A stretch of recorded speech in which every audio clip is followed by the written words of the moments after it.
The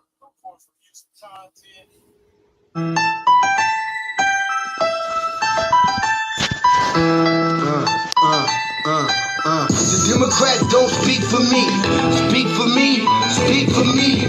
Republicans can't speak for me. Speak for me. Speak for me. A bitch ass nigga can't speak for me. Speak for me. Speak for me. You coon ass niggas can't speak for me. Speak for me. Speak for me.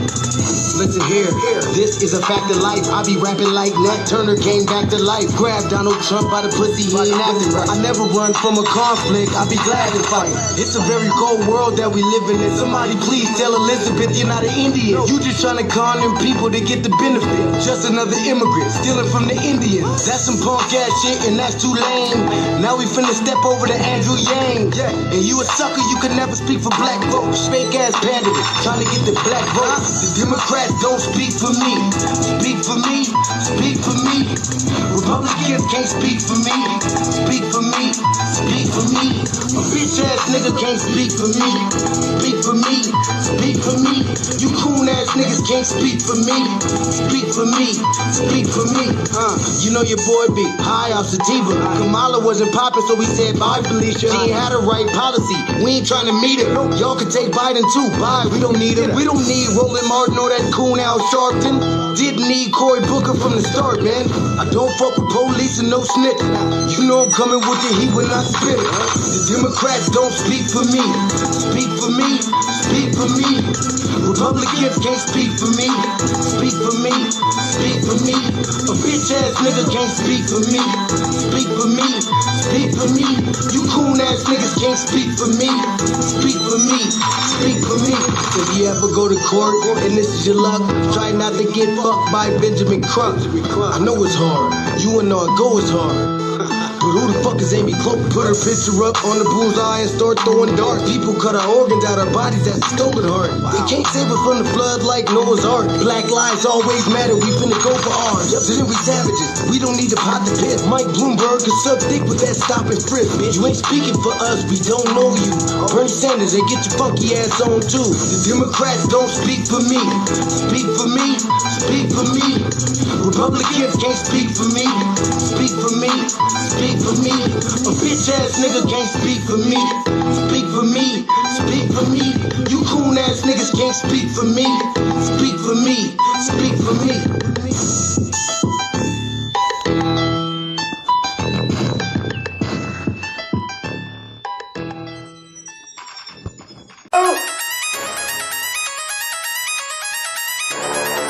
I'm talking about shout it going crazy. People going crazy in these motherfuckers. Run that shit back, man. But it's nothing. Nothing. Got a woman on the bed.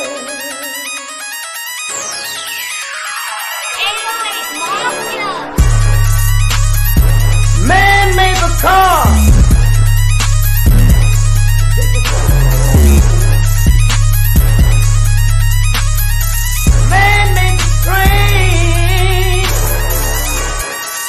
Carry the heavy load. Man made the electrolyte to take us out of the dark. Man made the boat for the water like the 7-millimeter. Man thinks about a little bit of baby girl and a baby boy.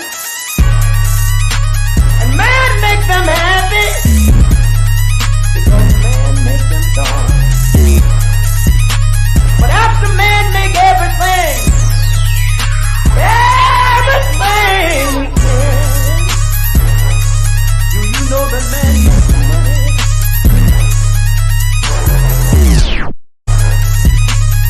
To buy from other men. This is a man's world.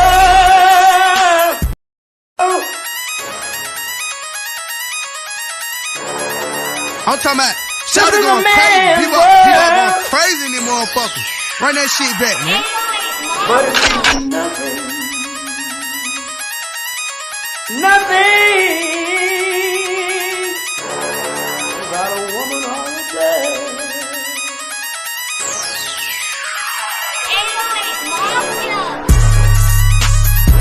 Man made the car.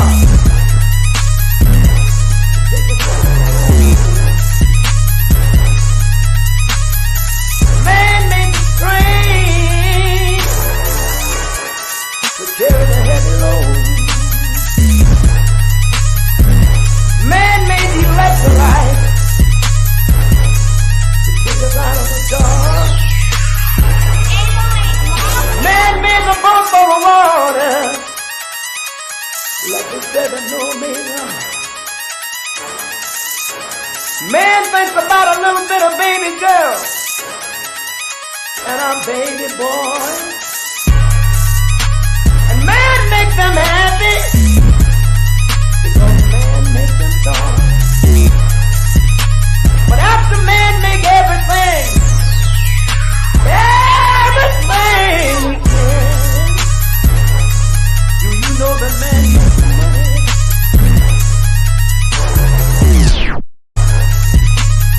to buy from other men? This is a man's world. But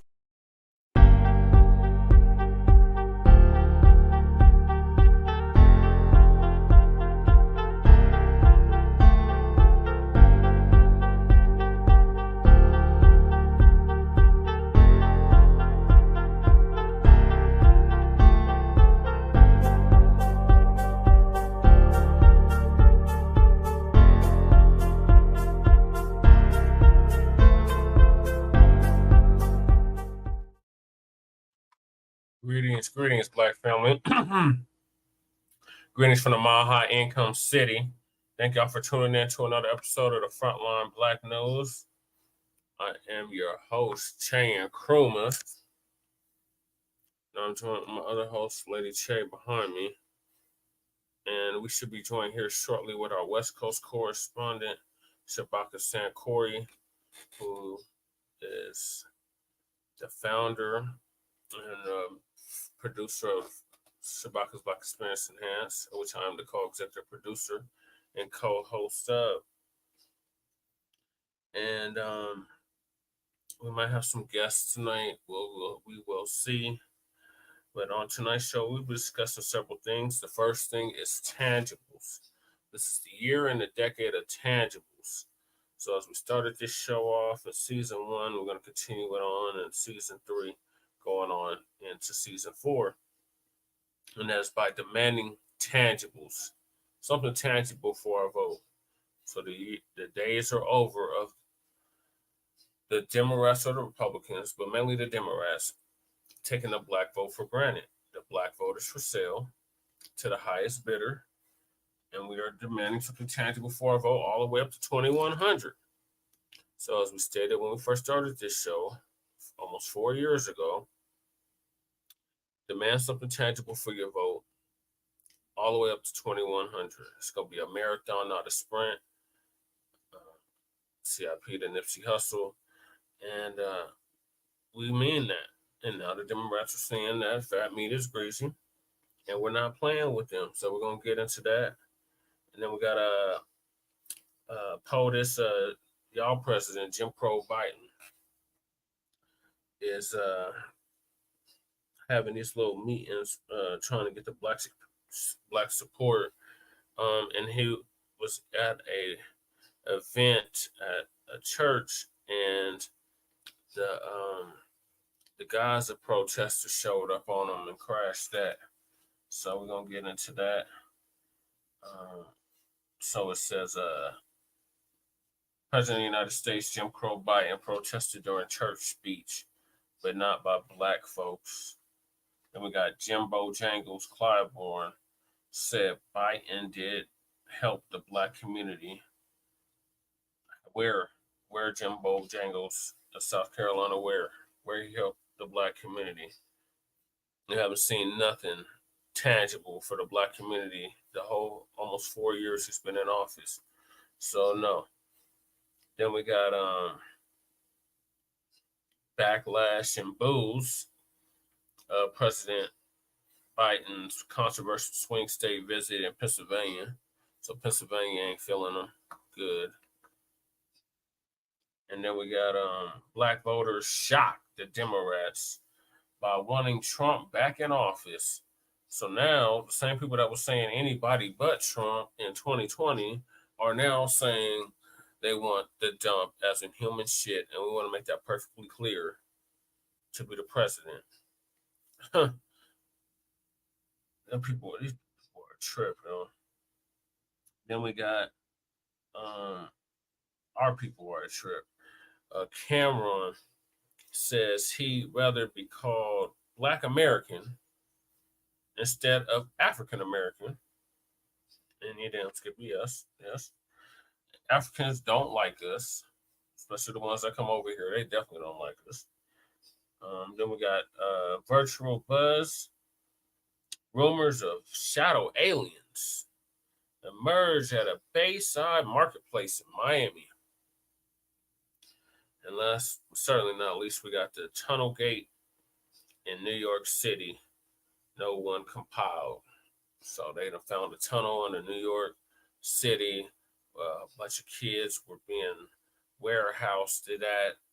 God knows what was being done to them, and by these priests, these short hat priests, that's in these damn tunnels with these kids, abducting these kids and had them in these tunnels, and that just got exposed. So, like Cal Williams said, 2024 is gonna be the year that all this stuff, the truth is revealed. So.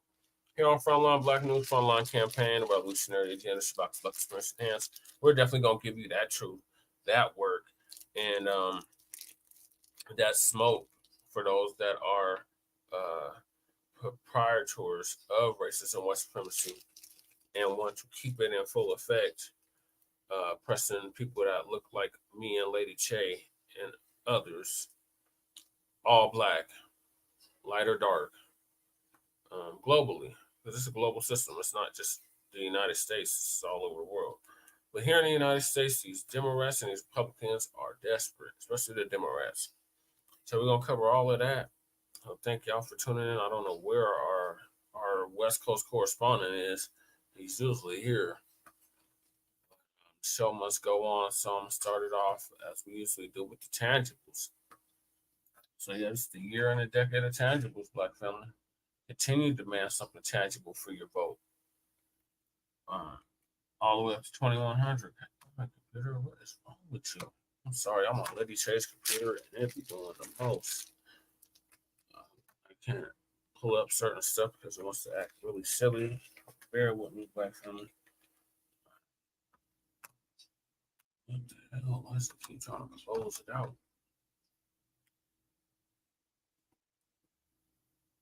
I guess I got too many windows open.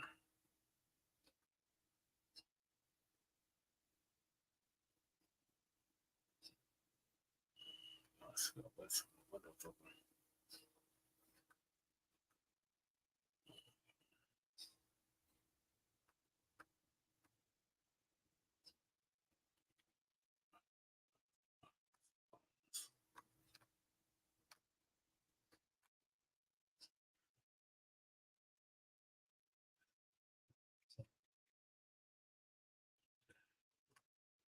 What's your computer? Like most this keyboard is just acting really weird, y'all.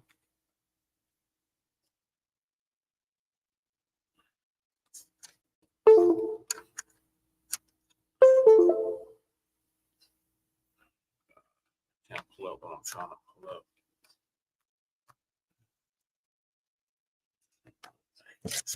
This. What the hell I just did too?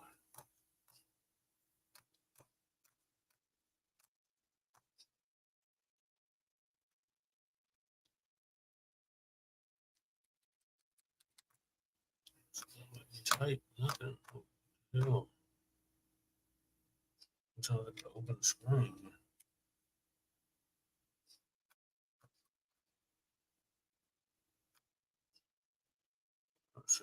Yeah, I'm gonna do it.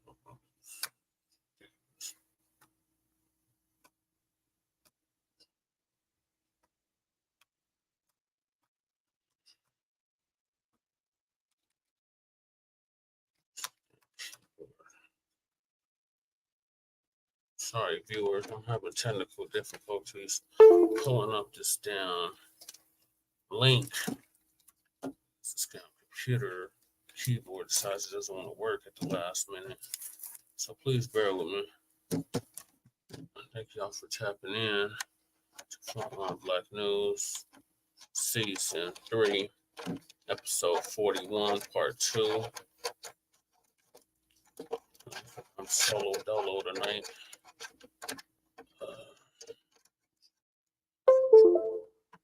Damn computer, huh?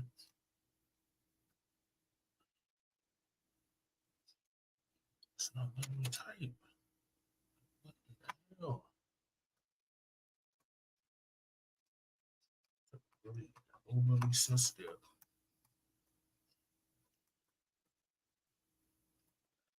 This on the Chase side,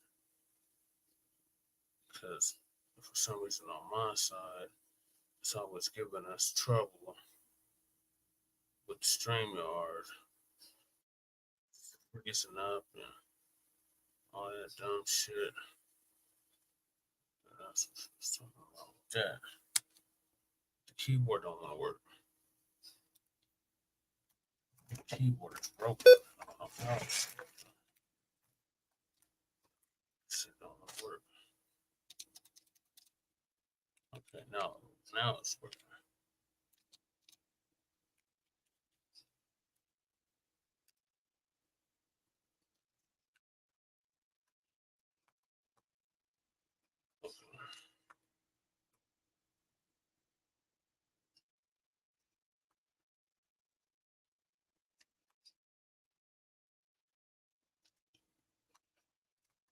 So first down, intangibles 2020. So everything is the same minus the year. Everything else remains the same. So instead of 2020, it's 2024. So hashtag tangibles 2024 all the way up to 2100. Demand something tangible for your vote, Black family. So the 2024 presidential elections are coming up in November. And foundational Black Americans are going to reject the 50-year-old malign neglect policy that has been implemented by the political system. This malign neglect policy mandates that Black Americans should be ignored and only mentioned in vague and non-specific terms, lumping foundational Black Americans into groups with minorities, people of color, etc., BIPOC, etc., has only hindered the progress of Black Americans as a group while providing tangible benefits for other groups. In this election cycle, meaning the 2024 election cycle, Black Americans are going to insist that our needs are specifically met by politicians who are seeking our vote. Foundational Black Americans want tangible benefits specifically for us. We do not want trickle down secondary benefits that are provided for every group. Every group has not been systematically marginalized and disenfranchised in every area of society as foundational Black Americans. So we refuse to be lumped in with groups often assisting the exploitation and disenfranchisement of Black Americans. So politicians must offer tangibles, specifically the foundational Black Americans, or we simply will not vote for them. Be sure to spread this message far and wide on social media using the hashtag tangibles2020. And since it's 2024, it's tangibles 2024 all the way up to 2100. Black family continue to demand something tangible for your vote. The days are over of the Democrats mainly fear-mongering us into voting blue no matter who. And anybody but so-and-so nonsense. No, them days are over. You're not going to be able to fear-monger us into getting the Black vote. You're not going to be able to use these symbolic gestures to get the Black vote. You got to do something tangible. And we're talking about something tangible, something real, something with substance, something you can count, measure, feel, touch with your own hand, tangible for our vote. Otherwise, you're not going to get our vote. And the Democrats can continue to lose starting in 2024 all the way up to 2100 every election.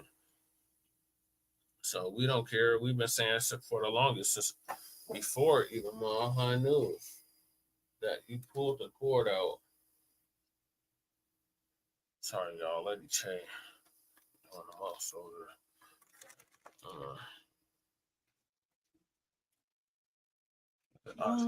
No, you pulled the cord out. I can't just leave the machine on. You're not paying attention to nothing you're doing. Okay, so yeah, continue to man something tangible for you, bro. All right, do you have anything to say about the tangibles, Lady Che? I have to move it closer. Like, it's literally in a walkway. Sorry, y'all.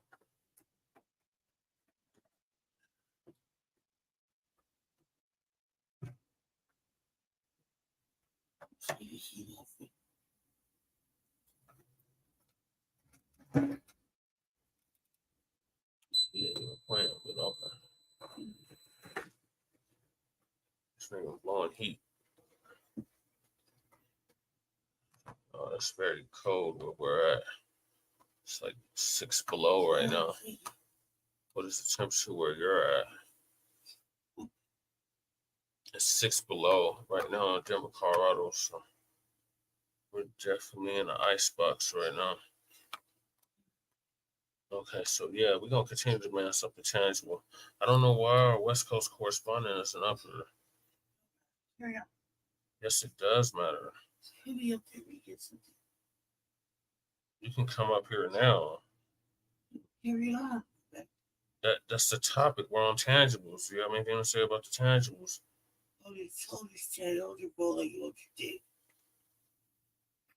Okay, if I could hear Lady Che, she said, hold your vote like you hold your Johnson.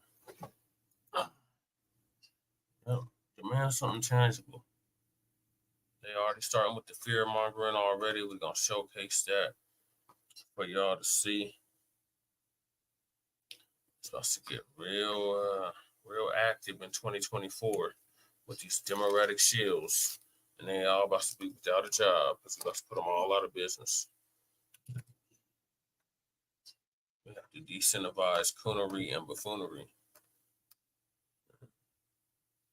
Just blind allegiance to this one party that does nothing specifically for us, goes out of their way to do nothing specifically for us, taking whole other people from whole other countries and prioritize them over us.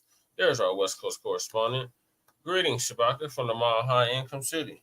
Hey, greetings from Sin City, man. It's cold out here, man. You know what I'm saying? And it's not below. As it is here.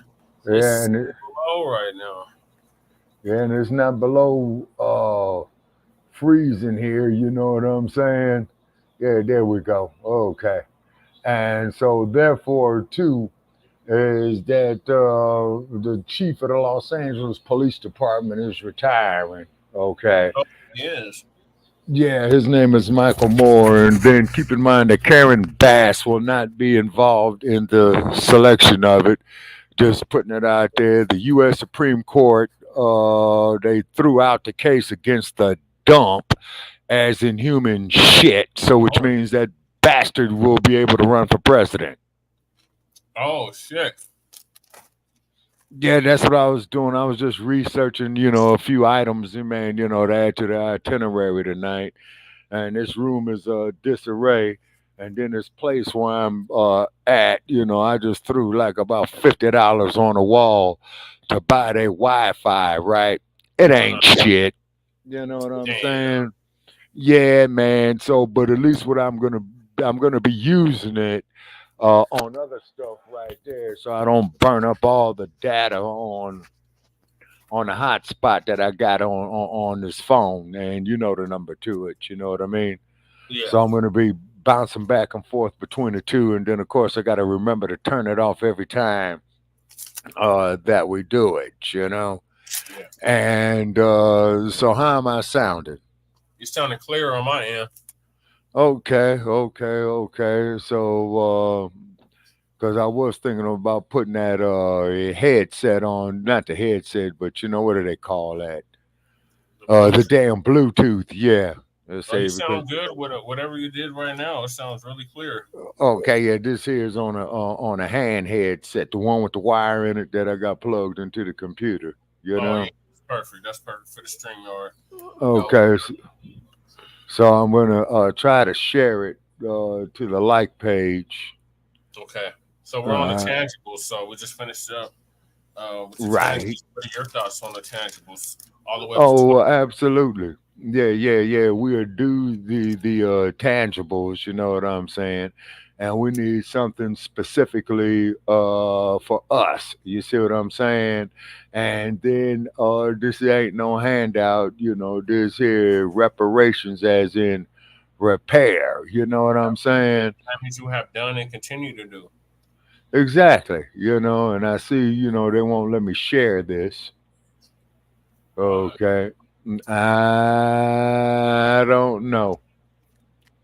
It I should say don't. share to your audience. Yeah. Okay. It's because wait a minute. Hold on. Yeah, I got. Yeah, I got streamed this to your audience. Yeah, you want to hit that. Okay. And Like, then another window popped open, and it says Microsoft Edge tab. Okay. Window. Okay, but the share won't come on. The share is skewed. you might have to do it on Chrome. Okay, and I think I am on Chrome, but no, I'm on StreamYard now.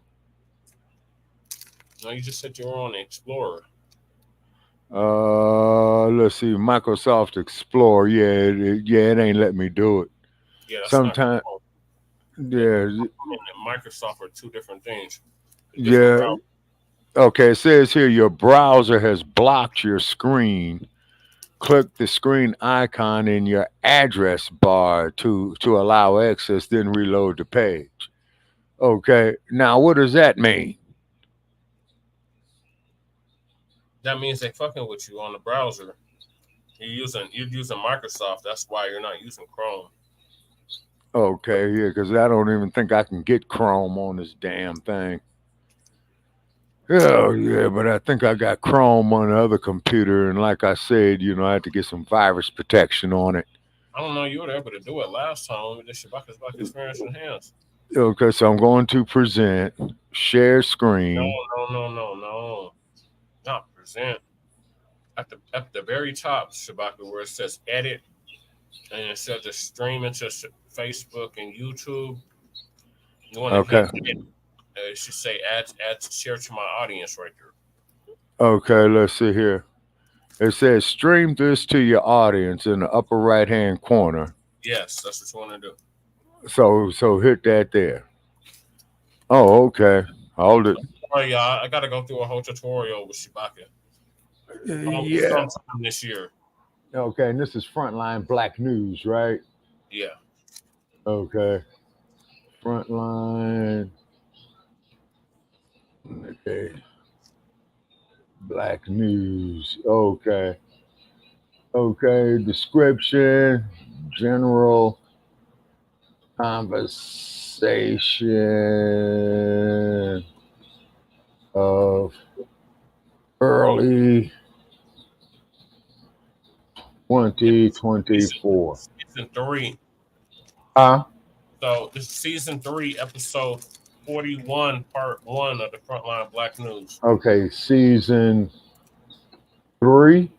3. Yeah.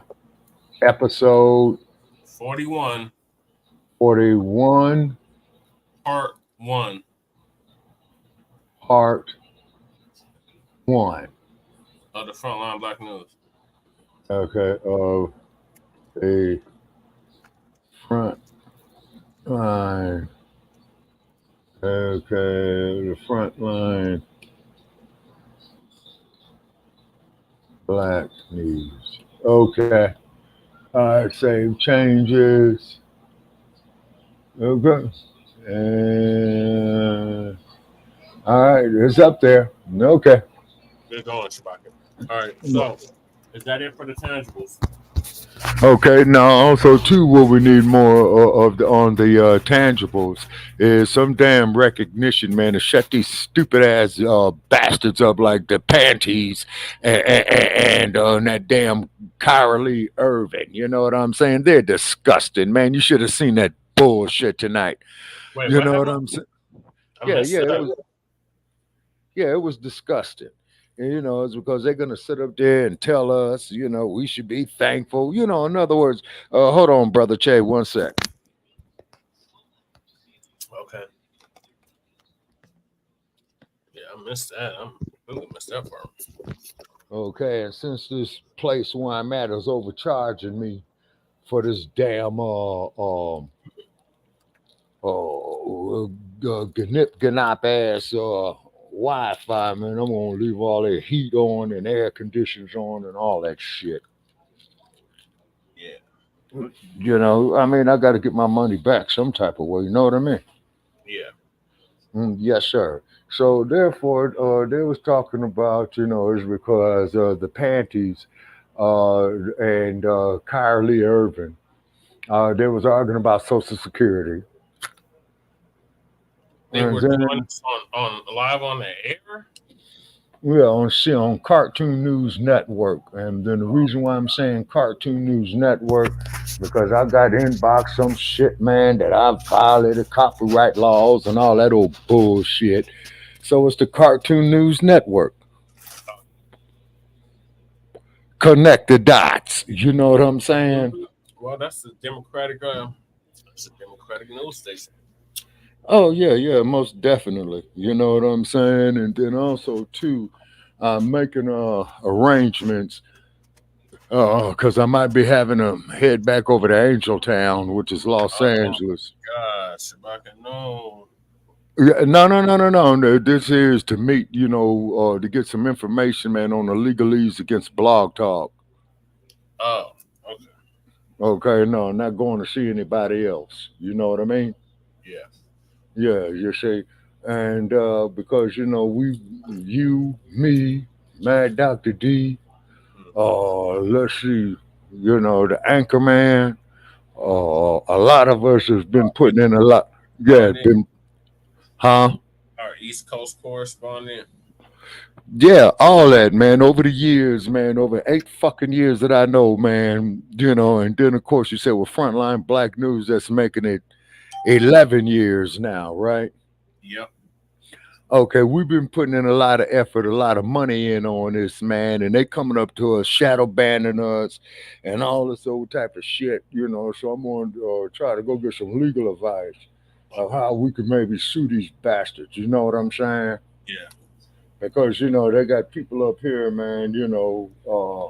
I'm not coming on nobody's platform or whatever. But I see a lot of marginal stuff up here, and I'm not saying no names, man. And these motherfuckers got like over 10,000 followers. You see what I mean? Mm-hmm. Mm-hmm. Mm-hmm. Okay, so is And that it for tangible, Shabaka? okay, yeah, and on the tangibles, yes, sir. Also, too, as well, too.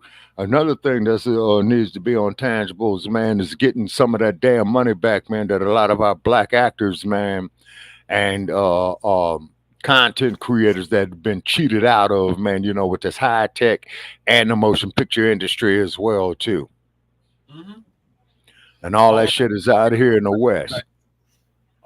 I believe all that is included in the reparations package, Shabaka. Oh, Um, yes, sir. Absolutely. I And then, of mean, course, the amount is unfathomable what we're owed. So we oh, just absolutely. for the simple minded and really simple brained we say $100 trillion. Yeah, for starters. Yeah. Mm-hmm. Mm-hmm. And then also too, after that $100 trillion, then we want a piece of the damn American economy because the goddamn Federal Reserve, as we know, stole the money from the Freedmen's Oh, Bank. with that much money, Shabaka, we would control the economy down there or close Oh to it. yes, sir. Oh yes, sir. But however, if we had a cohesiveness and throughout all of Pan Africa, since we produced the raw materials for it, on our ancestral land, uh, and and just keep the momentum going on, brother Chase. So perhaps, man, when you get up into my age group, man, after I'm long gone, man, you know, your generation and those after you can get their fair share of the pie. Right. And we You can say, actually have that Pan-African connection, because right now it doesn't exist. Not saying no, everyone you're right, brother Che. You are absolutely doesn't exist correct. currently. Yeah, and then also too, I'm going to be inviting brother Antonio, you know, who's been dropping a lot of knowledge, you know, about the foundational Black Americans and Yes. some new knowledge on the slave trade. Yep. Because I had a long talk with that brother, you know what I'm saying? Very knowledgeable, you know what I mean? So I don't mind him putting videos up, you know, in our corridors, you know what I'm saying? You know, and I Yeah. think you're friends with him as well too. So he had asked, you know, when do we come on? And I told him, and of course I got the digits to him. You know what I'm saying? Oh, very great. Yeah, and so you know, I had a nice long talk with him, man. You know what I'm saying? And he was out and about in the streets. So of Oh, course, you know, our cell phone signals kept fading in and out, and I guess due to the weather conditions as well too.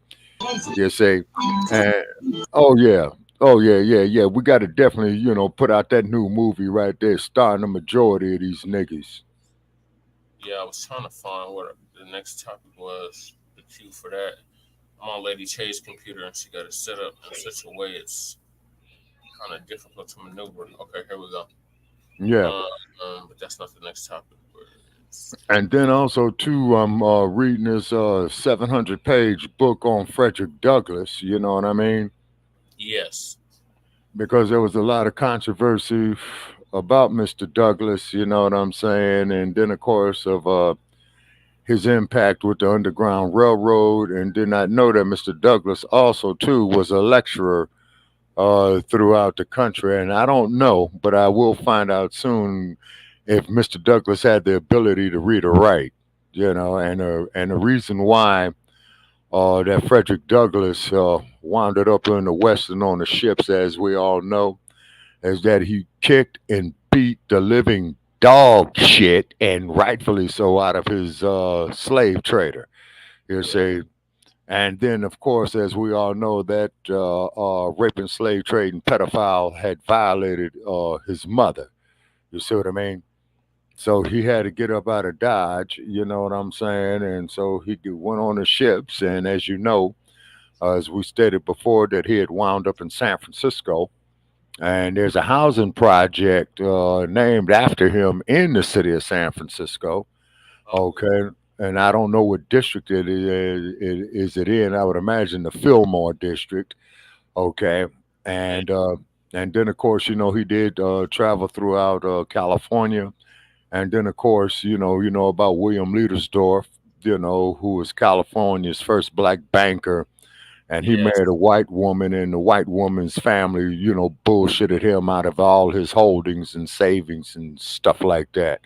But that Yeah. is a future topic, you know, we'll perhaps cover on Shabaka's Black Experience Enhance, you know. Yep. Yep. In our eighth season. So moving along, Shabaka. So our next topic is Biden protested during church speech, but not by black folks. Oh, okay. Very interesting. So shout out to Very, Professor very, Black for breaking the story on this and giving okay. his awesome commentary as always on Okay. the subject. If you haven't subscribed to Professor Black Truth, what the hell have y'all been doing? I've been Oh, subscribed to yeah. Black Truth for over 10 years. And while Hmm. you're at it, make sure y'all like to subscribe to Frontline Black News, the Revolutionary Agenda on YouTube and Facebook. Right. And then definitely check out the hashtag Resurrection of the Mental Dead.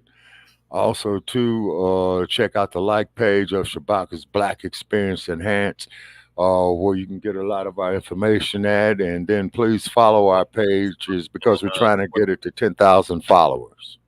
Yes, sir. All right. So let's got to get Professor give us a rundown of this Biden speech at this church and then the Right. subsequent protest that took place. Fellow soldiers, I'm the professor, and this is the moment of truth. Uh-oh. In a follow-up to yesterday's briefing, President Biden visited Mother Emanuel Church for a photo op. The black parishioners didn't turn their backs on him. In fact, they didn't do anything.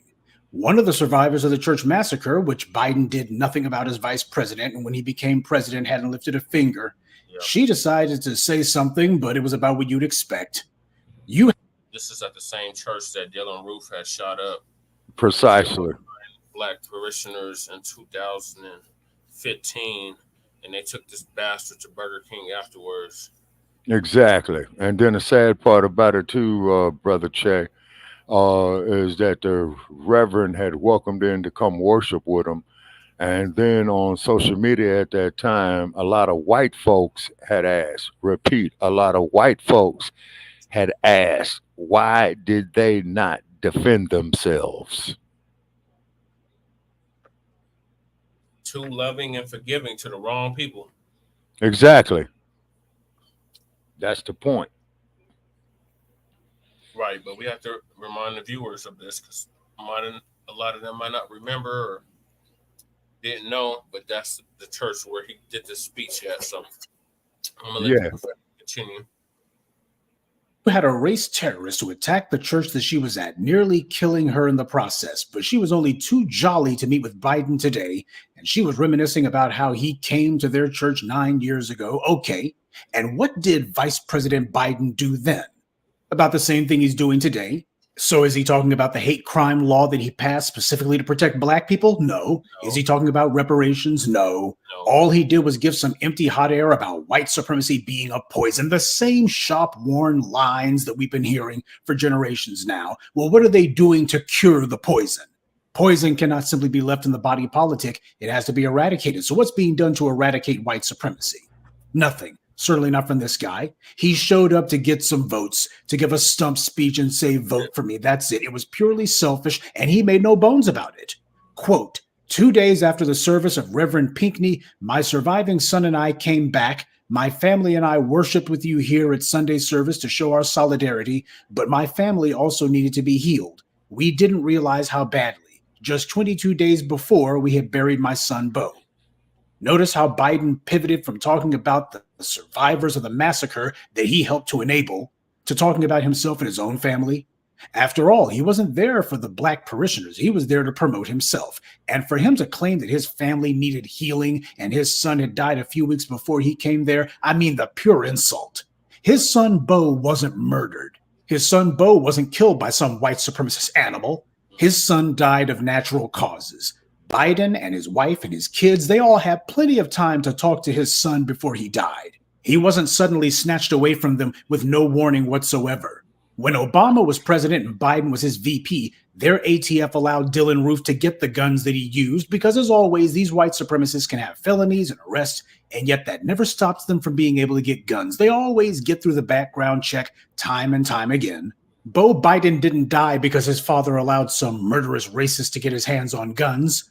But the parishioners at Mother Emanuel Church did die for that exact reason. So for Biden to take their grief and turn it into his soapbox, well, that's what I expect from a functioning sociopath. And you have this survivor of the massacre that Biden enabled, did nothing to respond to, and she's saying he came to be with us in our time of grief, so I figured I would be here in his time to campaign.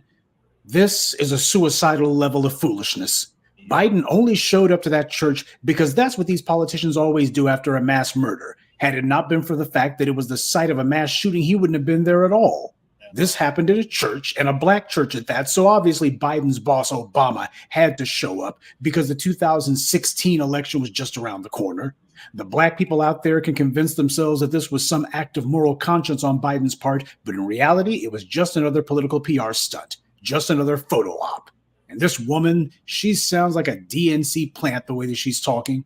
This all looks like someone who's part of the local Democratic campaign committee. Biden came to their church 9 years ago, so now she wants black people to feel obligated to vote for him. The manipulation couldn't be more obvious, mainly because of how poorly it's being done. Black people owe Joe Biden nothing. He's the one who owes us. Black people made him president 3 years ago and even handed him complete control of both houses of Congress. And what did Joe Biden do with that power that we gave him? What did he do for Mother Emanuel Church with the power that we gave him 3 years ago? Nothing. During his entire windblown speech yesterday, what did he say he was going to do? Nothing. So what's the point of even having him there? Right. Nothing. These black baby boomers always want to make a show of how loyal they are. They're always looking for a pat on the head. Loyalty is a two-way street. Exactly. If the other person's not doing anything to earn or deserve your loyalty, then what are you doing? You're being used. That's what. Now, none of the parishioners at Mother Emanuel Church decided to protest or turn their backs on Biden or even give a peep of discontent. But that's not to say that there weren't any protests going on in that church yesterday, because there were some white people in attendance who decided to protest Biden and demand a ceasefire in Gaza.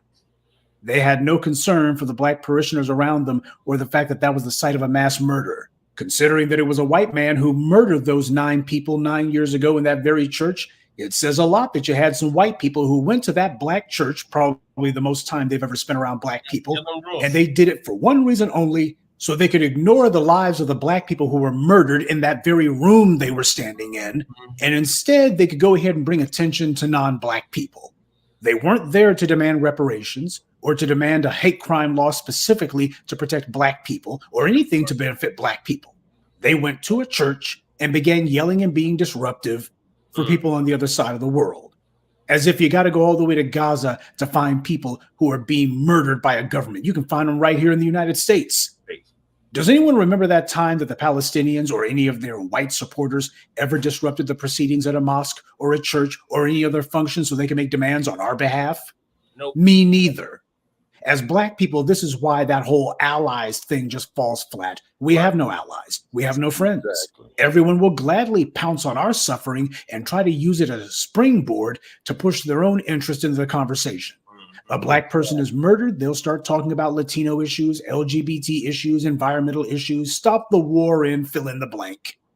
They only do that with us. When you had those mass murders of Asians, absolutely nobody dared to bring up any other issue or any other group. Nobody tried to exploit that as a chance to push their own pet issues. When the Tree of Life Synagogue was attacked, nobody dared say anything about Black Lives Matter or about black people at all, or Gaza or anywhere else. See, these other groups, they show respect for one another. And when they're having a moment to bring attention to their own interest and issues, they don't try to diminish or overshadow that. But all of them can't wait to jump in front of us when they see some cameras.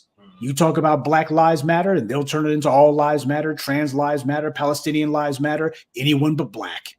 Same way that when all these other groups create something that is specifically attributed to them and them alone, everyone's supposed to be fine with that. But when black people create anything, well, that's community property. It belongs to the entire society, and everyone has a right to make a claim to it. So this is what's been going on in Charleston. Black folks who refuse to press their issues, and non-black people who will walk all over them while pressing their own. No wonder Negro Jim Clyburn is the congressman out there. He's the Democrats' man on the scene, and for a plate of catfish nuggets, he can get them some votes because too many of the people out there tolerate that kind of disrespect. The only reason Biden was there yesterday was because that was the site of a church massacre. He hadn't been there before, and he's not coming back in the future either. He needed some Negroes to be his backdrop for this photo op, just like Mike Bloomberg did when he went to Brown Chapel AME Church down in Alabama. So you see, whether it's the Democrats or the Republicans, whether it's during primary season or general election season, they all operate out of the exact same playbook. Biden came to town to take advantage of a tragedy, and they allowed it to happen. And we see this attracted other self-interested opportunists like cockroaches, and the parishioners didn't have a problem with that either. This is why everyone dismisses our concerns, because we've conditioned them to feel like they can get away with it. It's a victimless crime. There's no consequences. There's no pushback. Hell, there's not even a peep of discontent. That's why Biden felt that he could walk in that place and just prioritize his campaign and ignore the black folks. And that's why complete strangers felt like they could walk right in that place and do the exact same thing. You're not going to undo generations of programming unless you aggressively and consistently establish what the new normal is. And people are going to want to test us to see if we're going to keep checking them, or if we just had a momentary bout of indignation. In Alabama, they passed that test. In Florida and in Charleston, they failed it. Now, before the defeatist dummies in the comments get started, you'll get blocked if you bring that, "Oh man, see, this is why black folks ain't never gonna get nothing, see." We don't do that kind of talk around here. Empowerment means that you find weaknesses and root them out. You get rid of the weaknesses. You don't look for excuses to say, "I can't." You see, that's how you make an organization strong and how you keep it strong. It's a perpetual process. This incident, like the one in Florida, shows us how much work there is to be done, not as an excuse not to do the work. Speaking up and speaking out has value because there's a lot of Black people, yes, even in Charleston and Florida, who feel the same way you do. They see the problems and they're as disgusted by the cowardice and corruption as you are. What they're also looking for is to see if there's other Black people who are going to be prompting and provoking them to stand up and step forward. Recently, there's been a lot of talk in the white media about Black people all going back to the South. Oh, all those Black folks in the North and in the out the West, they all just need to go back to the South so we can aggregate those numbers. Let me tell you something. The whole physical aggregation of our numbers thing does have value. It's also true, though, that in this situation, those Black people are going to be running to Charleston and Florida, and you see what kind of weakness they're going to be running right into. Our biggest problem isn't whether we're numerically outnumbered. Yes, numbers matter a lot, but organization, that matters a hell of a lot more. As H. Rap Brown said, our enemy doesn't have us outnumbered. They have us outorganized. To think only in terms of numbers and geographical proximity to one another, that's short-sighted. Black people need to learn to get on code where they are and stand on principle. Because no matter where you decide to concentrate our numbers, no matter how many of us are there, if we're still allowing goofy stuff like Biden's visit to happen, and we're not making it clear that they better show up with our tangibles or not show up at all, if we don't impose consequences for disrespect, if you think just having Black folks all leave Newark and Boston and other racist outposts and come back down south is all it's going to take to solve our problem, then you're just preaching to the choir. Good day, and be one. I'd like to take a moment to mention some of our contributors. Frederick Richburg, Murad Campbell, Black Voltron Reloaded, Brenda Starr, and Johnny J. Martin. Salute to them and thank you to everyone for listening, liking, and sharing this message. Black empowerment only exists because of you. That's right, Professor Black. Thank you.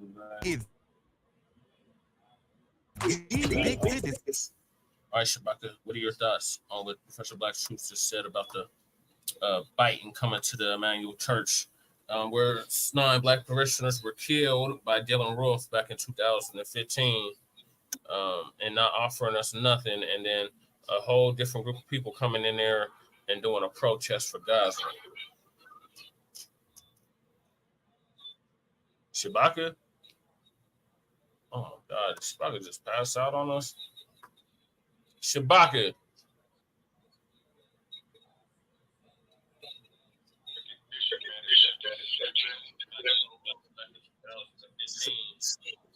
Shabaka.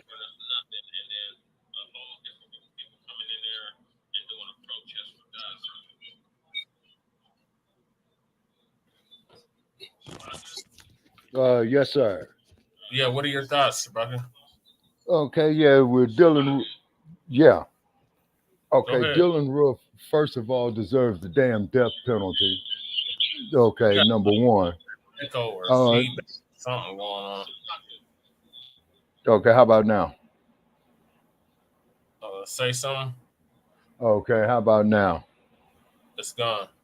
Okay, all right, yeah, because what I was doing is, yeah, we are live on Shabaka's Black Experience Enhanced. Okay, and so therefore, for those of you who are viewing us on the like page of Shabaka's Black Experience Enhanced, please start hitting us with some donations, because we got the StreamYard we have to pay for, we got the Blog Talk we have to pay for. So, you know, to keep this platform alive, we are asking for donations as well too. And on Shabaka's Black Experience Enhanced, we're going to be having another dynamic guest coming up to us and dropping some knowledge. You know, I spoke with the brother earlier today, so most definitely we're going to ask him to come on. And then, you know, just keep tuned to our like page of Shabaka's Black Experience Enhanced and Frontline Black News for all our upcoming episodes that we're going to do on Shabaka's Black Experience Enhanced on our Blog Talk Radio. And we're going to be moving from Blog Talk, you know, it's because we got a lot of legalese to deal with them, and they're full of shit because they're part of this conspiracy of stomping on us and shadow banning us. And then also too, we're going to be hopefully real soon in the next couple of weeks of seeking someone out with some legal knowledge to see about taking our case to the Federal Communications Commission. Oh, snap. Okay, well, we'll keep y'all posted on that. But getting back to the subject at hand, is that your closing on that, or do you have more to say about that? Okay, or more about that, about the situation down there and North Carolina. South. I'm sorry? In Charleston, South Carolina. Yes, sir. You know that there was definitely a tragedy. Number one. Number two, it just goes to show is that they don't have no regard for us, none whatsoever. They don't even view us as human. They view us as subhuman. Yep, still in 2024. Yeah, yes, sir. So therefore, so this bullshit presidential election that they're getting ready to have come up is going to be just that, a bunch of bullshit. And then I'm going to try to get this Bluetooth on if this thing here decides to cooperate. So it's going to be a bunch of bullshit, ladies and gentlemen. And we know it. They know it. And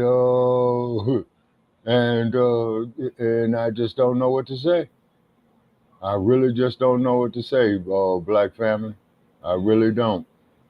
Well, And what are your thoughts on when he said the boomers? Because he said it was mainly black boomers that were in attendance. yeah, okay, about the black who? Boomers, your Yeah, generation. yeah, okay. Is that what's going to happen is, man, is that as we fade out, man, our legacy of our history is going to go as well, too. You see what I mean? Can you hear me? Their voter base, the black baby boomers are the only black group that's still dedicated to the Democrats. Yeah, exactly. And so hopefully, would tune out, you see. And then on top of it as well, too, is that hopefully, they will get some type of, education and, and make proper decisions. And then, of course, start taking it, for what it is. You see what I'm saying? It's a bunch of bullshit, and it really is. You see what I mean? And then let's see here. We're turning on the Bluetooth right now, brother Che. And okay, and I think we just connected. Can you hear me? Yes. Okay, hold on.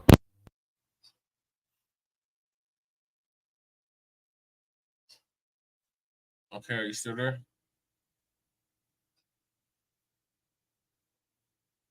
Shabbat is getting his sound together. Move us along. Can you hear me on the Bluetooth now? Oh yes, now I can hear you. Okay, all righty. Okay. So therefore, what it is Black family, we are all we got. And then the cold part about it is that when we just have to, do for ourselves. You know what I'm saying?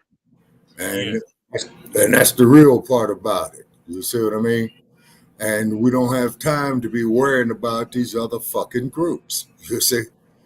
We can no longer go forward. It is because our very survival depends on it. So therefore, for those of you, feel free to inbox us with your hate mail, on the like page of Shabaka's Black Experience Enhance on Facebook and whatnot.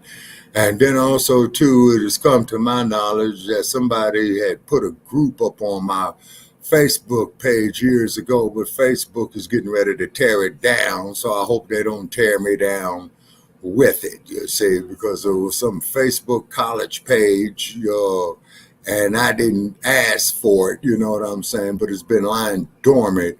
So I'm thinking that there was a plant either by the feds or some white supremacist organization or some other hater that hates this truth. You see what I mean? And we're just sorry. We can't kiss white America's ass no more. No, and we're breaking that cycle, and it's going to break with my generation and the Oh, generations oh, after. yes, sir. Oh, yes, sir. Is because see, your generation is going to be involved in this artificial intelligence war, and it will be an artificial intelligence wars because they making all these robot canines. These robotics, just like how they killed that brother. Uh, who did the job down there in Texas a few years ago. The brother who was a soldier, I forgot his name. You know what I'm saying? And there was a picture of him in the camera room before he had came back. And then I remember the day after he did it, I was at a Starbucks early in the morning just before sunrise, and they were posting the San Francisco Chronicle. And then on the front page that you saw on that San Francisco Chronicle was a black Dallas police sergeant, you know what I'm saying, scared to death. Oh, you talking Okay. about Mike Johnson? I'm talking about who? Mikey Johnson, Exactly. the one You they see sent the what I'm robot saying? in to kill. The one they send to who now? They sent the robot in to kill him. Yes, sir. And it was a black police chief, who did it. So what's happening is with these sycophant, ass scratchers, you see what I mean? They're a detriment too. And the black community needs to be bringing Whatever you did, Shabaka, you sound real far away. Okay. All right. Hold on, brother Jack. Okay. All right. Yeah.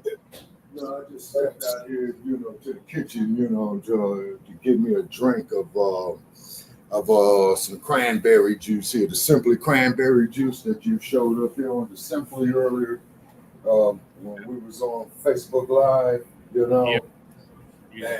And so then let me turn this heat off in this room. Okay, hopefully that'll get rid of some background noise. Okay, turn it off. Come on, go off. Okay, it went off. Okay, am I sounding clearer now? Yeah, you got some background noise, but yeah. Okay, hold on. I know it's background noise. This bullshit right here. Okay, all right. So I cleared some of the background noise, and Vegas is cold, but not as cold as you guys. You know what I'm saying? Hell yeah, it's below right now. Oh man. Okay, how's your water pipes? They haven't frozen yet. Hopefully they don't freeze. Right. Yeah, because I remember I was there one winter, man, and we had the water pipes freeze and bust. You know what I'm saying? Yeah. And then the damn toilet bowl had frozen up as well too. So I simply went in there with a heater and had to leave the heater in there. One of those foot heaters. Yeah. And had to leave it in there for about 4 hours. And then went on and flushed the toilet. And it was in that old YMCA building, man, that you're familiar with, that they tore down. Yeah, they tore down and turned into yuppie condominiums. Yep. Yep. So yeah.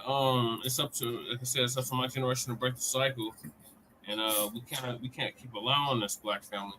Jim Crow Biden, who is a representation of the whole Democratic Party in our current the United States, cannot be allowed to continue to take the black vote for granted. Mm-hmm. And we're not demanding nothing. Like, it just shows you how brainwashed and conditioned the older generations of our people are. Yes, sir. Pledge allegiance to a party that don't give no fucks about them or their prodigy for generations. Exactly. So, enough is enough of that shit. Shame on you, South Carolina, Charleston, South Carolina. Like, I don't know why nobody from the New Black Media wasn't there, or like none of the youth were there. It was just a bunch of baby boomers that have this blind allegiance to the goddamn Democrats and Sleepy Joe not promising us nothing. And then these mugs feel so comfortable that they can come over there and protest about a war that's going on clear across the planet. Right. That takes precedent over black people and black people's issues. So that is sad. And that leads us to the next topic, which is Jim Bojangles, Yeah. Democrat of South Carolina, Senator of North Carolina, South Carolina, excuse me, Jim Bojangles said Biden did help the Black community. Where? In the past 3, almost 4 years of Biden, where in the hell has he helped the Black community? So Lisa Cabrera is going to give us the rundown on that. Right there, which I find very laughable. Yeah. That they've done something for us when they clearly have not. And then these bastards, they feel that they're entitled to the Black vote. Remember, the president, Sleepy Jim Crow Biden, said, you ain't Black if you don't vote for him. Back in 2020. Yeah. And then he said he was going to have our back like we had his back in 2020. And here it is, 2024, and he's had everybody's back but ours. Exactly. So, you know, what he did was he lied to us. Recordings just got better. Hey, it's Dana from Streamer. I'm so excited to announce that. Yeah, sorry, I'm on my YouTube. It's the cute, but I'm on Lady Chase Chrome because they be messing with the Chrome, the DuckDuckGo. You got some kind of background shit out there, like a fan or something going. Okay. Yeah, that is. Okay, well, this Bluetooth is kind of sensitive. Yeah, it looks like it picks up everything. Okay, what about now? I think it's gone. It sounds like it's gone. Okay.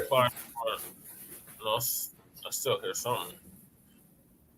James Clyburn said Biden did help the Black community. Them butter biscuits. You see. It says butter news, biscuit news. Yeah. He's definitely on it. And look how he green. I'm like, Master, I done such a good job of keeping the Negroes in check. Yeah. And that is the type of Negro that Malcolm X had talked about that said, man, when a field Negro go up to the house Negro and say, hey, let's run away. Let's get away from this cruel master. And the house nigga look at him and says, man, you're crazy. What's better than what we got here? You see? And that's what happens when you got the chain on your brain. That's the We Sick Central. So, look at him. I did a good job, boss. Mr. Boss, man, I did a great job. I drank some butter biscuits. Yeah. That's exactly what that is. So shout out to Greg Marcel Dixon.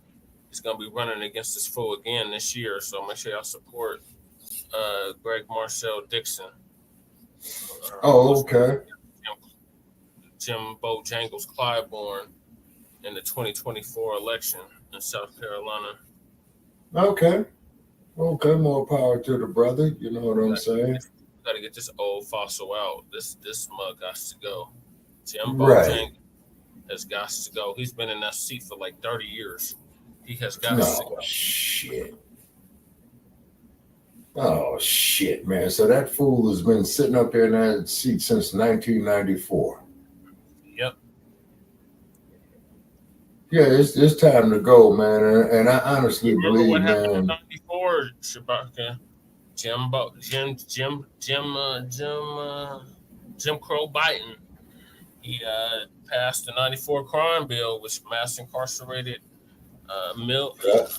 hundreds of thousands, if not millions, of Black men in the early 90s. Oh, yes, sir. Yeah, without a doubt. And, you know, and it was a conspiracy, you know what I'm saying? And then at that time, when Maxine Waters was pretty much like in the twilight of her prime years, okay, she had wanted to have an investigation into the CIA crack cocaine connection. And then your boy, Bill Clinton, was the president at the time. And as soon as Maxine started to get somewhere, they shut down her investigation, and it was shut down by the Clinton administration at the orders of then Attorney General Janet Reno. Yeah. So let's let Lisa give us the rundown on what Jim Crow Jim Clyburn, Jim Bojangles Clyburn is talking about that Biden did help the Black community. Right. And Ladies then and Miss gentlemen, you know, this is my first episode of my YouTube podcast, and today it's James Clyburn that needs the biscuit for real.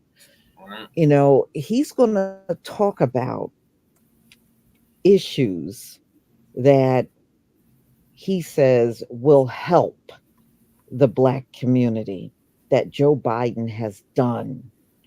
And then everything that he proceeds to talk about are things for everybody. See, here's the problem. They'll say, you know, that Kamala stuff. Oh, well, what we do for everybody will impact the Black community too. Well, why didn't you say that to the Asians? Right. When you gave them that crime bill, why didn't you say the laws we already got on the books for everybody will help the Asians too? You didn't come back with that. You gave them a crime bill. So once again, we're supposed to accept all of the things for everybody, while other groups get things exclusively for them. I'm going to go ahead and play this video for you and come back with the rest of my commentary. Now, ladies and gentlemen, just pay close attention to what he claims is for the Black community, for Black voters. And you're going to see it is nothing exclusively for us at all. You know, and it just goes to show you they are playing the same games that we have seen in the past. This is not going to fly anymore. No.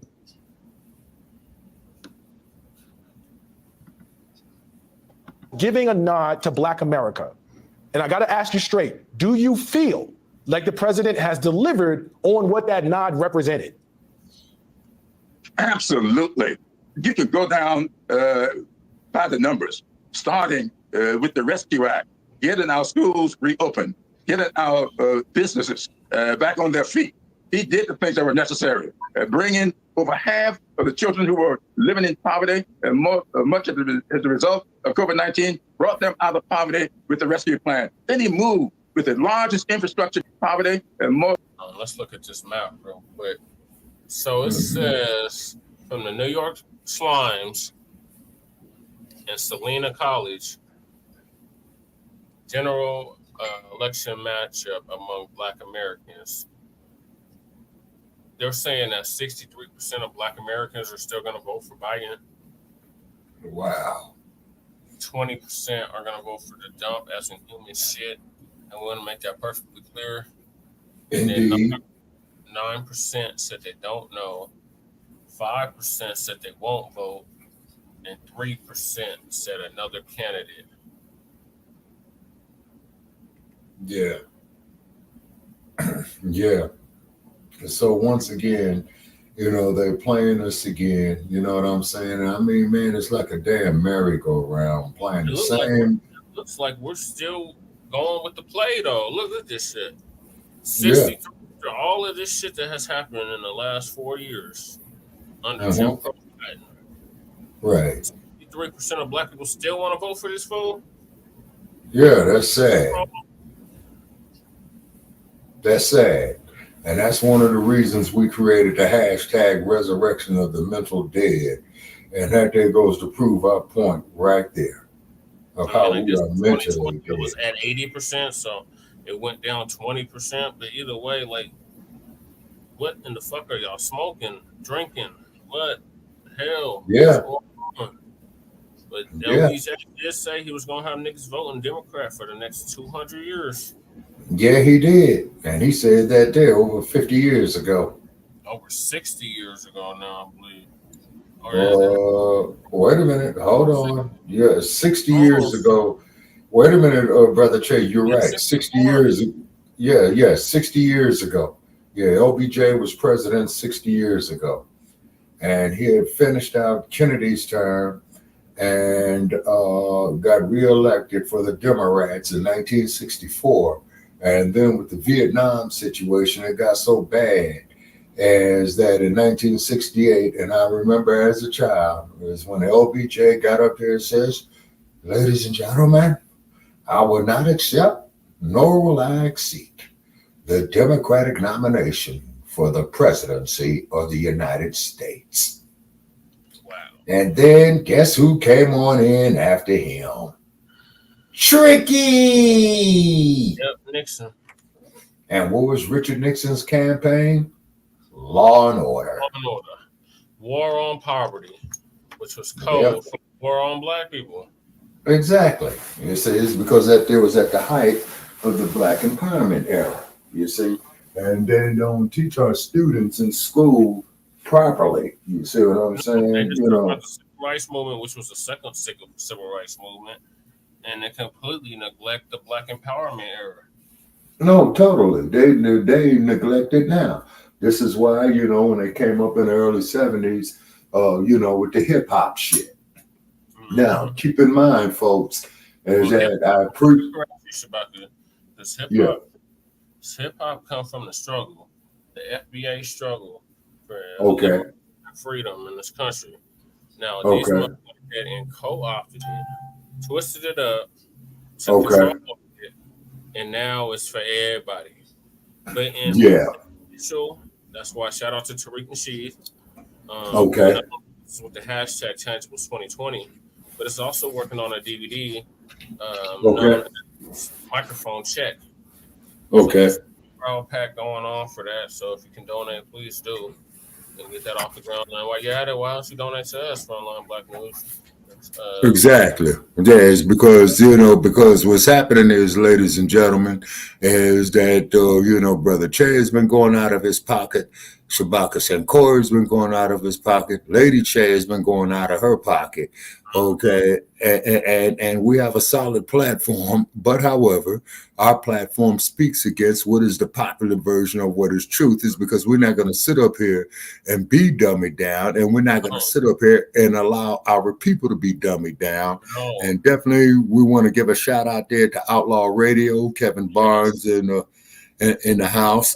Also, too, we want to give a shout out there to Black Eye Stand, the one and only Mr. Jay Dizzle, who I had, and Liberation, and Liberated Minded Media. Then also, too, one of our well-wishers out of Detroit.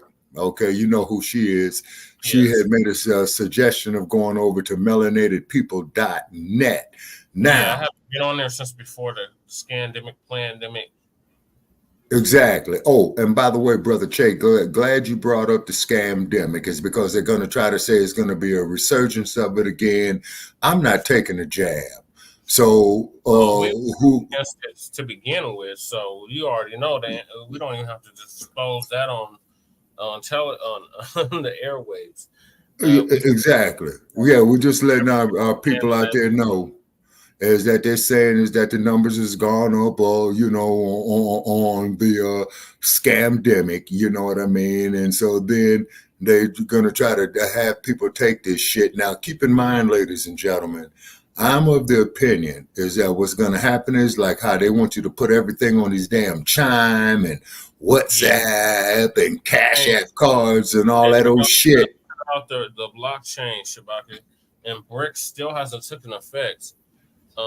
So we need to keep close tabs on that because the dollar is done. Once BRICS, it's a wrap.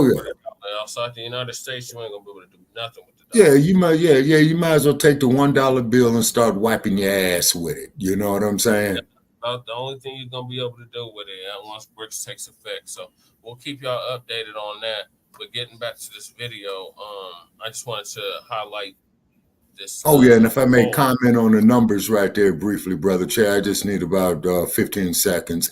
63% are going for hiding Biden, 20% for the dump, don't know 9%, and I'm going to be in that 5% of won't vote.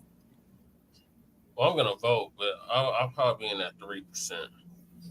Okay, all right. So, okay, well, wait a minute. Okay, so let me rephrase my last statement.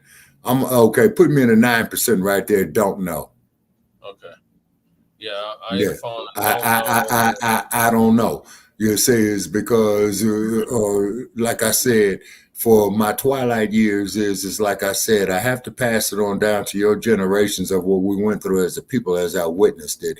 And I've had many arguments with assholes on Facebook earlier today, and whatnot. And then what they're trying to do is provoke us into saying something so they can say, oh, you violated community standards. And what my recommendation is to keep your page up, because to maintain a Facebook page, a Twitter account requires a lot of work. So use that old classic effect that they have on there, delete and block, is because somebody was trying to get me, on because they were making derogatory comments about the heavyweight champion Muhammad Ali, who sacrificed his prime years, for his people and the cause that he believed in. Yeah, Ali Boumaier, yes. Yes, sir. And what he did, I remember the night he did it. Yes, sir. Let's get back to this video, Shabaka. So 36% are against Jim Crow Biden in New York. Yeah. This is the New York Times poll. I believe it's okay. New York. So it varies around the country, but 63%, hell no. Much of the result of COVID-19 brought them out of poverty with the rescue plan. Then he moved with the largest infrastructure bill that we've had in this country since Dwight Eisenhower's Interstate Highway. Then the Chips and Science Act, bringing manufacturing back to this country. Then he went with the Inflation Reduction Act, cutting the cost of medicine, reducing insulin down to 35. Okay, you cutting the price of medicine, but yet the cost of food done quadruple. Exactly. I just went out there and got me some groceries, man. I spent $50 on some bullshit, man. I got me my Simply Lime, some cheese, some pastrami to make some sandwiches, and some cereal and some trash bags. I went to the grocery store earlier for Lady Che, and it cost me $40, and all I got was some Simply Orange, soda, Dr. Pepper, 2 chicken sandwiches, and 2 hamburgers, a bag of chips of Sunkiss or not Sunkiss, the hell it up down, the Sun Chips, and then I think that was it. It was $40. Yeah. We'll see. Yeah, it's crazy. You see what I'm saying? And then on Nikki Haley, she's gonna sit up there and say, let the prices go up. You see what I'm saying? It's because this here is healthy for the economy. You see what I mean? And then any of this healthy. None of the shit they're doing is healthy for the economy. Exactly. And then you're getting ready to get another economical shift. And I recommend everybody to stock up as best as you can on essentials, also to stock up on. That's what I was doing, Shabaka, until the infestation. Yeah. That shit, I had to throw more than half all of that shit out. Oh, man. Okay, well, what I'm doing, Brother Che, on that of where I'm at, because I haven't seen any pets yet, if you know what I mean. Yeah. And to keep it that way, I'm keeping the trash emptied, I'm wrapping everything up. You know what I'm saying? Hey, Stevie Irvine. Hello, family. Greetings to you there, Brother Stevie. How you be this evening, man? And feel free, man, to leave us some comments. I didn't go to the King Supers. Her brother did, but not me. I went across the street to the Mikado. There's a Mikado across the street from where Lady Chase says, and I spent $40 on just that. Okay, yeah, Mercado means market in Spanish. Yep. Yeah, I used to go to King Supers there. King Supers is part of the Safeway chain, I believe. No, Kroger. Probably Kroger. Oh, okay. Yeah, Kroger. No, Okay. there's rumor has it they're gonna switch over to Piggly Wiggly. Oh man. Yeah, that is from South Carolina, ain't it? Piggly Wiggly. Yeah, it's from the South. But yeah, they don't like merge. They got a whole conglomerate and with Kroger. Okay. All right, so which means they're gonna be heading westbound out here too. Because it's Kroger, Come and Go, Loaf and Jug, King Supers, Piggly Wiggly, Levy's, and there's another one that's like all combined. Like in Texas, you got the all soups or the. Oh, you're in North Carolina. What do you have out in North Carolina, Stevie? You got Piggly Wigglies out there. Bacc, are you still there? Yes, sir. Oh, okay. I'm gonna let the video continue. Okay. The Jimbo Jangles putting his tap shoes on for Master. Yeah, man. Yeah, man. That shit is ridiculous. Shit. And this is why, Brother Irvin, we created the hashtag a few years ago called Resurrection of the Mental Dead. And this motherfucker right up here, old Clyburn, is definitely one brain dead motherfucker. Clearly. And y'all are just as brain dead in South Carolina to continue to keep voting for this motherfucker. Exactly. $5 a month. My late wife died from diabetes. And I can tell you, I saw $800 and $900 a month insulin bills because she was a full shot a day diabetic. So I know what it is if you can reduce that cost to $35 a month. The PAC Act, getting those veterans who were not treated fairly coming back from the Vietnam War, getting that done. And then the all-important student, public service student elimination of the student debt of public service. Over $132 million in debt relief to 3.4 million people. Student debt relief. We keep hopping on that one part that the Supreme Court outlawed, and we don't even talk about the 32 million, many of whom are here in my district. I ran across a gentleman a couple of weeks ago, got $200,000 relief from debt. He had 3 degrees, borrowed money for all of them, thought he would go to his grave still alone that money, and because of Joe Biden, it's gone away. So yes, he has kept his promise. Now, we have not been able to do voting. Why? Because the Supreme Court has prevented us from doing it. And just like they prevented us from doing the other part of debt relief. Joe Biden has kept his promise to the American people, and I think he has been an incredibly good president. I think the best producer since Lyndon Baines Johnson Great Society program back in 1964 and 65. That is high praise for a president. It sounds to me. Did you know that you can learn PLC? That's Jimbo Jangles. That's why we call him Jimbo. His name is James Clyburn. We call him Jimbo. Yeah. Yeah. And that's and then Hubert Humphrey. Putting them tap shoes on for Master Biden. Yeah. Yeah, and Hubert Humphrey was the vice president hired as a under programmer Lyndon in Baines just 60 days. Yeah. Like you might need to remember Hubert Humphrey. My grandfather used to talk about him all the time. But yeah, he was a senator from Minnesota. Yeah, he was a senator from Minnesota, and he challenged. Yeah, the U.S. senator, that is. Yeah. He challenged LBJ for the nomination. No, sir. He went up against Tricky Dick. You talking about for the what are you talking about for the Democratic nomination? Yeah, and the presidential. Okay. He didn't get the nomination or something. No. Robert Kennedy had got the. Wait a minute. 1968. Okay, brother Champ, turning back the hands of time. Humphrey. Okay. The nomination of Humphrey. Right. Okay, because I'm trying to think who Nixon went up against in 1968.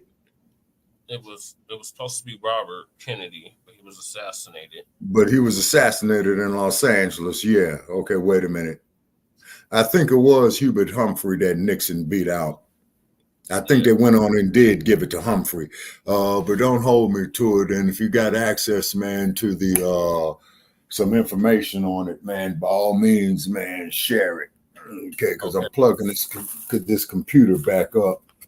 Okay. See, this is what happens when you get old, folks, you know, trying to remember your childhood back. You know what I'm saying? Yeah. Get in contact with his campaign, or his campaign might need to get in contact with you, because right now that messaging isn't breaking through. There's about a 63% approval rating among Black Americans when they voted for him at about 92%. And so something about the talking points you just talked about is... Oh, so it dropped 30%. It's still not low enough. It should easily be under 50%. Like, why are y'all still supporting these motherfuckers? Yeah, well, what it is, Brother Che, we've been conditioned, you know, off the plantation system, man. You know, hey, always believe in Master Charlie. You know what I'm saying? No matter what, believe in Master Charlie. You know, don't listen to your own people. You know what I'm saying? They don't know what they're talking about, but believe in Master Charlie. You see what I mean? Yeah, you gotta have a white self-approval. So if the cracker tells you the truth, you'll believe it. But if your own people tell you the truth, you won't believe that. Exactly, because you got to go out there, debate it. They can say the exact same thing, and you'll believe them. But if we say it, oh, y'all crazy, y'all don't know what you're talking about. Yeah, exactly. The sauce. No, you the one that's lost in the sauce. But let's get back to the clip. Okay. Not getting to the actual audience that Joe Biden seeks to reach. But I want to move on and ask you about House Minority Leader Hakeem Jeffries really quickly. He is seeming to be the next wave. He has a lot in front of him with respect to a Congress that is Republican controlled, but trying to steer the Democratic Party in a particular direction. As the elder statesman, give me one piece of advice. Man, he's such a disgrace. That dude, you know, his totally uncle is Dr. Leonard Jeffries. I've heard the name of Dr. Leonard Jeffries. Yeah, he's a big master scholar of ours on the pro-Black Pan-Africanism stance or tip. But yeah, that's his nephew. Wow. That you've given him to try and help him move along and move the agenda forward. He has what agenda? The alphabet agenda, because that's the only agenda. And the migrant invasion agenda, those are the only two agendas that Democrats are running. Exactly. They're damn sure not running a Black first agenda. But that's for damn sure. Frontline Black News. It's about the Black experience enhanced and the revolutionary agenda are. Right. There's a lot in front of him, but he has a lot of people behind him. And I'm in that group. He is an incredible leader. He is keeping our caucus together. He is articulating the issues in a way that they need to be articulated. And I do believe that I will be standing with him here on January 15th on Martin Luther King Jr. Day. We'll be here in Columbia, South Carolina together. And he will enunciate on that day that which I think African Americans throughout the country ought to hear. He believes, as I believe, that this democracy is at stake. The freedoms of Americans are at stake. We must re-elect Joe Biden. Yeah, we got Ralph's out of Los Angeles, and do it in a way that would demonstrate to the MAGA Republicans and all others who may be looking for it. He froze up. I don't know what happened. Are you still there, Shabaka? No, democracy. Yes, democracy will continue to rule the day here in the United States of America. Last question, Congressman, before I let you go. Are you throwing the fish rod this year, and can I come? That's all I need to know before you get out of here. Congressman Jim Clyburn, thank you so much for joining me. Thank you. This damn coonery, buffoonery right here. Now, did you hear anything in that sales pitch? Because that's what it sounded like to me for the Black community. So everybody else gets something exclusively for their group, and we have to settle for what you do for everybody. This is why Joe Biden is losing the Black vote. And it sounds to me like y'all still don't have your act together on what's going on out here. You're really missing the point if you think this everybody talk and then claim it's just for it's for the Black community too, man, you'll probably have a lot more lost votes. That's all I have to say. Y'all are still trying to go down the same path that got you in this mess with the Black community. And I can see there is no lesson learned yet. Oh, Stevie. And look like they won't be Make sure none. you don't vote See, for her. chattering about what you did for us, and we're sitting here and, you know, we don't know what you did. That's a problem. And, you know, like he said, that message is not getting out there. And quite frankly, even if that message of what he said got out there, this is not going to do them any good. Nope. Because it's not any of the things that we said we want. We want a crime bill. We want reparations. We want you to do something about these cops. Why haven't you been talking about the George Floyd Act? Yeah, remember? Top Mala was Yeah. at that. You know, you're not talking Yeah. about anything Her that we want. Passed the George Floyd Act. That was what 6 And this and we is ain't always going to be a nothing problem about that for the since. Democratic Party. You know, I guess he is scared of to say the word reparations. And now all of a sudden, you know, at the end of the year, the CBC puts a message out because, you know, Clyburn is part of the CBC, that they're going to look at police reform and doing something about these cops and also reparations. But we know you're not going to do anything. Exactly. You're trying to pull that bait and switch stuff that Back you in did in 2020. And I'm telling you, this time around, the community is on top of their game. You're gonna get the race soldiers more money to kill you. You won't pull it off. So all I have to say is, if this is what Joe Biden has done for the community, consider yourself lost when it comes down to the presidential 2024 race.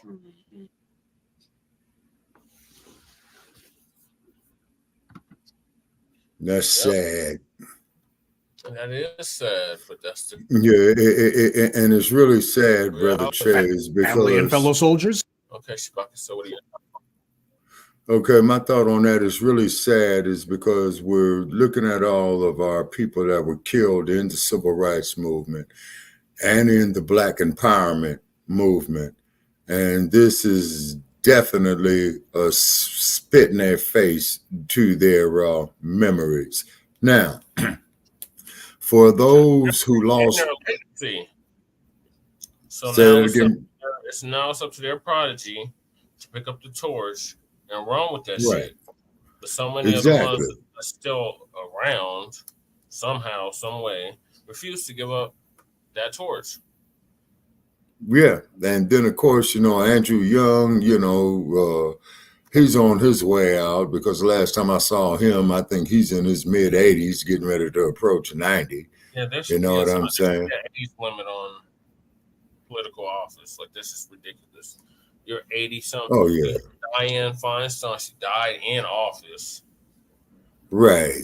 90. Yeah. And I remember Dianne Feinstein when she was the mayor of San Francisco. Having people running the country? Nah. Exactly. And doing the same thing with Nancy Pelosi. She's getting up there in age. They're all getting up there in age. Shabaka, they've been in office for 30, 40. Look at Biden. He was in office. He's been in office for 50 years. Yeah. Damn near as long as I've been alive.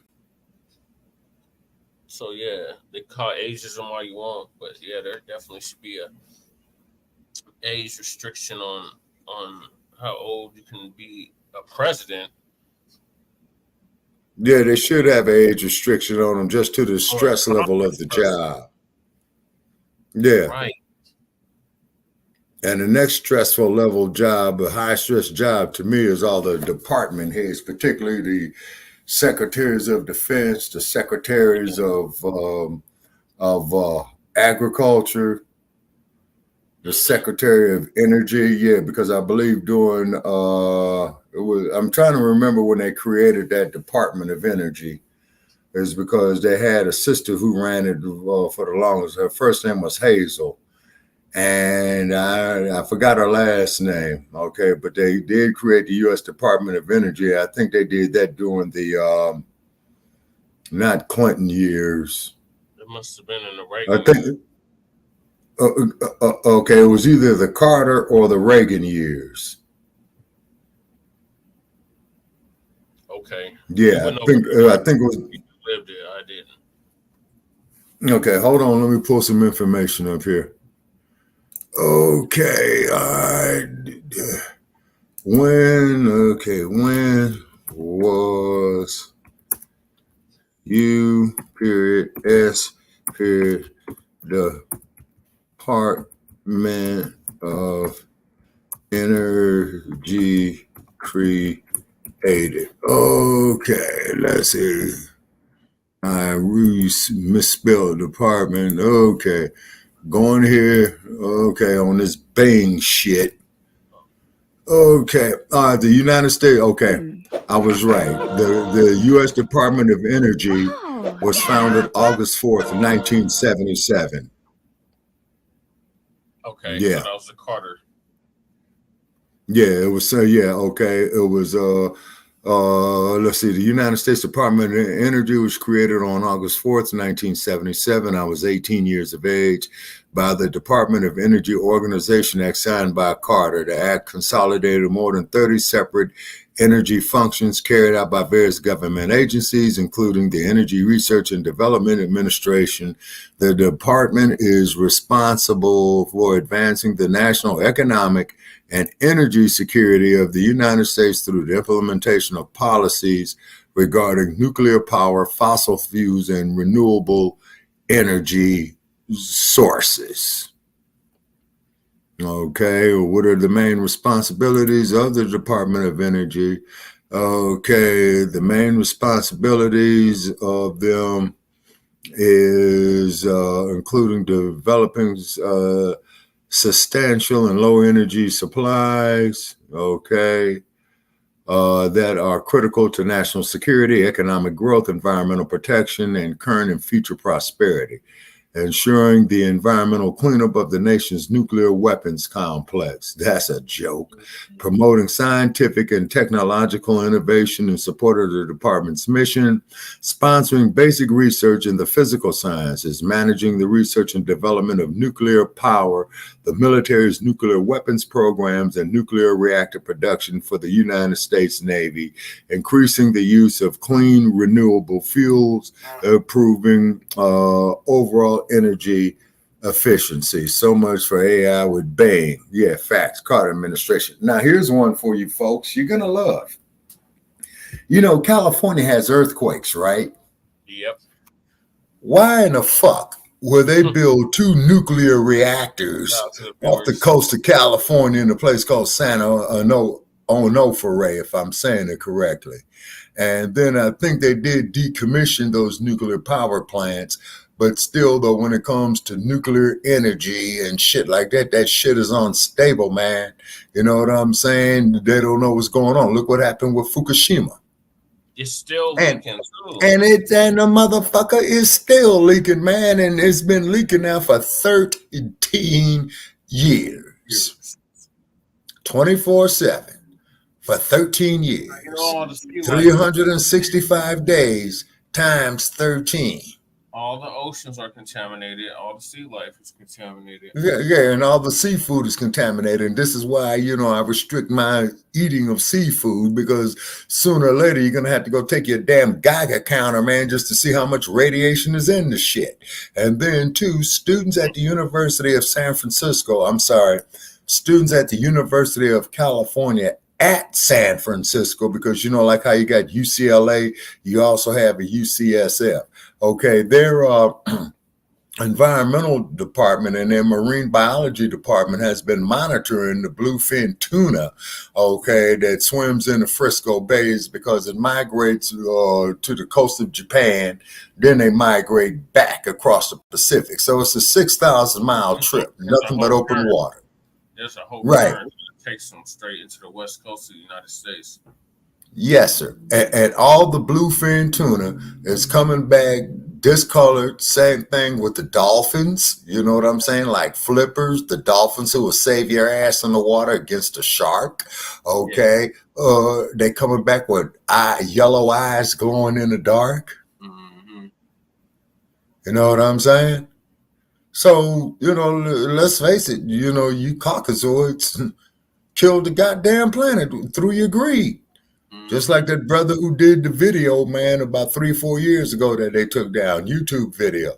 And he's sitting down there talking to the white fella, and they talking about things, and the brother tells the white fella, you motherfuckers are the virus. Mm-hmm. Oh, you they see? took that video down, Shabaka? I believe they did, yes. Wow. Yes. You talking about the video of the brother in the room with a bunch of other men, but they were men of different races?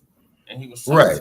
Boy, they took that and they were sitting down. Yeah, I believe they took it down. Yeah. Wow. Yeah, and that's Oh yeah, right over there in San Bruno, California, San Mateo County. You know what I'm saying? Mm-hmm. Yeah. So, contrary to what that last video was saying, Biden is catching a lot of heat. So Biden's one of the swing states up north, as they say. Oh, he was heckled in Pennsylvania. Okay. And he got heckled and harassed, as and rightfully so. Okay, you're a loser. Go home, Joe. Yeah. So he received backlash. Y'all president, Jim Crow Biden, received backlash and boos. President Biden's consequential swing state visit in Pennsylvania. Ladies and gentlemen, for weeks, there have been stories out about Joe Biden losing in the swing states and Trump actually ahead. Well, he went to Pennsylvania this past Friday, the state I was born in, and got a very rude welcome. He was heckled and people were shouting all kinds of things at Joe Biden during that trip. Good. Well, let's get into this story. Get him. Biden received rude welcome while visiting swing state. Go home, Joe. Yeah. The president received a rude welcome from voters who mercilessly heckled him during a trip he took to Pennsylvania this past Friday.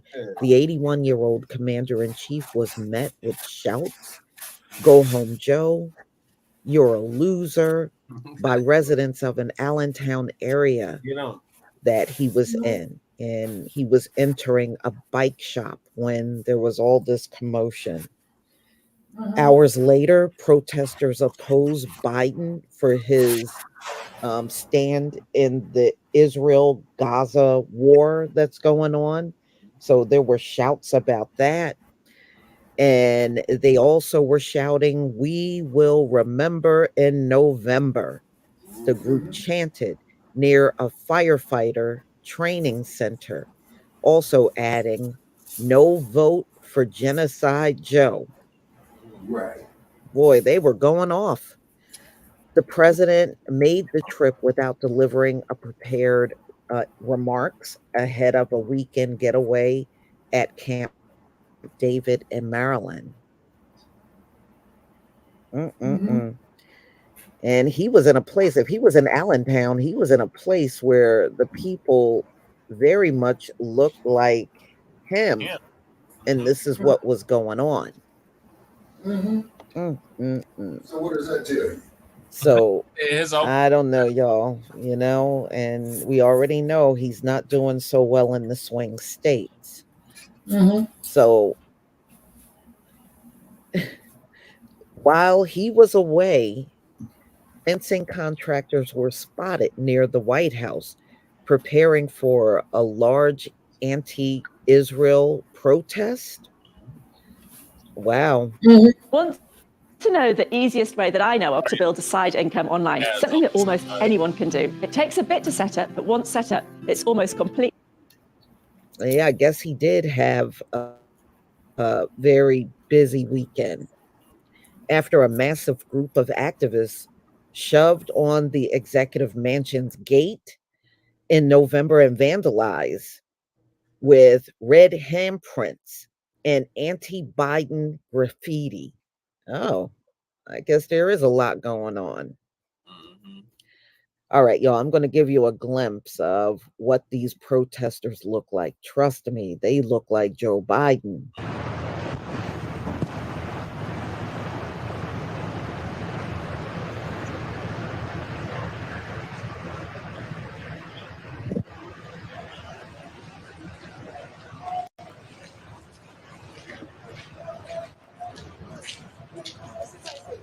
Yeah, yeah, definitely. We're gonna help him.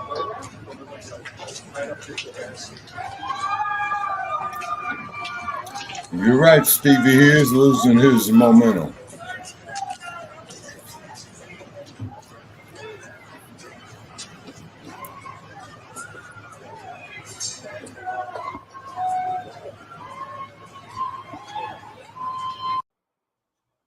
All right, y'all. This is what the crowd looked like.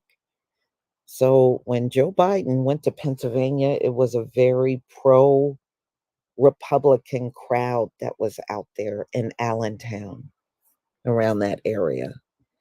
And yeah, I know Allentown, and it sure is like that. Yeah, look like playing country to me. So Biden Pretty did much speak briefly with reporters about his decision to order airstrikes on an Iran ally, the government of Yemen, in retaliation for attacks on Red Sea commercial shipping.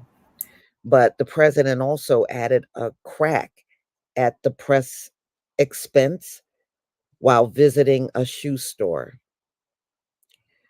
Would you give them running shoes so they can take off? Joked the president. He's talking about the hecklers, because it was just so many of them out there. Who has taken heat from journalists for giving relatively few interviews and press conferences. So they were out there in full force, y'all. And you know what the slogan for this state was? You've got a friend in Pennsylvania. I don't know if you want a friend in Pennsylvania. That's all I got to say on that one. And I was born there. Look, y'all, it ain't gonna, this is showing you right here. It is not going to be an easy journey for Joe Biden in this country for re-election. It's not. I really think this is a sign of things really going downhill as he's out there campaigning. You know, they may pull that Obama stuff where they vet the crowd to make sure everybody is for Joe Biden in the crowd. They may start pulling that one, because that was done a lot with Obama, ladies and gentlemen. I remember a few times that was done with Obama. And they may have to do the same thing with Joe Biden, so it don't continue to look bad all throughout 2024. Everywhere he goes, he's getting booed and heckled, and people, you know, yelling all kinds of obscenities at him. And because I really believe that's how it's going to turn out for him. You know, you may see it another way, but I'm just telling you, I don't believe this is going to be an easy journey going around the country. And we already know he's not doing great in the swing states. And that might be the reason why he is targeting those states first, because he is trailing Donald Trump. And at the rate that he's going, I really believe this is a precursor for what's to come, y'all, for Joe Biden. I really do. I don't think this is going to go away for him. And he better develop some tough skin as he's out here on the campaign trail. That's all I got to say, because he sure is going to need it big time. Y'all gonna have to tell me what you think about this one. Please leave your comment and subscribe. Don't forget. Yeah, please leave your comment and don't forget to subscribe to Frontline Black News, the Revolutionary Agenda on YouTube and Facebook. Okay, you're back, Spuddy. Yes, sir. And don't forget to follow and like the page of Shabaka's Black Experience Enhanced. Yeah, she's heavy. That's Cabrera. Oh, yeah, Stevie. Yeah, she's heavy. Yeah, she is speaking facts. And based on what Sister was just saying, this might just be the tip of the iceberg, man, on hiding Biden. Oh, yeah. I got another video that I'm about to play. It's going to be really funny. Okay. It's going to be showing you the black voters that are in support of the dump as in human shit. I want to make that perfectly clear. Yeah, and I got to see this shit. This ain't this crew called Niggas for Trumps, is it? Nah, it's not them. These are average run-of-the-mill black folks that's like, fuck Biden. Okay. Then write in Jesse Parrish for president. Yeah, can do that. I got to get registered with the state though.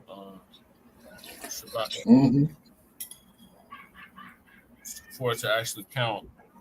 But yeah, that's the option. You can write in Mickey Mouse. You can write in the third party candidate. Or RFK route. We're not telling you who to vote for.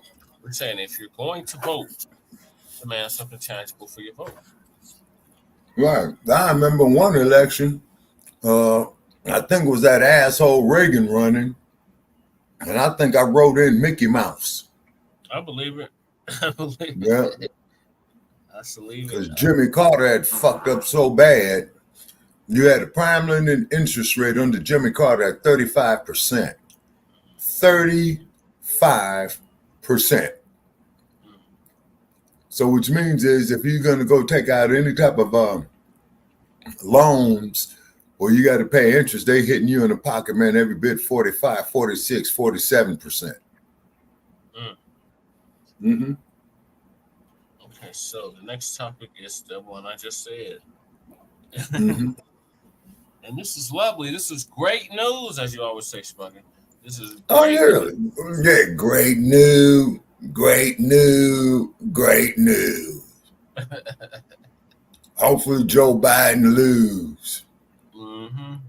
And I'm not saying nothing about the ponies or the bums out of Oakland. You know what I'm saying? You know, they back in the barn and they in dry dock. So you and I, man, we'll sit there and argue and debate and heckle each other in September of 2024. Yep, sounds good. Now getting back to the Jim Crow, sleepy Jim Crow Biden. It's not looking good for you. A lot of our people are starting to wake up. It's a matter of time before you Democrats and your shills are out of business. So fuck London Bridge, fuck Brandon Johnson, fuck Eric Adams, Mike Johnson, all them screws. Yep. Because they ain't doing shit for the black community. The only thing what you opportunistic bastards is doing is bending over, spreading a crack in your ass and getting fucked in your ass. That's it. At our expense. Well, tonight on podcast, ladies and our expense. Yeah. So the next topic is the black voters, us, shock the Democrats by wanting to dump as human shit. And we want to make that perfectly clear. Donald Trump back in office. Right. So this footage is gonna shock a lot of you. I got a kick out of it the first time I watched it. It's the Mickey Mouse Club effect. Yeah, he's right about that. Yeah, it is propaganda. Yeah. Mm-hmm. Yeah, it's the propaganda. Yeah, it is propaganda, Brother Stevie. Yeah, it is. Yeah, yes, I have one of our residents who marched with Andrew Young. Okay. Are you speaking of doing the civil rights movement there, Brother Stevie? Because I do know that Andy Young did march with Dr. King. Yeah, that's big facts. Okay. Yeah. Because there's file footage that I saw when Mr. Young was marching with Dr. King. And keep in mind, ladies and gentlemen, I was a child at that time. And I think I was about 8 years old. And I didn't know what I was looking at. But I remember this horse and wagon carrying a casket. And there was a whole lot of black people following it. Yeah, and what I had witnessed was Dr. King's funeral. Yeah. Okay, so I'm going to play this clip, y'all. Brace yourselves. Shout out to Uncle Phil. Oh, yeah. And then also, too, Stevie, there's a dude by the name of Joe Gibson, man, who's running for office. Go ahead, Spike. I was just telling him, don't vote for that clown. Go ahead, Spike. Yeah, and then also, too, Mr. Irvin, get with us at Shabaka's Black Experience Enhanced. Okay, we got a show coming up on Tuesday. It's going to be at 9 p.m. in your time zone because we come on out here at 6 p.m. in the West. And the number to call in is 516-418-5996. And be sure to add that phone number, sir, to your cell phone plan with T-Mobile so you will not be charged for calling in. And get with us. Mm-hmm.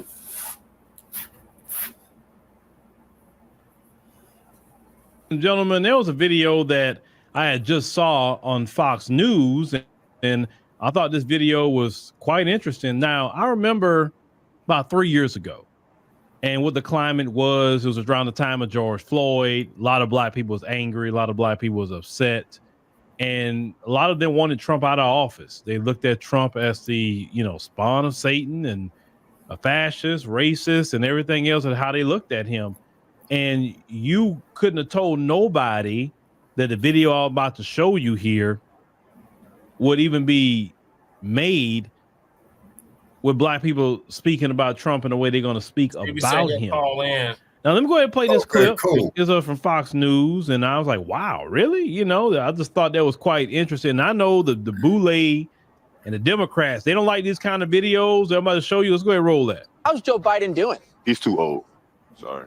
But everybody elected him, so that's y'all fault. He's sitting there lying to people. He's the worst president that we ever had. Joe Biden, please go back to Delaware because New York City, you have no idea what we need. He's a slimy mother. Take you out to lunch and stick the fork up your ass right after. Who do you want to win the 2024 election, Joe Biden or Donald Trump? Donald Trump. I want Donald Trump. Trump. That happens to be me, in case you forget. When he was in, it was no crime. Crime was down. Uncle Donald. No cap.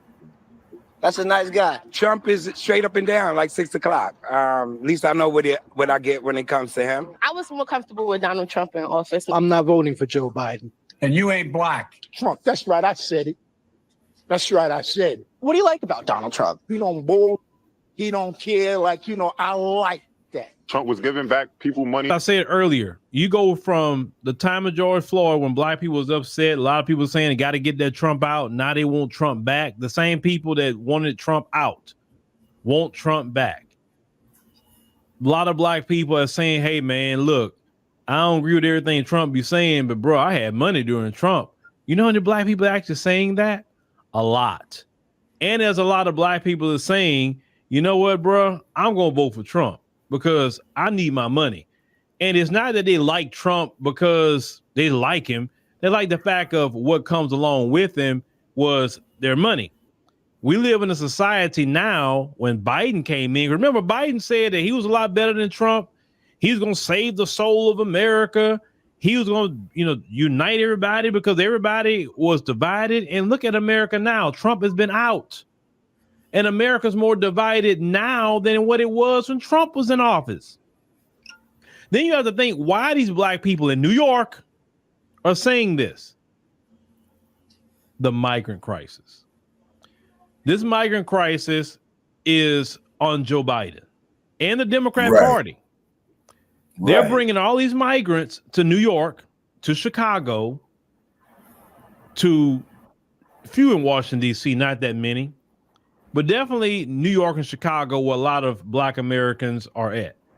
Now the migrant crisis is even affecting white Americans as well. It's like the other day they was upset about the school where the kids were taken out the school so the migrants could be in there.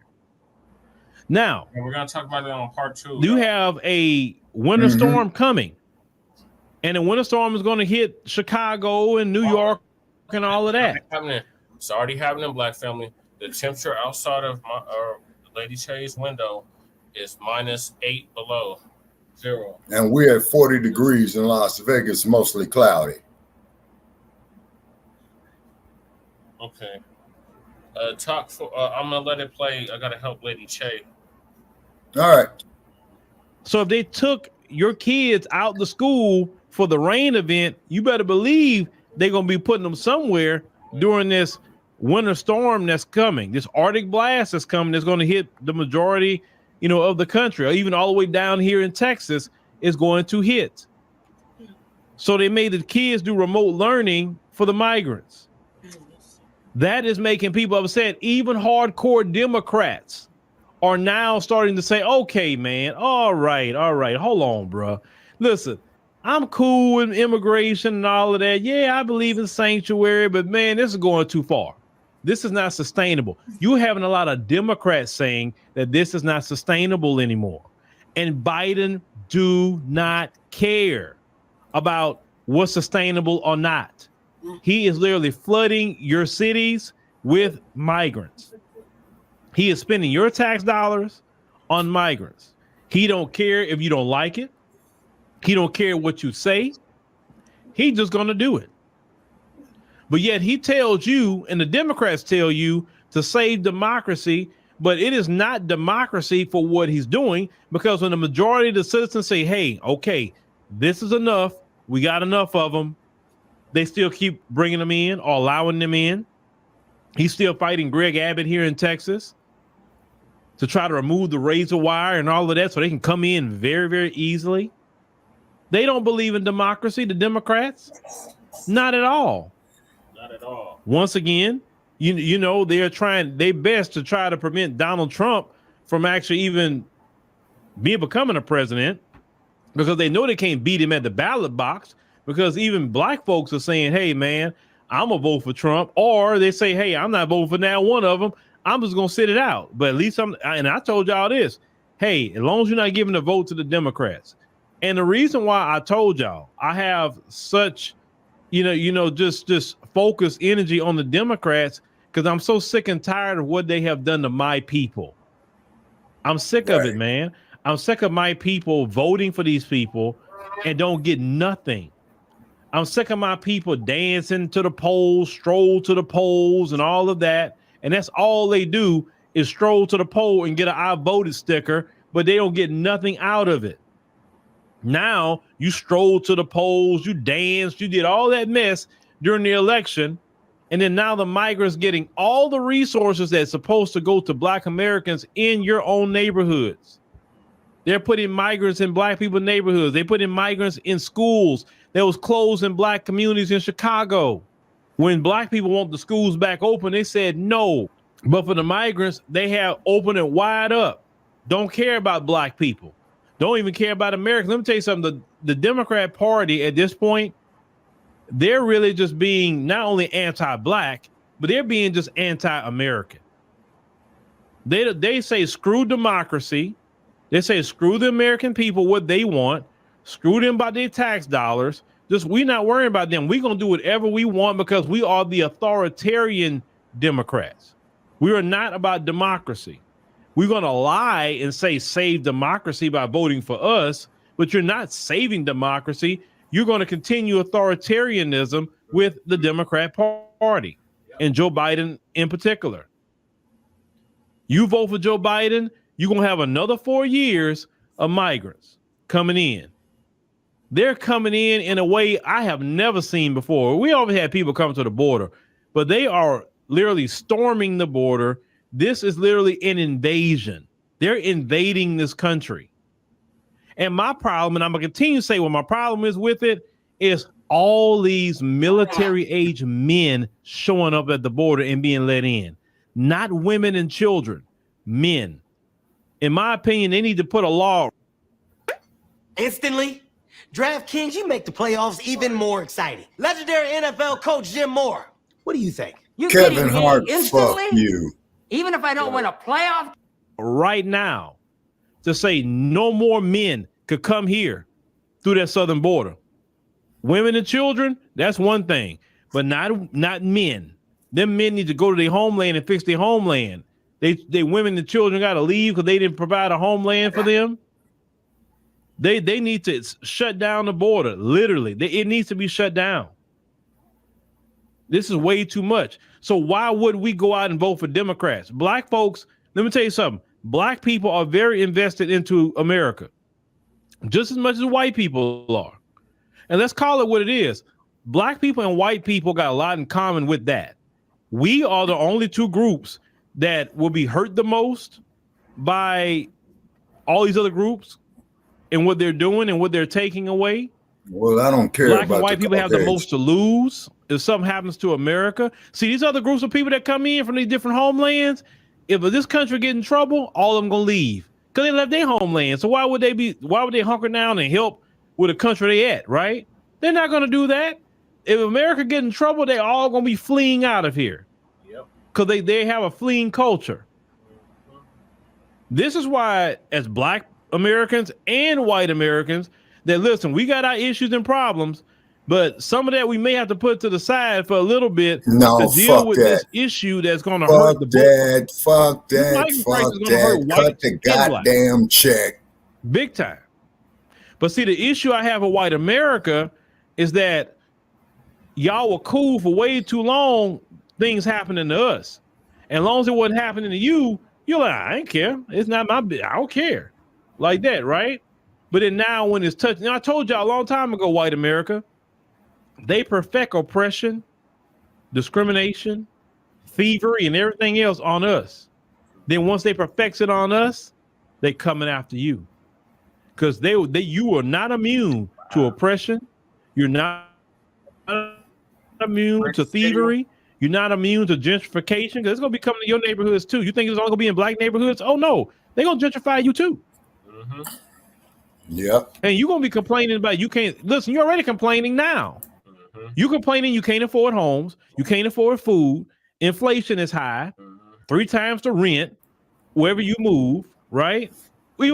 So many white people are complaining. Go on TikTok. White people are crying about what's happening to them, saying they can't afford anything. Sounds like Black people, literally. So white people, what are you going to do in the election? Are you going to go out and vote Democrat too?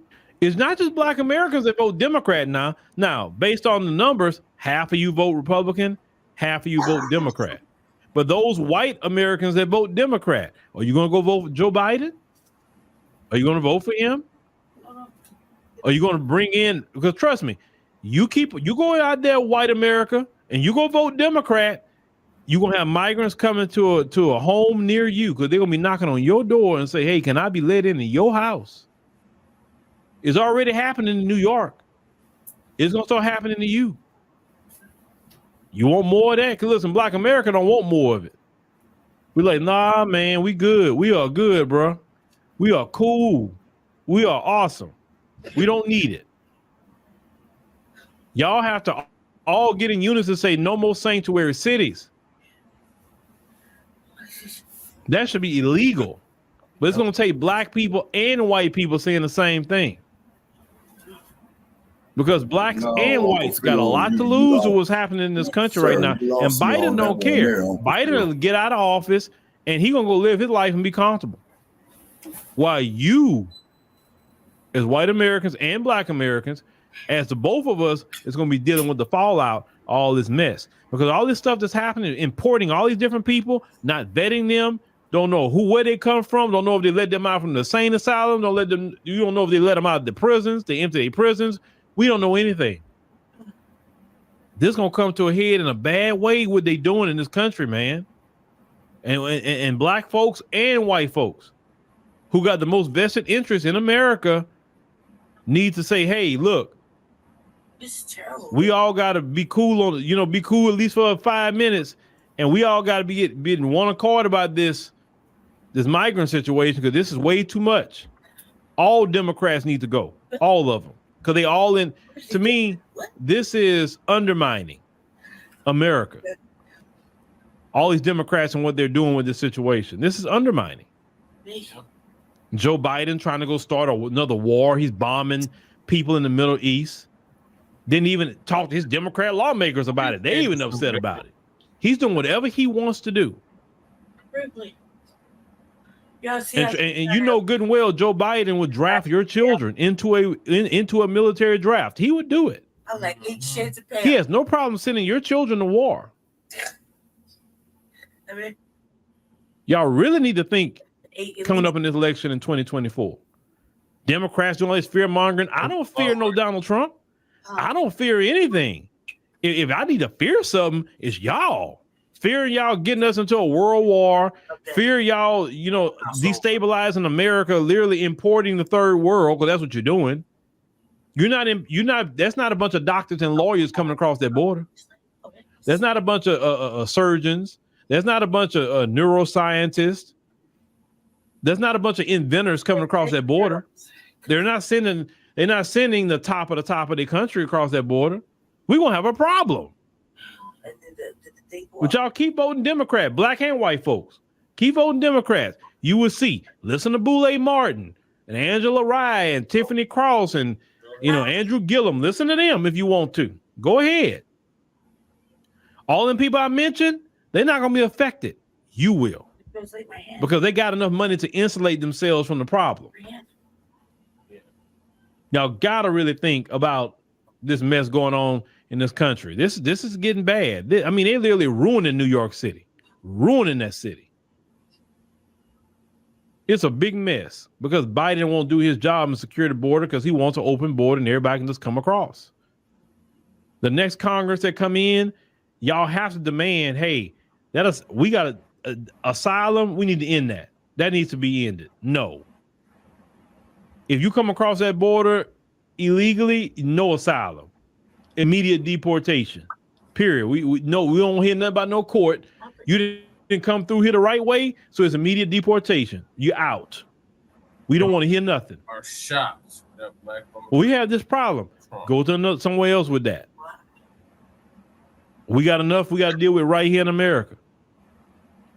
But a lot of black people are, seeing, hey, they see what's going on. They see. That's why I'm paying attention to all this stuff's going on with Trump, with these cases and all of that. I'm watching all that or whatever. And all that's quite interesting. You're hearing more and more things come out. And these prosecutors and lawyers have been meeting at the White House. Biden say he had nothing to do with it. But then with finding Willis and her drama going on in Atlanta right now is coming out that she have an affair with a special prosecutor. But the special prosecutor sent her a bill that he had to go to the White House twice. What is he doing at the White House? Talking with Biden, figuring out ways to try to get Trump. Like, everybody see that mess, man. Everybody see it. But America, y'all better wake up. Y'all better wake up. This migrant thing is going to be the undoing of America.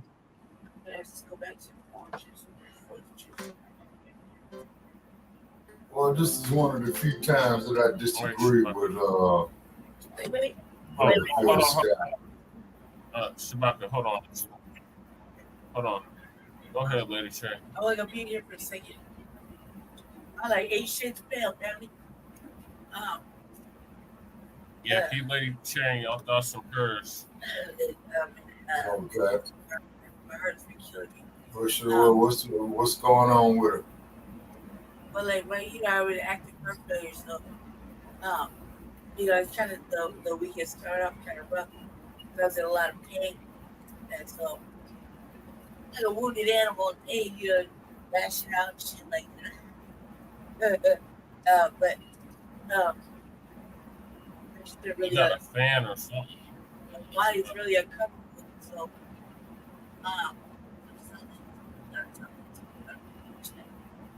It's about 2 now. well, I love people to check. This is especially the Stevie. Yeah, Democrats. Democrats matter. The doll is very sick. Not with a cold or anything, but like right now I got a massive migraine. Everything like the light, like the light in the room is just like heavy. But Kick rocks lighting. it's been okay. I'm just really sick. I decided to let I didn't let him, but decided just to sit back and just do the show.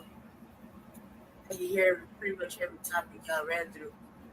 This one though, he's talking about like we should work together.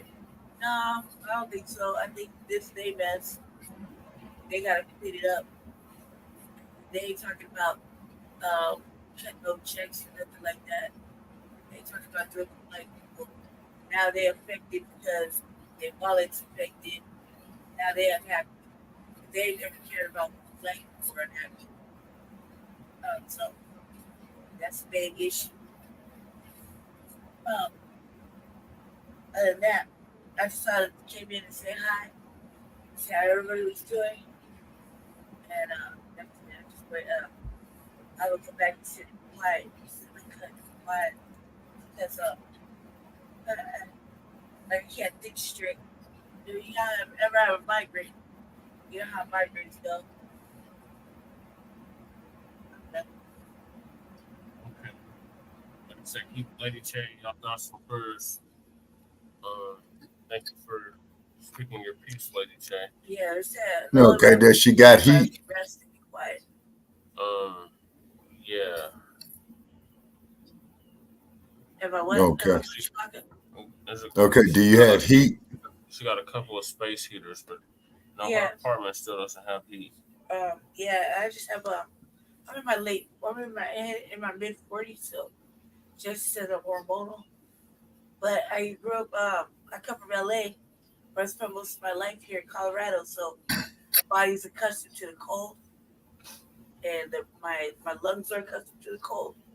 However, my heart, I get too cold. Like right now, it's 1%. What is it?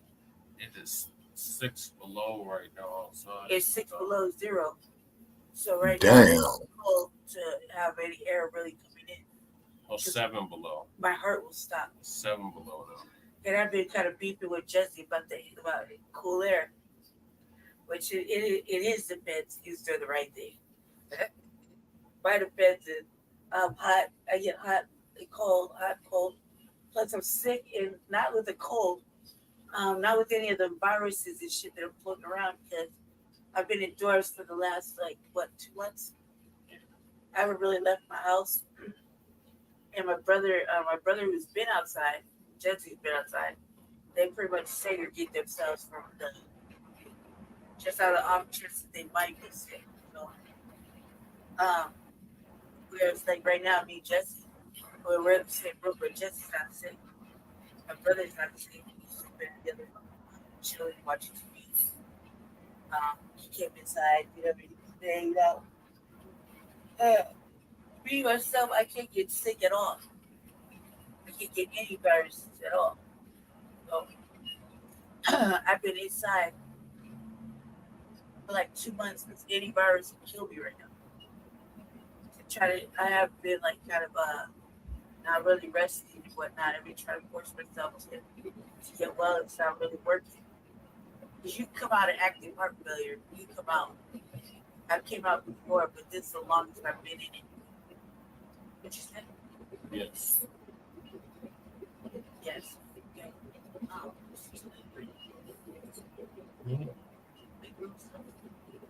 So let's go get it. Yeah, ready. All right, Shabaka, go ahead.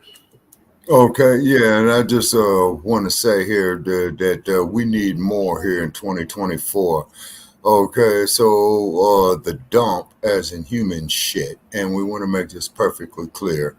Okay, the Supreme Court says that he can run to be the president. You know what I mean? We knew that. Okay, some bitch just might get reselected. You know what I mean?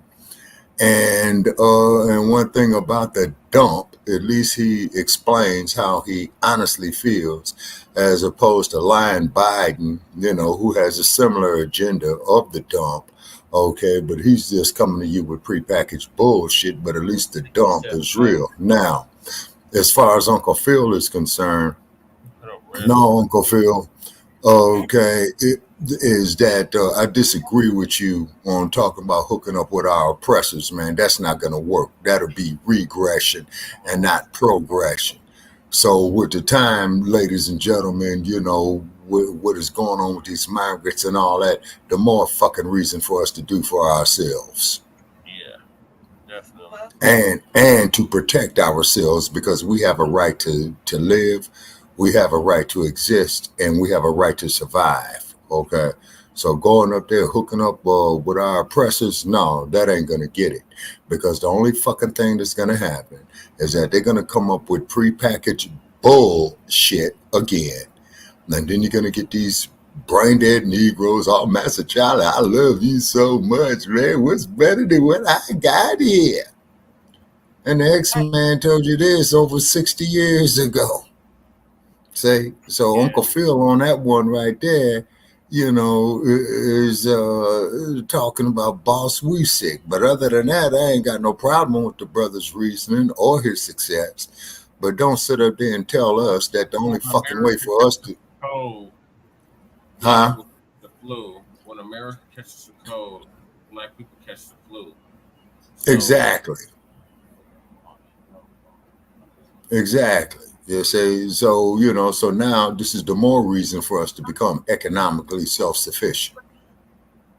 You see what I mean?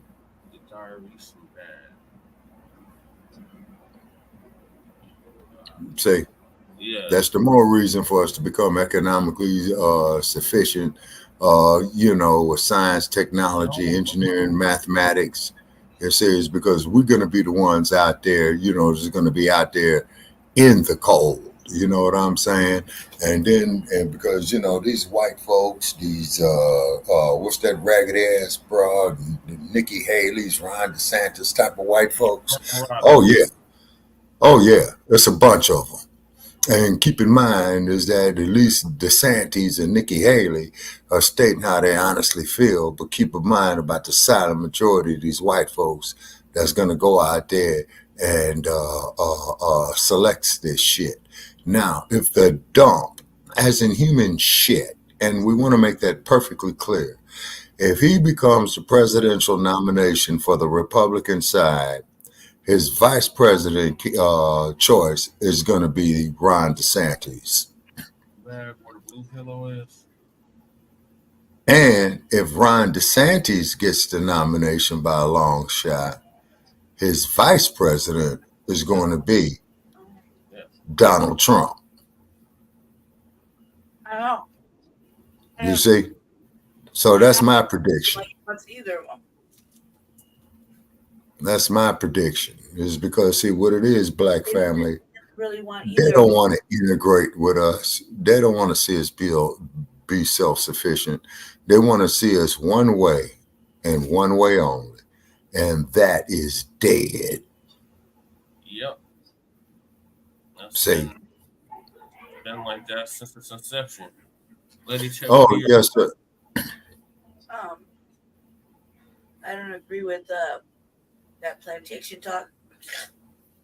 Enough talk. I don't agree with working with them. They never really, they just want what they want when they want it right now. They don't even fuck what we want. I don't go fall for it. Right. I think that I think that it's their problem. They're the ones that did it, especially Biden. He even confronted. I watch the news every day.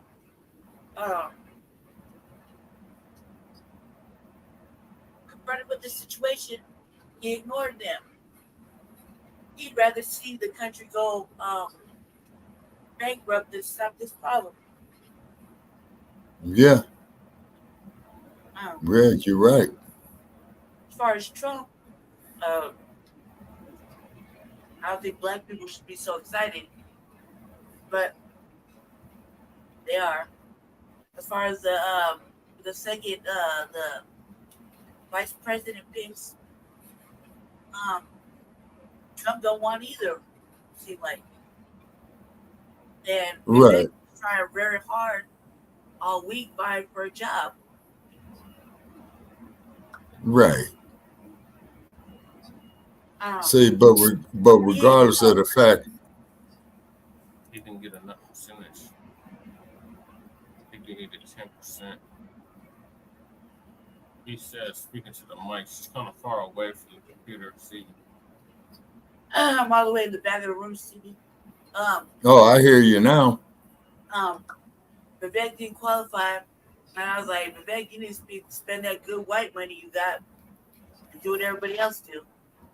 And buy your signatures. Oh. Yeah, Ron DePantis. Yeah, Stevie Irvin. That's what we call him. Yeah, saying that he's a transvestite wearing women's underwear, the punk, you know. And then another thing, too, ladies and gentlemen, it has come to my attention in regard to Ron DeSantis is that he was a JAG officer in the Air Force. That motherfucker never seen any combat. no, he was just a pencil pusher. Yeah, exactly. And I got that information from a reliable source. That RNC was black. Okay, he said he can hear you now. They never talked about nothing for black people. Nowhere. So Right. that right there is an indication why we should not work with them. Well, exactly. You see, and then, you know, as Philip Scott was saying, is that white people and black people are going to be in the same predicament. Now, I have to disagree with Phil on that, is because you could best believe with them being white, they're going to be way ahead up on the social strata than we are. Is because, see, we're at the bottom of the social strata. You see what I mean? And this Vivek Ramaswamy and Kyrie Irving, they come from that caste system country called India. So they're going to be, you know, slipping that shit in as well, too. See.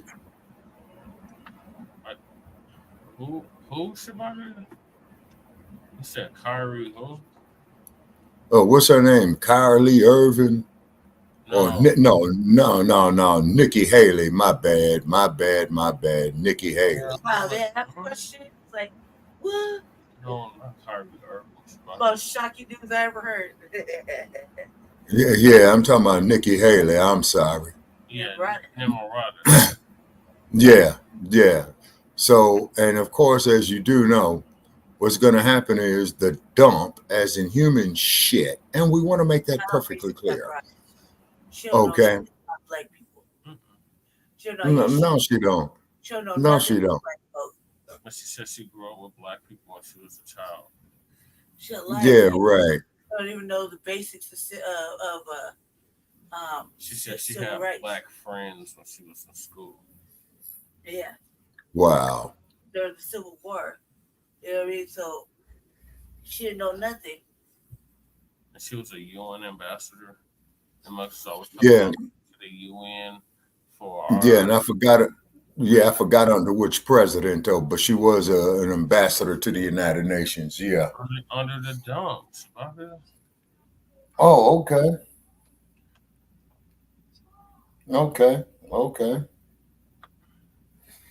Yeah, exactly. No, Kyrie. Yeah, Kyrie is an NBA player. Yeah, I stand corrected on that there, Stevie.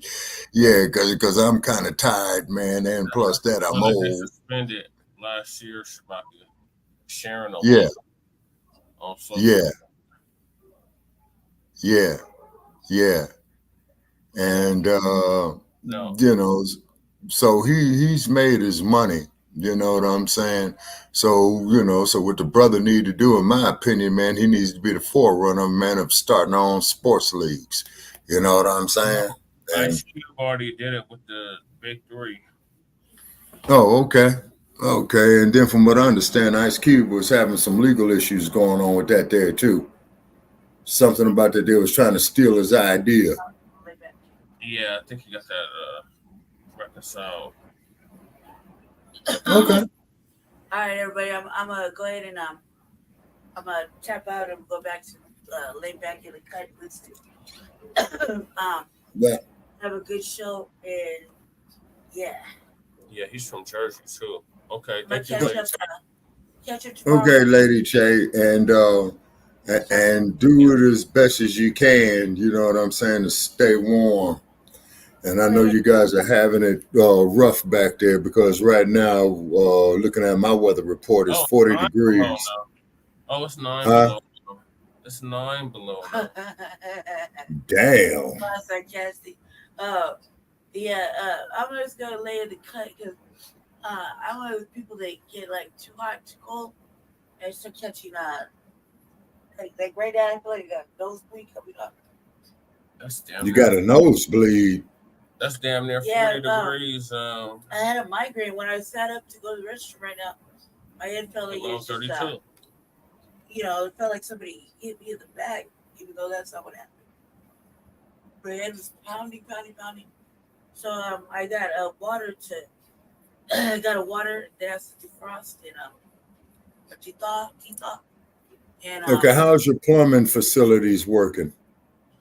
It's been going good, man. The boys, like my brother's up front, Jesse's in the back, so they've been running the water and making sure the pipes still freeze. Okay. Because like I said, I remember one time in Denver, when I was there in Denver about, about 20 years ago, it got so damn cold, the damn toilet bowl froze up, and I had to go get a damn, what do they call them? You know, one of those heaters that you plug up, a space heater. Yeah. And I had to put it off in the bathroom for about 4 hours just to be able to flush the fucking toilet. You know what I mean? I don't believe it. Oh, this is Lady Che. Okay.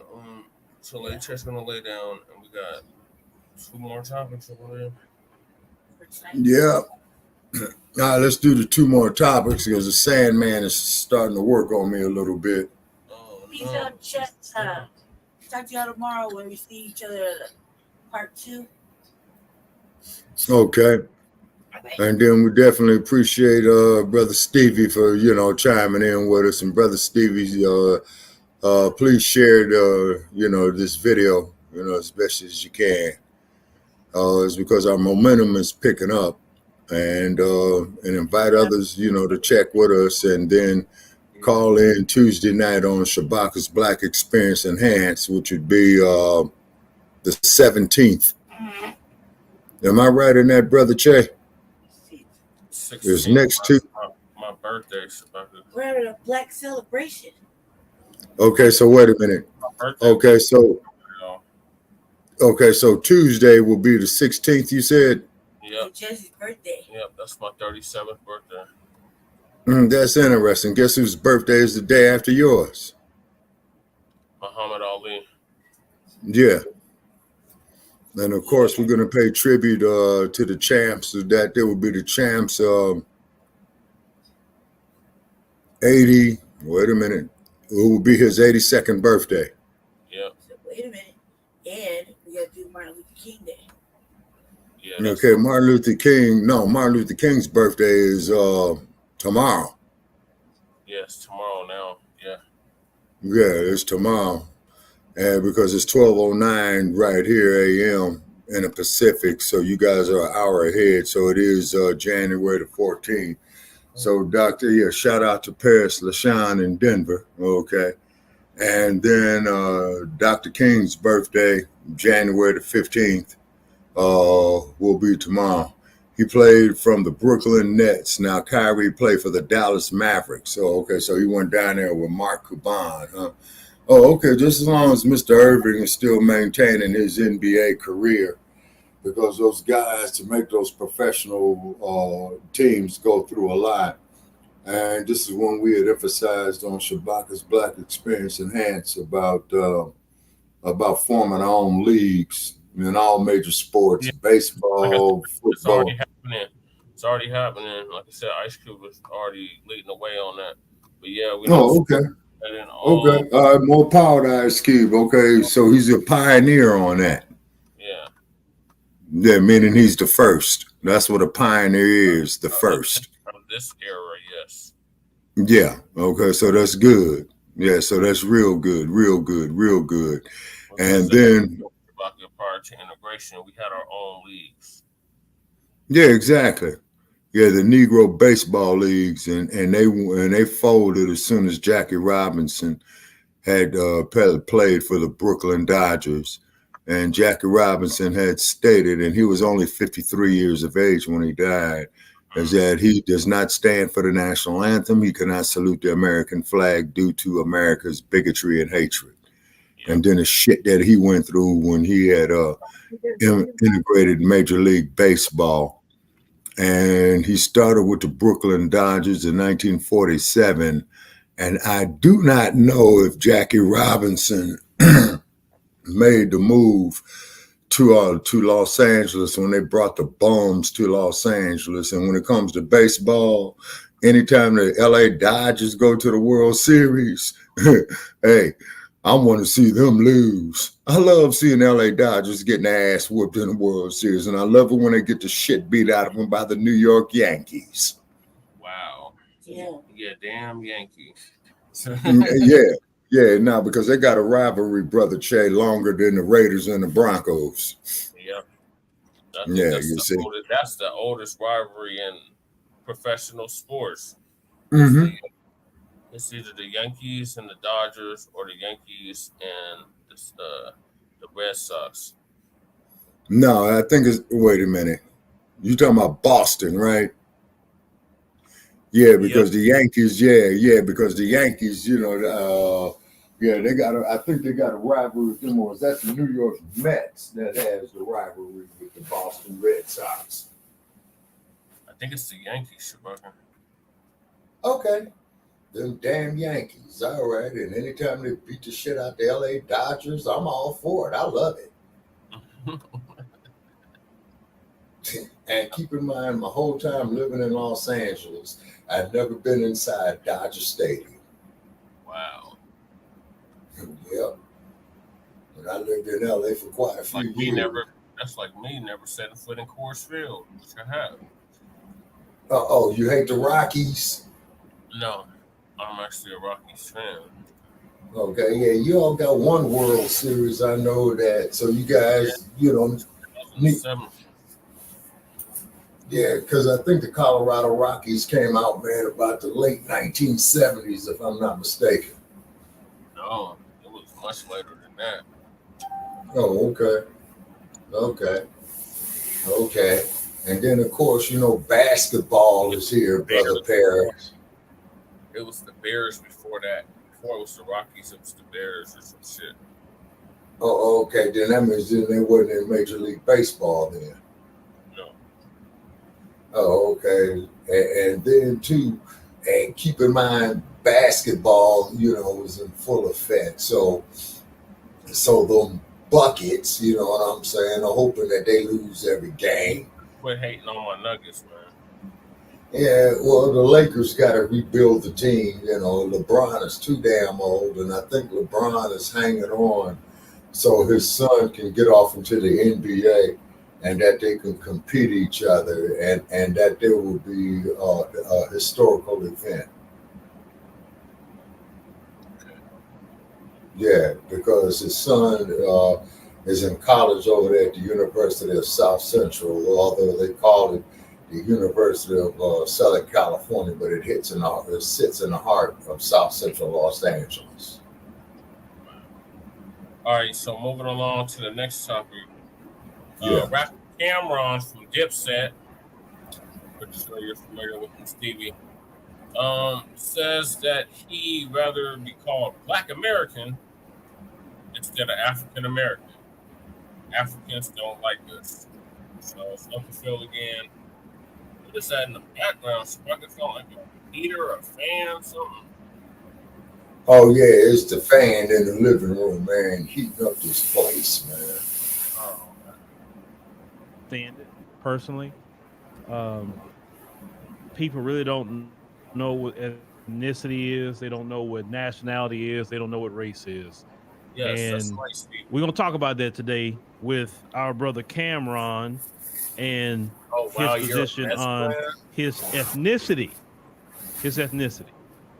So we'll No, let he y'all says come on in here and give y'all a few more minutes. he's a New York Mets fan. Well, today, Lord, how loud? Give me a second. And While I wait on y'all to come on through. Just give me a quick second. The Nuggets are the back-to-back champs. Now, Stevie, they got to win a minimum of 3, man, to be up there with the Lakers and the Celtics, man. You know what I'm saying? Oh my God! Stop this bucket. And the Warriors. Oh God! Oh, we've been beating the Warriors this season. All right, I'm gonna get back here and check what y'all saying here for a minute. So we got this freeze coming, especially those of us in Texas that's not used to cold weather. We're not used to that. So please prepare yourself. Those of you who live in Texas, I know you on the East Coast, y'all used to that, but we mostly have a warm climate here. So today I was running around, doing a few things I needed to do.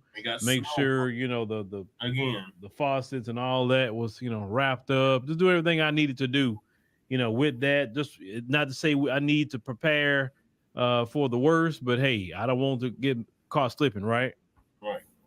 Well, like the referee says, protect yourself at all times. But while we're waiting, thank y'all also for joining us on the African Diaspora News Channel app. We greatly appreciate it. Y'all are steadily coming in, and I greatly appreciate all that. We're working very hard to get all this content up. Like I said, I'm start getting, a lot of videos out the vault that, has been taken down. A lot of classics has been taken down. Well, we're going to start putting all that stuff up, on there. Some of y'all been asking me for certain series I used to do and all of that. Well, that's all that's going to be on the app. Be sure to mention Frontline Black News, Uncle Phil, because we certainly we certainly support you. Go download the app in the Apple App Store and Google Play, and just click one of the videos. It'll say sign in. They got a point that says create account. Then you can select monthly membership, quarterly, or yearly. Like I said before, we're trying to get to 10,000 members this year. 10,000 members. And we can finally, be in a position that we need to be. So we have to deal with the ups and downs, the censorship, and all the different things that we have dealt with on this platform over the years. But they're on the app now. All right, give y'all a few more seconds and we'll get started. Stevie says the Warriors are trash right now. Don't sleep on Minnesota Timberwolves. Type it in an Apple App Store, Google Play. Trust me, it'll come up. I promise you it'll come up. I promise you. And we're gonna have we're gonna do an update to the app this year. We got definitely an update. So how we started. I started in my bathroom, right? So we updated since then. So everything I do, I'm going to update. Even what I'm doing here now is going to be updated. Once I finish one project I got going on after that, then we're going to do the next major update all the way around. So every year we're doing updates to the platform. We're going to get some commercials filmed, for the app. We're going to, have a push, eventually with marketing. So, we definitely want them billboards out for the app. But yeah, we're going to make some push this year. We're going to get a lot of people involved with helping us make these things. So I feel good about that push. I feel real good. Instantly, DraftKings, you make the playoffs even more exciting. Legendary NFL coach Jim. Because we got to push things that we control and what we own. Because, I'm not even, pushing a YouTube channel like that no more. I mean, I don't know marketing. I really push the app. It's something we own.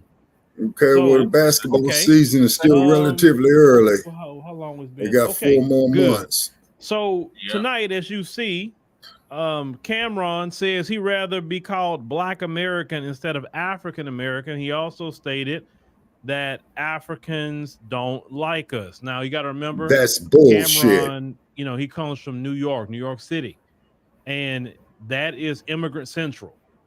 Growing up in the South, we aren't inundated with immigrant central. You know, I haven't really had too much people around me that were African and Caribbean at all growing up. Everybody around me was Black American.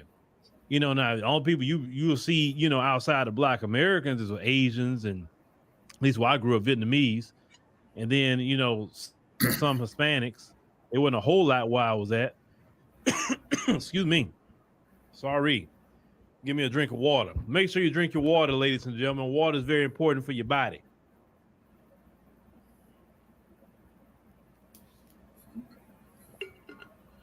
But growing up in the South, we didn't have all these different groups coming in constantly. Like New York, that's like the United Nations over there in that city.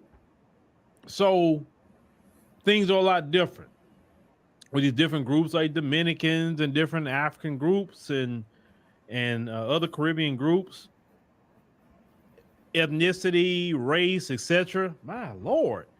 Right when I started this live stream, man, started coughing for some reason. I was coughing all day, y'all. I've been running around, busy, and everything. So let's get to our brother Cameron here, because I want to let that video play, because some people may not have seen this video. And then after I let the video play, I'm going to play it again, but then I'm going to be stopping at certain points for certain reasons. So let me go ahead on and cue this video up. And come on, where we at? All right, Cameron, there we go. Let's get Cameron going here. Honest with you, I'm be totally honest with you, and I know we got to get back to our topics. We already a few minutes in. I'd rather feel in Black than African American, because Africans don't even f with us. Wow. Because they don't. He's wrong. And Americans do? Well, you're American, Mace. You're born in America. When you go to the Olympics, and when I say African American, you go over there, they call us Yankees and all that. They with us, but we're not from the motherland. We're from America. So I'd rather say I'm a Black American. When we go to the Olympics, then say you're a goddamn slave, Trick. And somebody Black is fighting from the United States. No. And this is where the discrepancy comes in, Shabaki. See, the people in your generation and older, y'all still on this fantasy of Pan-Africanism. It doesn't exist. So if we're it was shattered, Brother Che. It was shattered through the COINTELPRO program. It really was. It was shattered through the COINTELPRO program. Yes, in 2024. So since it doesn't exist in 2024, then why are we still holding on to it? We're the only ones that are even championing it. These other groups, the so-called Africans, right? They're not championing that at all. Right, because they're neo-colonialists. That's why. But even the ones on the continent aren't championing it either. Like That's what I'm talking about, Brother Che. The ones on the continent have been neo-colonialized. You see, this is why the Queen Mother had said you got to get rid of the ones that are allowing through customs have too. That's what I'm saying. Like there is no camaraderie there. There is no cohesion there. That's very sad. You're right. That's very, very sad. But however, though, as what Hoover did, you know, with his counterintelligence program, he was targeting that there as well, too, is because in the mid-1960s, you did have some cohesion going on. Why do you think they killed Patrice Lumumba?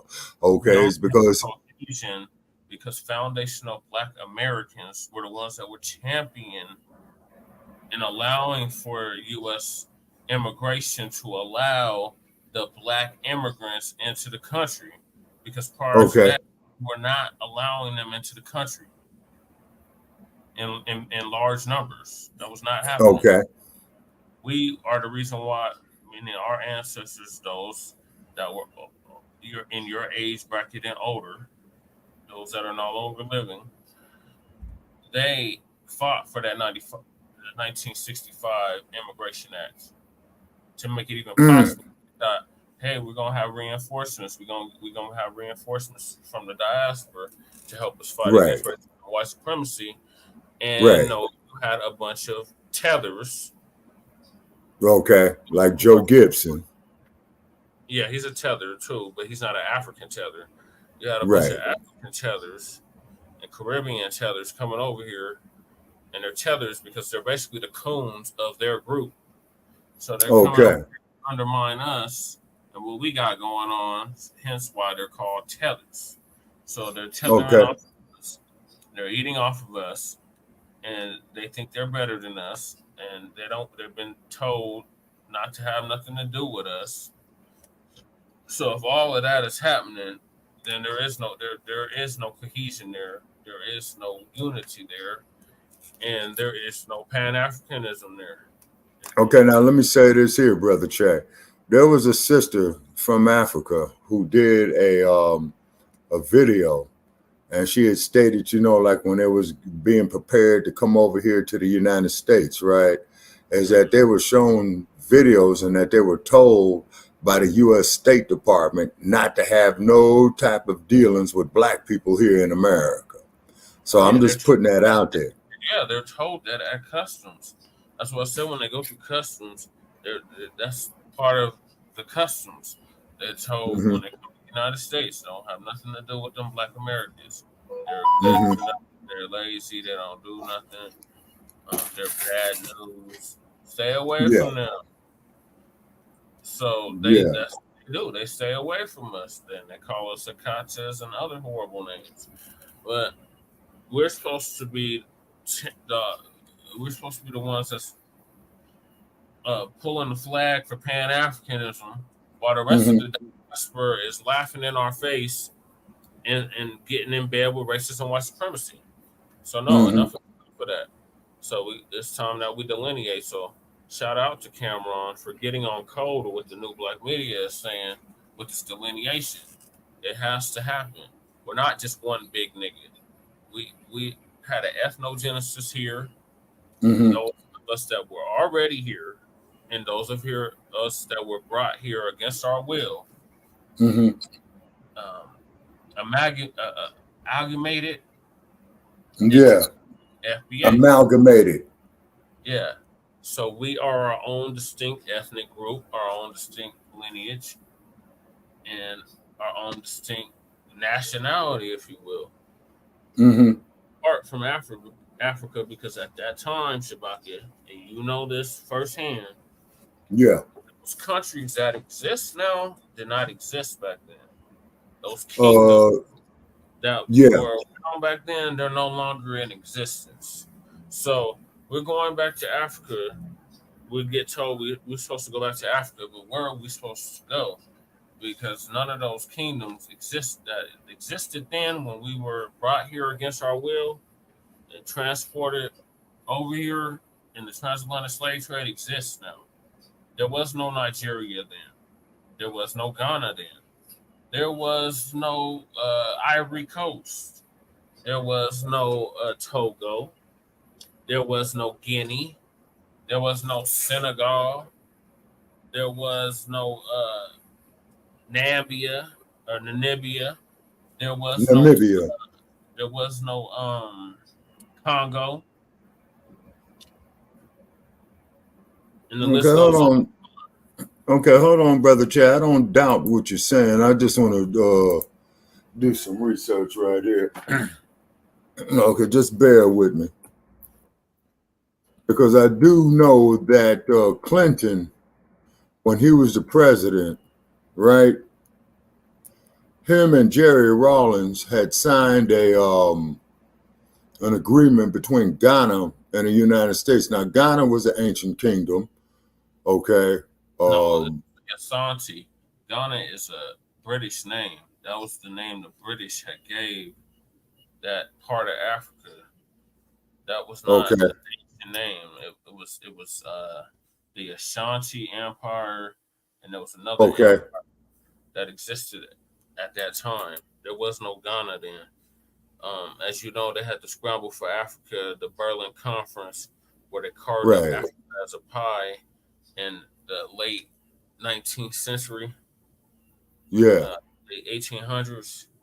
So prior to that, no, none of that. Those places did not exist. So when they tell us to go back to Africa, like they're basically telling us that to try to shut us up. And then when we do go back to Africa, it's a finesse. It's a straight up finesse. I got a whole brother out there right now, Sankofa brother, in Kenya, and it's a finesse. It really is. Like he's like these mothers, they love the white man over here. They're infatuated by him. They do everything they can to. I mean, like we covered it previously, Shabaka, with the cake soap. These mothers, they go all the way to lighten up their skin just so they can look more like the oppressor. So Okay, yeah, that's part of the Ma'afa that Dr. Marimba and he was talking about. Okay, hold on, Brother Che. Now, I pulled up an article here that says the fiasco between Africans and African Americans. This is dated June 10th, 2020. Okay, all right, hold on here. Now, I'm not disagreeing with what you're saying, Brother Che, but I'm just pulling up some old files, in my memory. Okay, for a long period of time, there's been a long existing history of an unfathomable and a silent, raging rift between Africans and African Americans, as some now refer. It should be noted that the relationship between these, no, goddamn, boy, these white folks, it should be between these two races can never be erased or forgotten, even though there seems to be a discouraging high level of historical ignorance or lack of in-depth understanding, especially amongst the newer generations of, I'm going to say Africans, man, because we're still the same fucking race. The connection between Africans and African Americans goes quite a long way. That is the question. Africa is not a race, and Africa was coined by the Romans. Okay, all right. Those people, the people that exist on that continent, did not consider themselves Africans. Back then, they do not consider themselves Africans now. We're literally fed that that's the mama land, and that's where we all belong, and all of this shit. But the people that are there currently, right now, and have been there for generations upon generations, do not consider themselves African. They consider themselves whatever the colonizer named, whatever piece of Africa that they're in, or Al-Kibalon that they're in right now. That's what they refer to each other as. So they put their flags up. Whenever they get an accomplishment, like in the Olympics or something, they'll put their flag up. But it's a problem if we do it. Well, keep in mind, Brother Che, is that Archie Moore, the former light heavyweight boxing champion of the world, he was going to go to Nigeria to be their boxing coach, but they pulled the plug on it at the last minute. I don't know if this was I think it was the 1976 Olympics. Okay, now they got this wording up here by this individual by the name of Audrey Smedley, who believes race or ideas about the difference in human color was developed during the era of African slavery. He believed up until the 18th century, Africans were generally positive people who engaged mostly in farming and cattle breeding. There's no denying that. The question is, do these people even consider themselves African? And they don't. They okay, but that's okay. Now, Brother Che, now I'm not Ethiopian. They consider themselves Ghanaian. They consider themselves Senegalian. They consider themselves Zimbabwean. They don't consider themselves African. And they come up with bullshit. Like Michael Black's son, for instance. He's from Ghana. And his passport says he's white. It doesn't say he's black. It doesn't say he's African. It says he is white. So he's European. Like Elon Musk. Elon Musk is a fucking boar. He ain't no South African. He's a damn boar. The difference between him and the musty man, though, is Michael Black's son is like a city in black. Okay. He's damn near blue black. Talking about he's white. So there is wow. There's a lot of crackatosis that still exists in the Mama Land, in Alkiba land. Okay. Oh yeah. Well, that is, or like I said, Brother Che, that is neo-colonialism. And Sister Miriam Makeba, you know, before her passing and during her career, as you know, she had emphasized, you know, binding the gap between us here in America and there on Africa, is because, as she has stated, is that a lot of the history was translated orally, okay, and then they did not recognize Africans until the white man said, you know, we discovered you, so poof, you exist, which is ridiculous. Now, this is what Miriam Makeba said. This is what Mama Africa said. Now, keeping in mind, they discover it. Okay, now keep in mind, though, Brother Che, Blacc is a label. Okay, Stevie Irvin. That Stevie Irvin, it's a mindset, and we're not the ones that came up with this shit. It was the oppressor that came up with this shit. But even to ancient Kemet, the people, the Kemet knew that they were black. They literally painted themselves black. They had all kinds of different paint. They could have painted themselves. They painted themselves black. Well, let's look at the Sudan, okay, which is right above Kemet. That's Nubia, Shabaka. That is awesome. You want to know something, Brother Che? You got a point on that. Okay, wait a minute. To prove your point even further, Brother Che, is because, and we are the original man. Yes, sir. Stevie Irvin. Okay, but however, though, wait a minute. Because you had the ancient empires of Kush, Nubia, Akusa, Ethiopia, because Ethiopia has been there since the biblical times. Okay, and the women are hypnotically beautiful from Ethiopia. Okay, then you had Zimbabwe. Yep. Then you had Azania. It wasn't in Zimbabwe back then. It was Rhodesia. No, Rhodesia was named after a dude by the name of Cecil Rhodes, the same one who's the Rhodes Scholar was named after. But Mugabe, when he became the president, he had changed the country's name back to its original name, which was Zimbabwe. Yeah, but it was something else before it was Zimbabwe. Okay, but also too, Brother Che, as we all know. Rhodesia too. It was something else before Rhodesia too. Yeah, Zimbabwe. No, it was something else before Zimbabwe, Shabaka. Like it was a whole kingdom. It was something else. Like I literally studied all this stuff back in college. But okay, I'm sure you have, Brother Che. I'm sure you have. Hold on. The 55 current nations that make up Africa did not exist 500 years ago. Did not exist 400 years ago. They didn't even exist 300 years ago. But the Berlin Conference was late 1800s, maybe 200 years ago. Maybe. Yeah, the Berlin Conference was 1888. Yeah, it was the Berlin Conference. Okay. 1884, Shabaka. Okay. I was close. Okay. Hold on, Brother Che. I'm trying to pull up some material right here. Yeah, you can Google it. I've already done the research, but yeah, you can Google it. Okay. I'm sure you have. I work for it to do the research, yeah.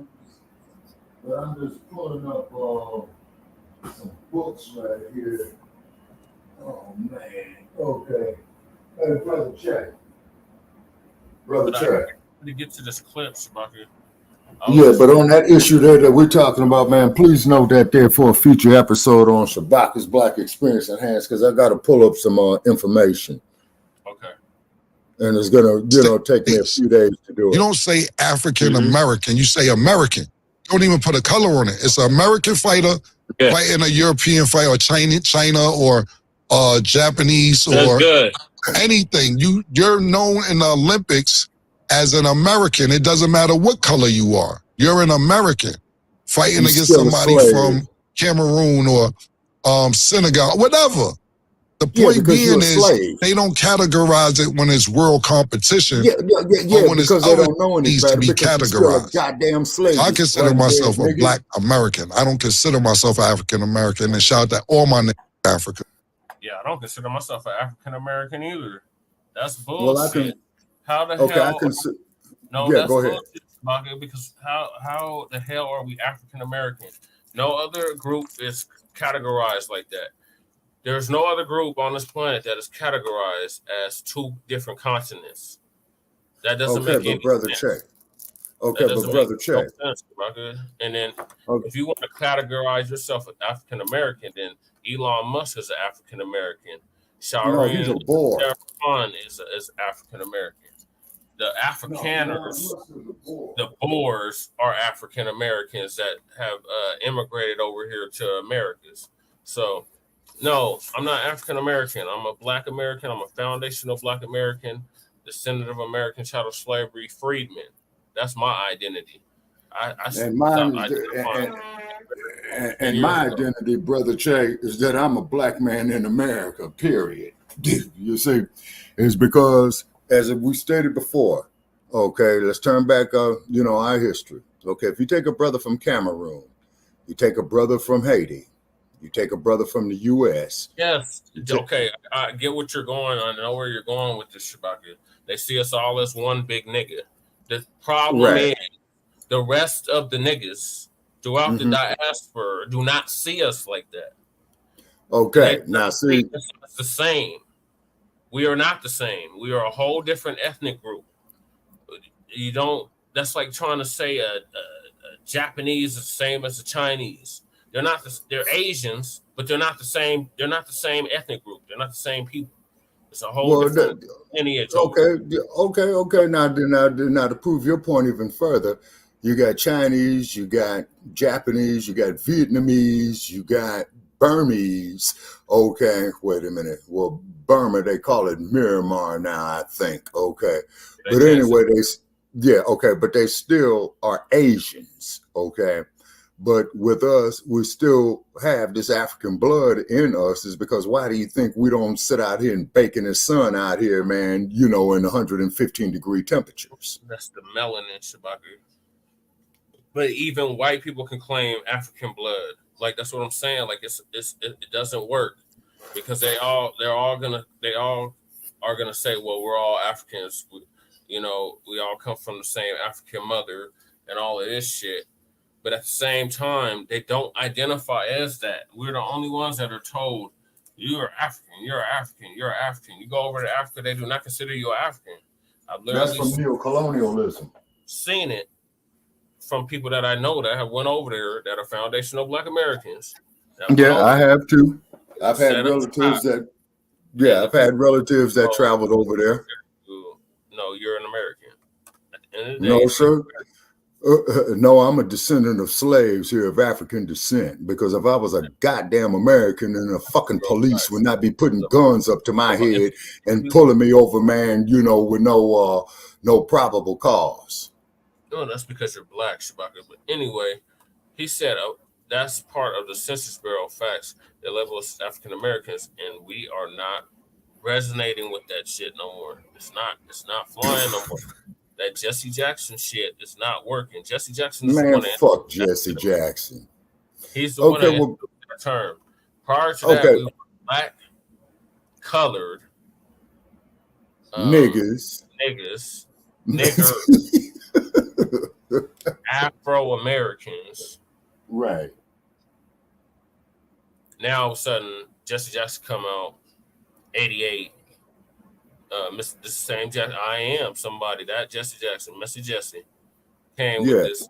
We're African Americans. We need to reconnect with the continent. No, stop it, Jesse. We're not going for that. And here's the thing, Black family. Every 20, 30 years or so, our classification, our label changes in this country. Yeah, you're right. Yeah, on that part there, you're right. But I do ask one thing, Jesse. If you and I ever disagree, man, let us at least disagree agreeably. Right. Okay, but like I said, man, let's research it. Let's do a story on it. You know what I'm saying? Let's do a story on it, because like I said, man, I'm on my way out, man, and like I said, I got to make sure I do my job, man, for the generations, that come after me. You see what I'm saying? The concept of Sankofa, which is going back to tradition, is the first step forward. You see what I mean? Or going back to the past and fetching something and bringing it to the present. Yes. Right. But at the same token, though, I'm not going to sit up here and hate on African peoples, okay?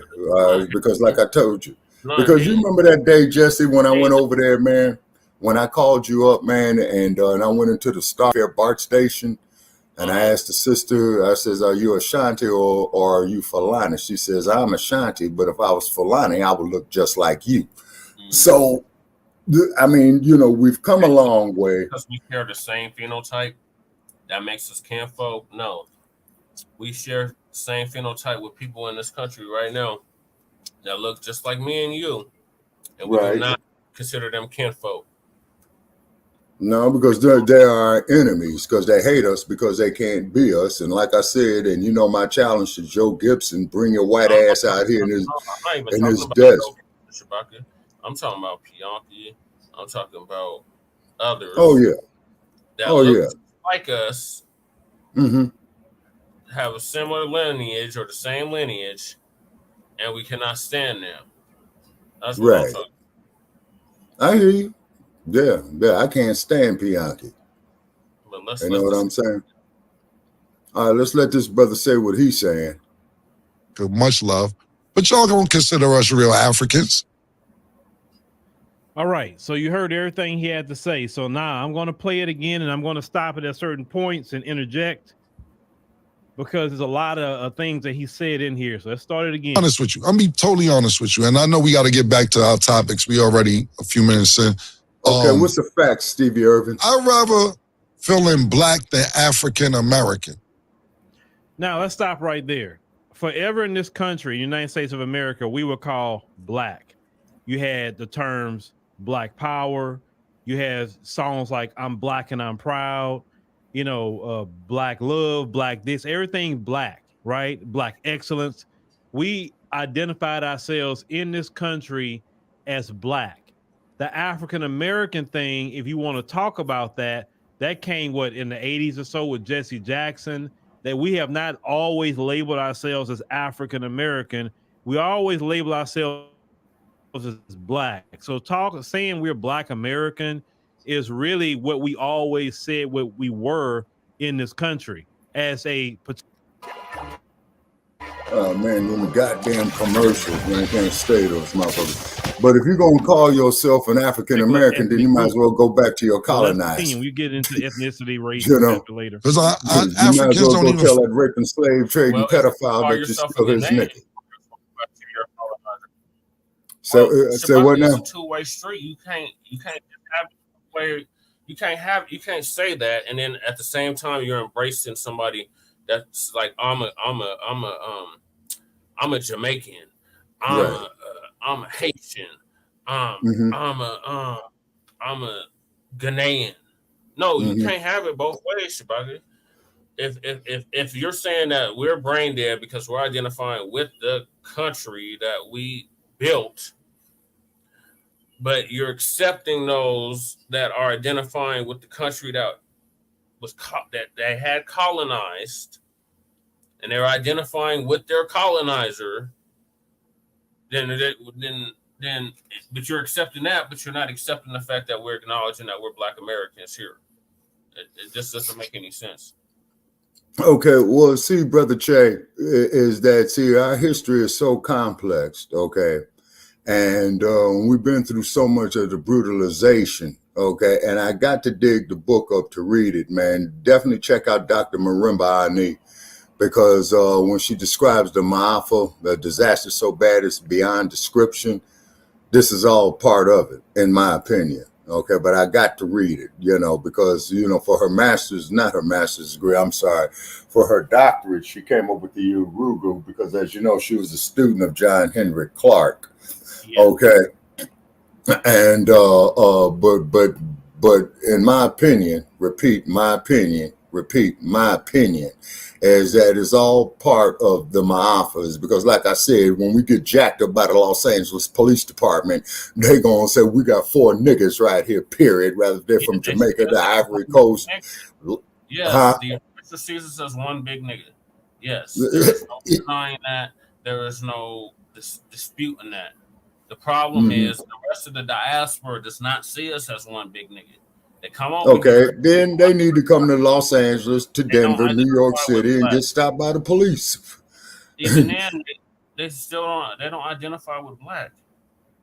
Black is a term that specifically Black Americans identify with. Those in the diaspora do not identify with Black. If you call them Black, they will cuss you out. They will tell you they were anything but Black. I know because I've done it. I've had it happen to me. Okay, now who is this? Shit, Romel's cousin did that shit. Romel's cousin is darker than me. And got mad at me because I called him Black. I ain't Black. Don't call me Black. I'm not Black. Wow. Yeah, it's a real thing, Shabaka. Like, it's not something that we're making up. It's not something that, we just feel like this kind of way. No, this is really happening. So, like I said, shout out to Cameron for getting on code. All right, let's hear what the brother got to say. Wow. Now, he just said that Africans don't, he said, mess with us, right? Let's talk about that. As Black Americans in this country, we all are together. Yeah, we got our differences here and there, but we're all together. We never separated from each other. You understand? So when you have different groups that came in, let's say from the Caribbean, came in from the African continent, what did they end up doing? They didn't say, okay, let's go and just go with our Black American brothers and sisters. What they end up doing is separating themselves, right? And when they separate themselves into Nigerian groups, they separate themselves to Ethiopian groups, they separate themselves, okay, this little Haiti over here, this is Jamaica area here, and everybody kind of stayed to themselves. That is something that we never did as Black Americans. You understand? So you have people that racially look like us, racially have a African origin, but yet this is the first time that we experienced a rejection like that by supposedly our own people, our distant cousins. And you have to understand that Black Americans have been the ones that wanted to promote global unification more than anybody else of Black people.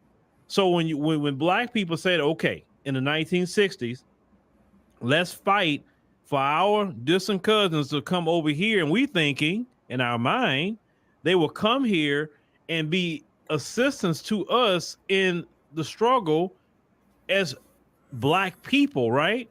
But when they came here, they wasn't trying to get involved with any of that. They parents, the ones that mostly came here first, which they were vetted by the U.S. Embassy. That's what people don't realize. They vet these people that come in and make sure they don't let in the Julius Malema types. They want to bring in the Candace Owens. They will bring in the Jesse Lee Petersons. That's what they're bringing over here. So since they're bringing that over here, of course they don't want to get with us. Of course not. And then the folks tell them when they come here, stay away from them Black Americans. Leave them alone. That's a fact, Dr. Phil. You can do things good by yourself. Still, don't talk to them. Don't whatever. Then when some of them have got over here, don't marry Black Americans. Stay away from the Akata, the Jareer, and all that sort of thing. So when Black Americans heard that, that was actually, whether they admit this to you or not, those of you who could be listening globally and throughout the world, that actually hurt Black Americans because, listen, we're rejected by the white supremacists. That's fine. We don't want to be with him. Right. But our own people rejected us. Our own people that look, it's even worse when supposedly our own people that come from the motherland reject us, supposed to know better than that. And yet they kept rejecting us. We're talking about in America. I'm not talking about the continent. This is an American conversation right now. We get to the continent for 1 later. second, please. So you keep doing something when you keep rejecting. Okay, the thing is that unifies us, though, now correct me if I'm wrong, is the music, okay? Is because when why do you think we always put Mama Africa on there, man, on our tracks? You know what I'm saying? And then when you listen, that's uniting us, Chewbacca. It's Black American music. Black American music is what is driving all. It's driving all the movements since its inception. Like we are the ones that they want to walk and talk and act like and dress like. We are the trendsetters. Whichever way we go, the rest of the diaspora wants to go. So no, it's not the music per se in Africa. It's not that, because if that was the case, then that stuff would have been popping and cracking back then. It wasn't. They gravitate off of our shit. They're listening to our artists. They're listening to our genres. But go ahead. Okay, no, but I was just saying is that when you hear a lot of the rhythms that come off of the continent, particularly with the drum, and I forgot what they called it, man. It's out of Southern Africa. They call it the African thumb piano. I believe that your boy Maurice White always used to play when he was with Earth, Wind, and Fire. So there's definitely some commonality with us and them, okay? It's because here's one thing I know for a fact. You can't get that raggedy bitch Chiara to sound like Miriam Makeba. No. You can't get that raggedy ass stinking hoe to sound like Simbigani Kumalo. Yeah, well, Sierra is a poor example, Chewbacca. Like, if you're gonna do a comparison, at least do somebody that got some talent.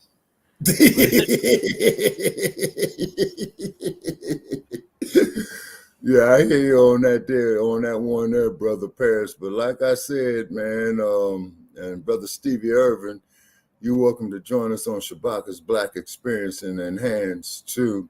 And like I say, Brother Paris, you're more than welcome, man. You're the co-executive producer. You're more than welcome to put a story on it. Okay. Let this video continue. Yes. We got like one. We got 2 topics after this. Okay. A person, when you keep hurting them, when you act like you're better than them, right? When you do that, eventually a person's going to respond by saying, you know what? Okay, fine. I'm going to accept it. You don't want to, be with us. You don't look at us as family. You don't, like we look at you as family. So that's fine. No problem. We kind of got over the hurt and pain of that, because that is hurtful when family rejects you, right?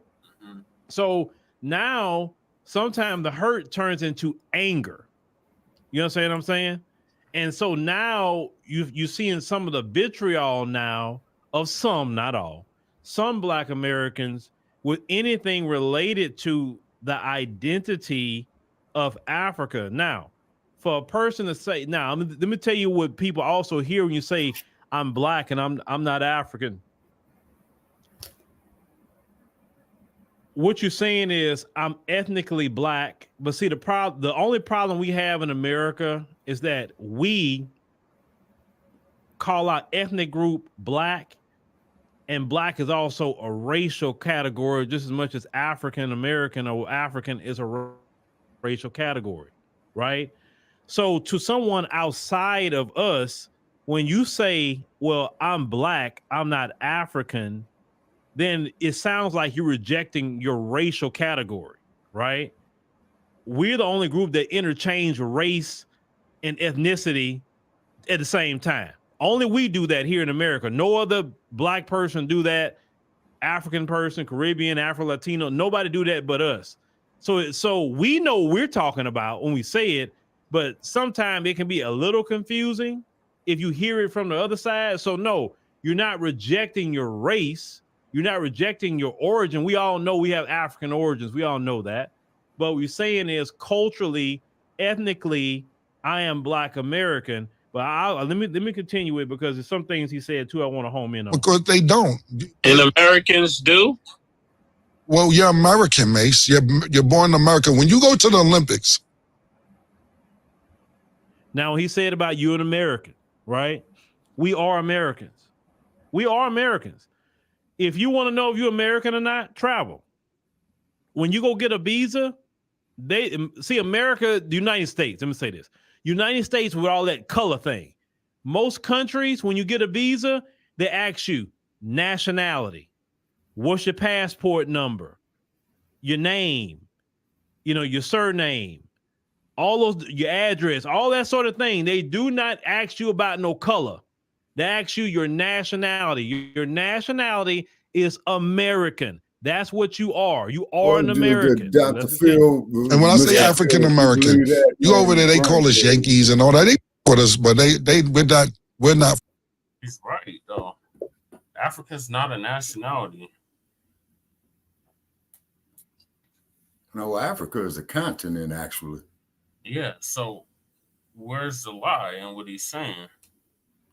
Well, I'm getting the impression of the undertone right here is that this dude feels more closer to the rape and slave trading pedophile than his own people. How though? How? Okay, well, on the show every week. We built. Say what now? I said, how though? We literally say on the show every week, we built this country. There would be no America without us. So we're just about as American as anybody else because we are the reason why there is an America. Well, because of our slave labor, Brother Paris. Correct. So he's talking about nationality. He's not talking about race. He's talking about nationality. He's saying when you travel outside of the United States, they don't care about your race. They don't ask you about your race per se. They ask you your nationality. Okay, but you got to keep in mind, though, Brother Paris, is that the damn Africans have been colonized. You see what I'm saying? And then, as we have stated, it's not just. I'm sorry. You're saying you travel anywhere across the world, they're gonna ask you your nationality. They're not gonna ask you your race. They're gonna ask you your nationality. They're gonna ask you, your address. They're gonna ask you, where are you from? Like, what country are you from? They don't gonna ask you what race you are. They're gonna ask you what country are you from? What is your nationality? So what is our nationality? Because we're not Africans. We can't go to an African country and say, hey, I'm a citizen of this so-and-so country. You can't do that. There's no country in Africa that offers dual citizenship to foundational Black Americans. There's none. Ghana was offering it during the Clinton administration. No, Ghana, that right to abode is a scam. We really need to do a show on that, dissecting that, because that right to abode, that's not dual citizenship. That's not even a visa, really. And in order to get it, you got to be there for like 10 years, and you gotta have some serious bread too, and you gotta buy. You gotta show that you can contribute to their country. Whereas these motherfuckers, they come over here and they eat off of us. We can't go over and eat off of them. Now, as I do recall, Brother Che, is that Clinton, when he was the president, and the president of Ghana at that time, I believe his name was Jerry Rawlings, had signed the dual citizenship, for Ghana and the U.S. You're talking about the right to abode. That's what I was just describing. And no, it's not dual citizenship. You don't have dual citizenship to Ghana. You don't. You have at the very best a temporary visa. Okay. Or a long-term visa, but you don't have dual citizenship. Okay. All right, okay, we'll pull it up, man, okay, because like I said, I'm going off my memory, okay, but I just want to see what it was documented. I do know it was during the Slick Willie administration on that. And then the cold part about it is, now here's something for you. This might even support your premise a little bit. Clinton, when he was the president, he went to Accra, Ghana. And then the people there, they were so happy to see old Slick Willie, right? And they was trying to, take pictures with him and all that. And old Slick Willie was telling them, you know, to get away from them and all that old type of shit. But then you got to keep in mind, though, that Slick Willie's from Arkansas also. So connect the dots. In Arkansas is where, Shabaka? Yeah. They say, and I'll never set foot in that motherfucker again. You know what I'm saying? What country is Arkansas in? The United States. Exactly. Yeah. But I'll never set foot in that damn state again, you know, because I don't like that ragged ass governor down there, that nasty ass looking slob. What's her name? Huckabee, I think. Yeah, slob is right. Yep. Sarah. Yeah. Mm-hmm. Yeah, because she wanted to tear down the monument to the oh boy, let me see, Elizabeth Eckford. Okay. A monument to the Little Rock Nine. Right, there you go. There you go. Yeah, there you go. But however, though, it's very interesting is that when you see African women throughout the whole diaspora and on the continent, you know, they got that curvature, and that's the only woman, you know, that has that on this planet. Mm-hmm. You say that's all what I'm just saying, though, Brother Parrish, you know. But let's see what this man is talking about. From the motherland, we're from America, so I rather say I'm a Black American. You're correct. If you were born here for the past 400 or 500 years or so, then yes, you are an American. Not to say it doesn't slave. remove your African DNA. It doesn't remove that. But ethnically, culturally, we are Black Americans. We go to the Olympics as a country, and somebody Black is fighting from the United States. You don't say African American, you say American.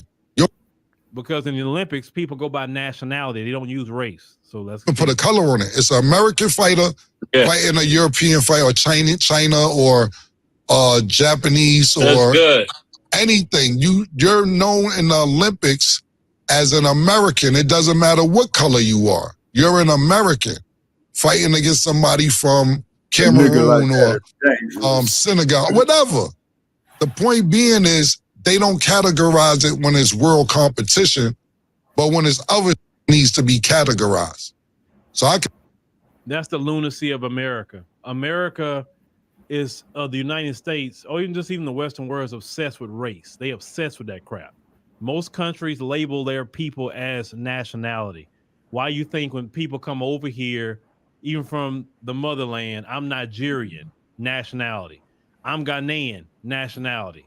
I'm Kenyan, nationality. I'm Ethiopian, nationality. Even though they have several ethnic groups in those nations, but they label themselves as that. I'm Jamaican, nationality, right?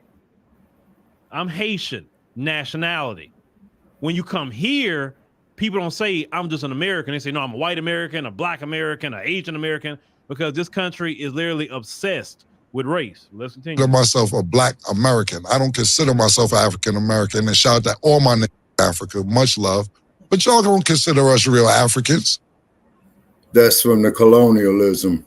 All right. So let me get back and the neo-colonialism. The reason for it, but it doesn't. So the last thing he said is y'all don't consider us real Africans. I've traveled to the African continent and I love it. Beyond which I love it. The people treat me very well. They really do. I have not had one experience on the continent where I can say, oh man, they treated me. If they'd have treated me bad, I would have came right on this microphone and told y'all, man, don't y'all go over there, man. Don't do that. And I'll tell you why. The issue with the African continent that I can tell you as a person that has gone, and when you hear them say it's the government that's the problem, it's actually true.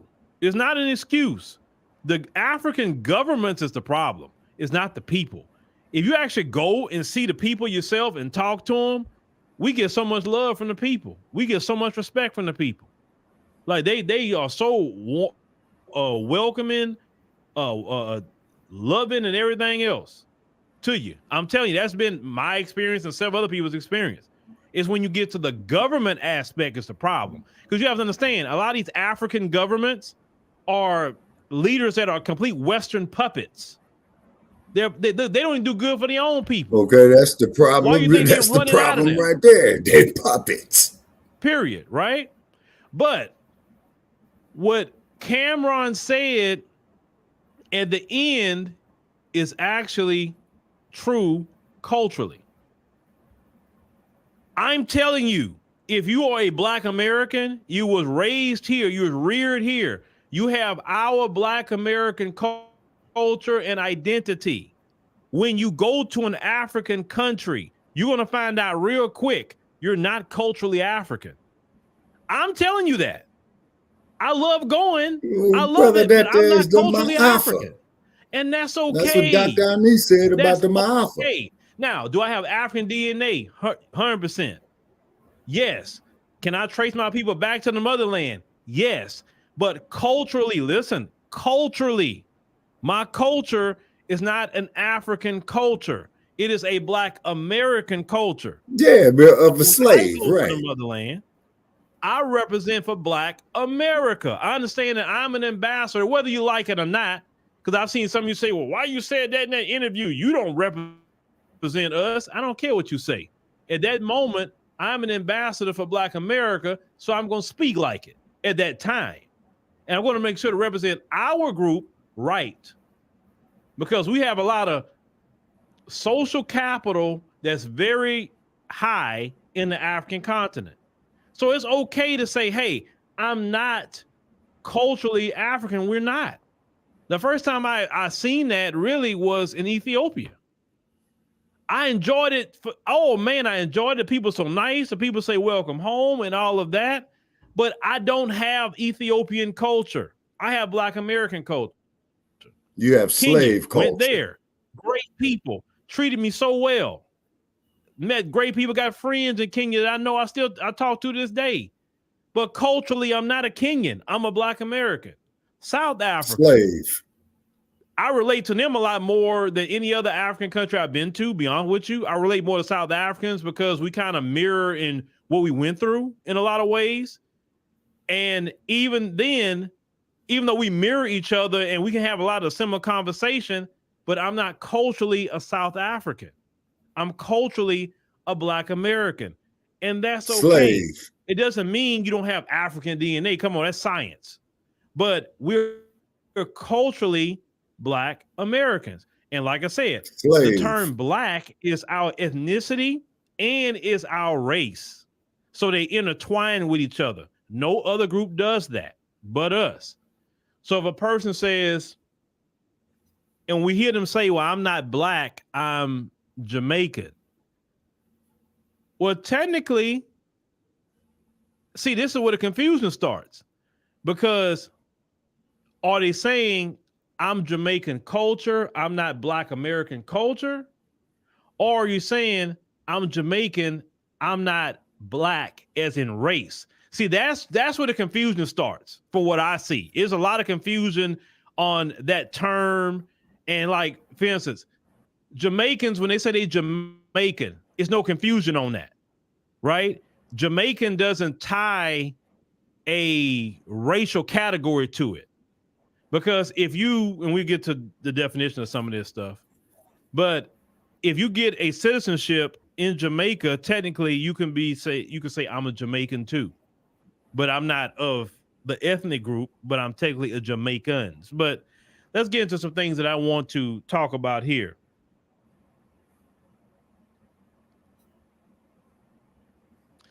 Oh, ethnicity. Let's talk. Let me set this up. Hold on. Let me get my little trusty board up here. Hold on. Well, the person said that it's nothing for them to learn.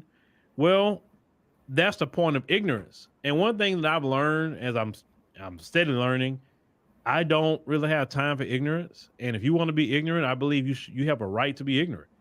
But there are some people that actually like to listen to things. They like to learn. They like to grow. So, hey, you know it all. God bless you.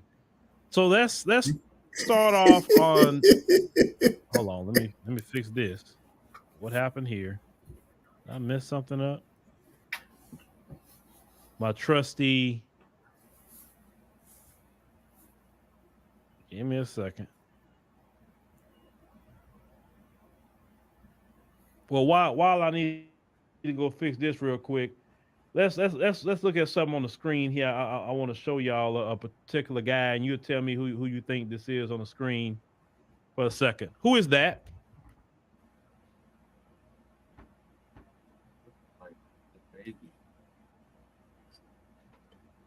Who is that on the screen? Y'all should know who he is by now. It looks like the baby.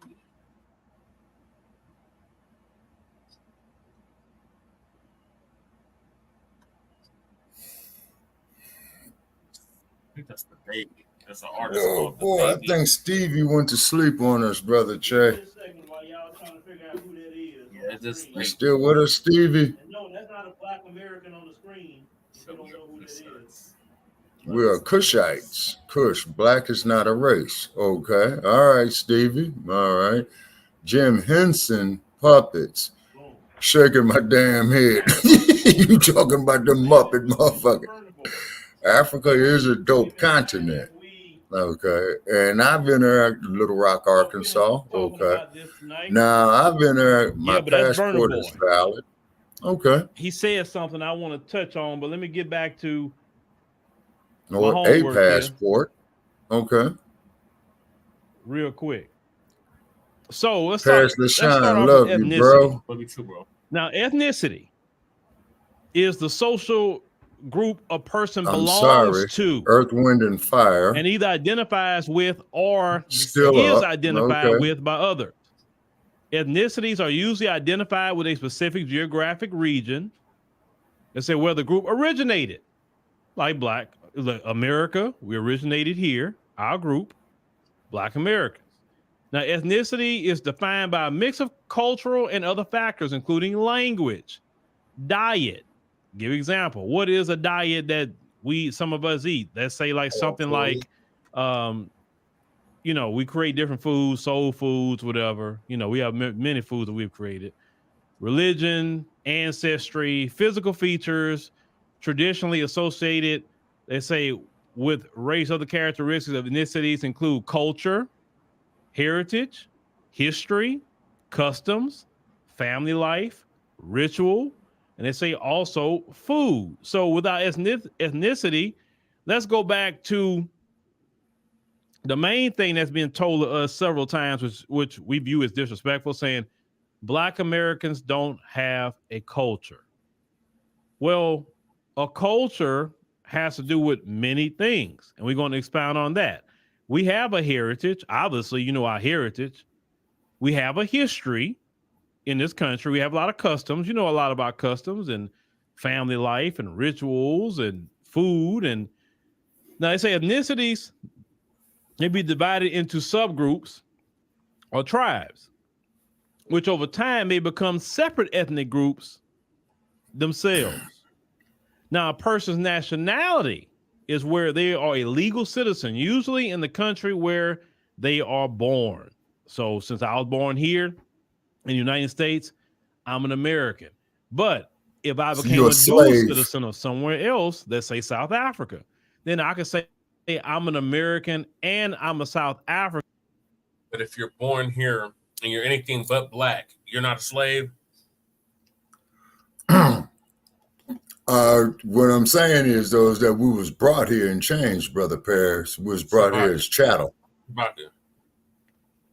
First of all, only 6% of us were brought here in chains. There were already Black people here. This has already been well documented. That's why. Okay, well, see, that's Abu Bakari. Yeah, this is Ivan Van Sertima, Abu Bakari, Renoko Rashidi, John Hendrick Clark. The list goes on and on and on. We have Marimba Ani. Yes, we have the documentation. We know that we were already here. So we had circumnavigated the globe, like I said, during the time when Mansa Musa's brother, who had came here when Mansa Musa had sent his brother out, sailing around the world. Yes, that was in the 1300s, but we were already here before that. We've been here okay, well, see. Okay, but that's just it though, Brother Che, is that, you know, we are the originator of the sciences, the originators of navigation. Now, this is where your boy, Dr. Ashway Kwesi, has laid down a lot of knowledge on that.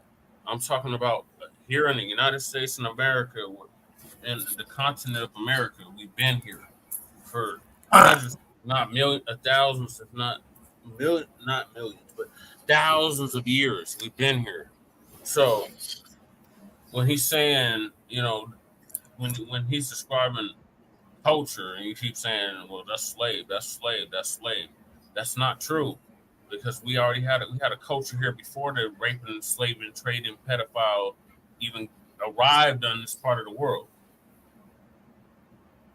Yeah, and that raping, slave trading pedophile, yeah, he was still one nasty motherfucker, yeah, because he didn't believe in washing his ass. Yeah, that's for damn sure. Yeah, he was a nasty motherfucker, man. You got that right. But anyway, though, Brother Che, on that, man, like I said, feel free, you know, to produce a podcast on it, you know, and what have you, you know. Like I said, and I got a lot of reading here to do. So still cracking this book, man, on by Lerone Bennett, you know what I mean? Because, you know, he's dealing, you know, with the beginning of time in that one right there. And one thing I will say, man, about doing the work that we do here, you know, we do a lot of research, you know, for damn sure, you know. But to sit up there and say that we got something in common with a stinking, nasty, uncivilized, filthy ass savage who did not wash his funky ass, you see what I'm saying? Who would sit up there, man, and would much rather live with the smell of shit than a clean body, man, is beyond me. Now, as a sister explained to me in Oakland, California, who is from Ethiopia, okay, she had stated that the ladies there, you know, not so much just in Ethiopia, Brother Che, you know, because we had ways of commerce back then. As you know, we had ways of communication, you know, through the drum. We also had ways of communicating off the Nile River. Now, what do I mean by that? Okay, you would have a brother up there in northern Kemet, okay, who would put a device into the Nile River, and he says, okay, well, I'm trying to get this message here to this brother down here in Tanzania. And I forgot what the real name of Lake Victoria was. And they will get the message, man, you know what I'm saying? And, hey, man, well, here's the reply to it. And then, as you know, Brother Che, you know, we gave the world sanitation. We gave the world geometry, trigonometry. But then the fuck boys out of Greece, excuse me. Oh, boy, I'm starting to catch a cold out of y'all sending me a cold through the internet from Denver, Brother Che. All right, okay, but anyway, though, but see, but our culture, where we come from, man, is so vast, Brother Che. I guess I'm gonna have to concede to you, brother, that anything is possible. But one thing is for sure: at the time that we were building the pyramids, the white boy didn't know how to wash his ass. At the time we were mummifying our dead, you know what I'm saying, and performing brain surgery and dental work. You know, that motherfucker was up there trying to make a damn wheel out of a piece of stone with his ape-like, hairy, nasty, stinking ass. And then nationality, but ethnically, huh? And Go ahead, brother. Yeah. He was walking on all fours, man. I mean, the motherfucker's a savage. You know what I mean? Mm-hmm. And I'm kind of holding back a whole lot because I don't want to get us barred here, because you got these Caucasoids running this bullshit. Well, you niggas is talking to militant and you motherfuckers ain't, you know, and all that old bullshit. So I'm pretty much, you know, I'm going to have to, when we do the show on this here, Brother Che, I suggest we kind of like use some coded language, if you know what I mean. Yep. Yeah, because this is definitely something that they would use against us, is because, You know, we tell these motherfuckers about themselves. We tell them about ourselves, and we don't bite our tongue. Now, don't get me wrong. I don't deny what anything, you know, what what Uncle Phil is saying right there. Very intelligent brother. You know, he started from a shower curtain. Hell, man, you know, I started, man, in a damn Starbucks restaurant. You know what I'm saying? Before we hooked up. You know what I mean? And then when we was with Black Thoughts and Theory, man, you had called in, man, and when we was talking about Hollywood's effeminization of the black male, and that motherfucker, man, is still getting hits on it. Yep. Yeah, in fact, that's our most listened episode besides the one, you know, is the dude you call the Sambo Rambo Negro. You know what I mean? Yeah. And the name of that episode there, is the Inner City Blues. But the key word on that is, black parenting and Inner City Blues. And that brother's going to come up to me. Oh, man, you know, why do women talk to me like that? Well, look, fool, look what you're saying about the women. Right. You know what I'm saying? And then you sitting up there telling me that one of these damn Barbie doll Becky's, man, is finer than this Ethiopian woman, man. Is you crazy? Right. Go to Oakland, California, you'll see a whole bunch of them, man, and you're going to be sitting up there just making you melt. And I asked one, I says, well, why are you women from Ethiopia so beautiful? You know what she tells me, Brother J. Perry? What? She says it was from God. Yeah, that's what she said. Yeah, she said it was from God. So, you know, and this is why we get the hate mail that we get and what have you, you know what I'm saying? And then for any of our listeners out there, me and Brother Paris, you know, we're not arguing, you know, we just disagree agreeably, you know, it's because like the knowledge of what we have and where we come from is the land of knowledge, you know, and this is what old Dr. Ashwa Kwesi is about. And I am going to have to get next to it. And who was that there you were saying, Brother Che? Ivan Van Sertimer and Chancellor Williams, I believe you had quoted. Chancellor to, I left Chancellor out. I said John Henry Clark, but yeah. Yeah, okay, John Henry Clark. Okay, that there was Marimba Zaini's mentor. Yeah. Yeah, Marimba was a student of John Henry Clark. Okay, all righty. And Dr. Runoko Rashidi. Okay. Yeah, and he just transitioned, man, within the last couple of years. Yeah, I met him right before he died. All right, did you get a picture with him? Yeah. Oh, okay. All right. Well, that's history right there, brother. You know what I'm saying? Yep, yeah, you know. I got one of his books. Okay, yeah. Anytime you come across somebody like that, brother, definitely by him as well. Encase it. Yep. Have you read it yet? Yeah. Okay, encase it. Okay. And the reason why I'm saying encase it, man, because that might be, you know, something to value for you, man, you know, like when you get off in my age group, you know, which would be 30 years from now. You know what I'm saying? Yeah. See, yeah, you encase stuff like that because I got an autographed picture, you know, from the brother who was a heavyweight contender out of your neck of the woods, Ron Lau. Yeah, and he had passed on. Yeah. And he had passed on. You know, I met the man personally. You know what I'm saying? And what have you, you know what I'm saying? So stuff like that, man. Yeah, you want to encase, man, you know, because see that those are heirlooms, man. You know, when you come across great scholars and stuff like that, you know. But what Dr. Phil is saying here, you know, because if I'm gonna call myself an American, then I might as well tell that raping, slave trading pedophile that own my family, I'm still your nigga. Now that's just my opinion. Well, like I said, if that's how you feel about it, then you shouldn't accept somebody that says they're Ghanaian, Jamaican, Haitian, any of those nationalities.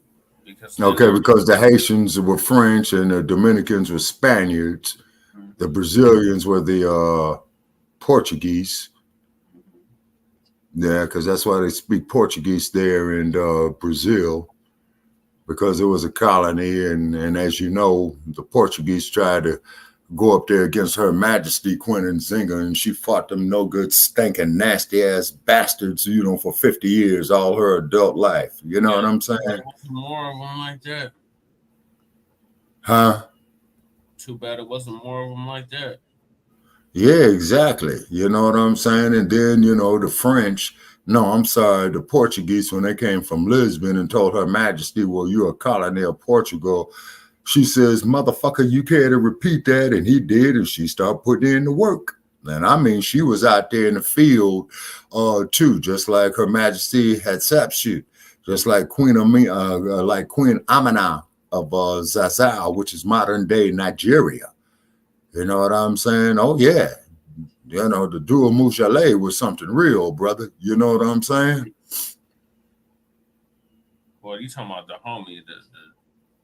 They're based Yeah. off of the homie tribe. But Yeah, the homie. Before we close out. Yeah, because we've been on 4 hours now, man. Yeah. I'm black.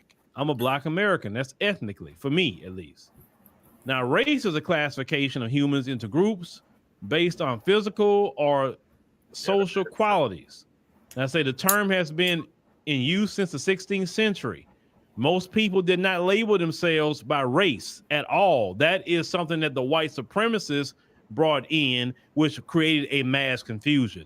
Most people label themselves by tribe, they label themselves by lands, they label themselves by religion, etc. Now, culture. Let's get into culture. Jay now, Millicent, what's customs, cracking? arts, social institutions, and achievements of a particular nation, people, or other social group. So, you know, we have our customs in Black America. Recordings just got better. Sorry, y'all. Hey, it's Dana from StreamYard. Yeah, I'm skip so excited skip that. You know, many of them. Name some of our Jay customs Millicent. that we have, ladies and gentlemen. What's a custom that we have in Black America? A common custom that we practice in Black America. Natural folk poetry is not a semantics argument. It's called definition, and people need to be educated. The problem is people don't want to be educated and know the differences with culture, ethnicity, nationality, and race. It's you got to know that to even know how to combat people disrespecting you, actually. So you say like, it's like customs. You say that now, you say the arts. Now you mentioned, hold on, what person? Low quality mentioned in the arts, R&B, hip hop, rock, blues, etc. That's considered the arts, right? Social institutions would be something like an HBCU, right? Black history museums, you know, different social institutions, achievements like Lewis Latimer creating the filament of the light bulb. That's an achievement of our culture, right? First open heart surgery.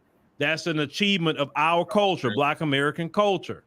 Dr. You can talk Daniel about all the Williams. inventions that we, you know, you can talk about George Washington Carver. You can talk about freedom fighters like Malcolm X, Martin Luther King.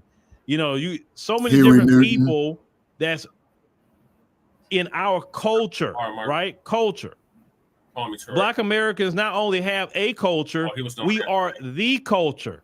Now, let's go back to Burna Boy again, right? Now, Burna Boy here, he's a Nigerian. Look at how he's dressed. He's Nigerian.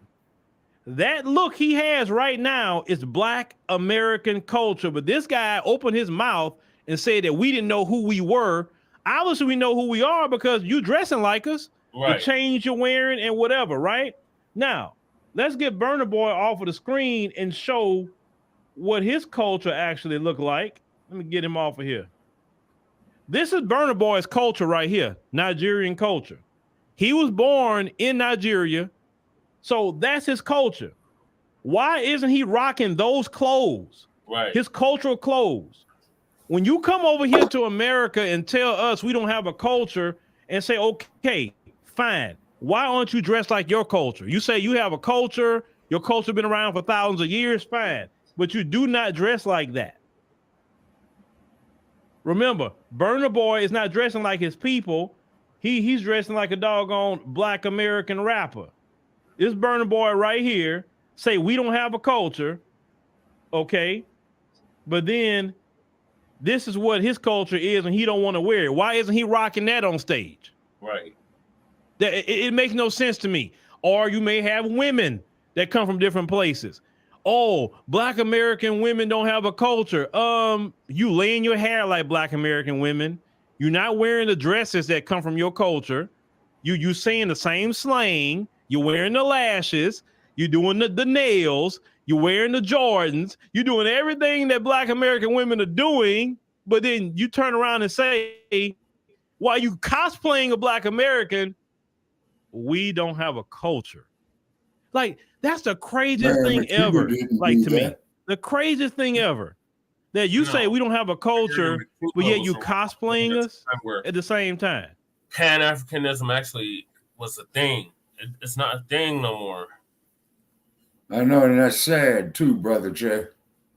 Yeah, you're right, but it's really sad that it isn't. Is because you see, I was speaking to somebody, and I think you and I had this conversation, man. Because if it comes to a total Black revolution, man, you're gonna have to knock off at least 1/3 of these motherfuckers, man, because they'll sit up there and sell us out and go right there, you know, like that house Negro.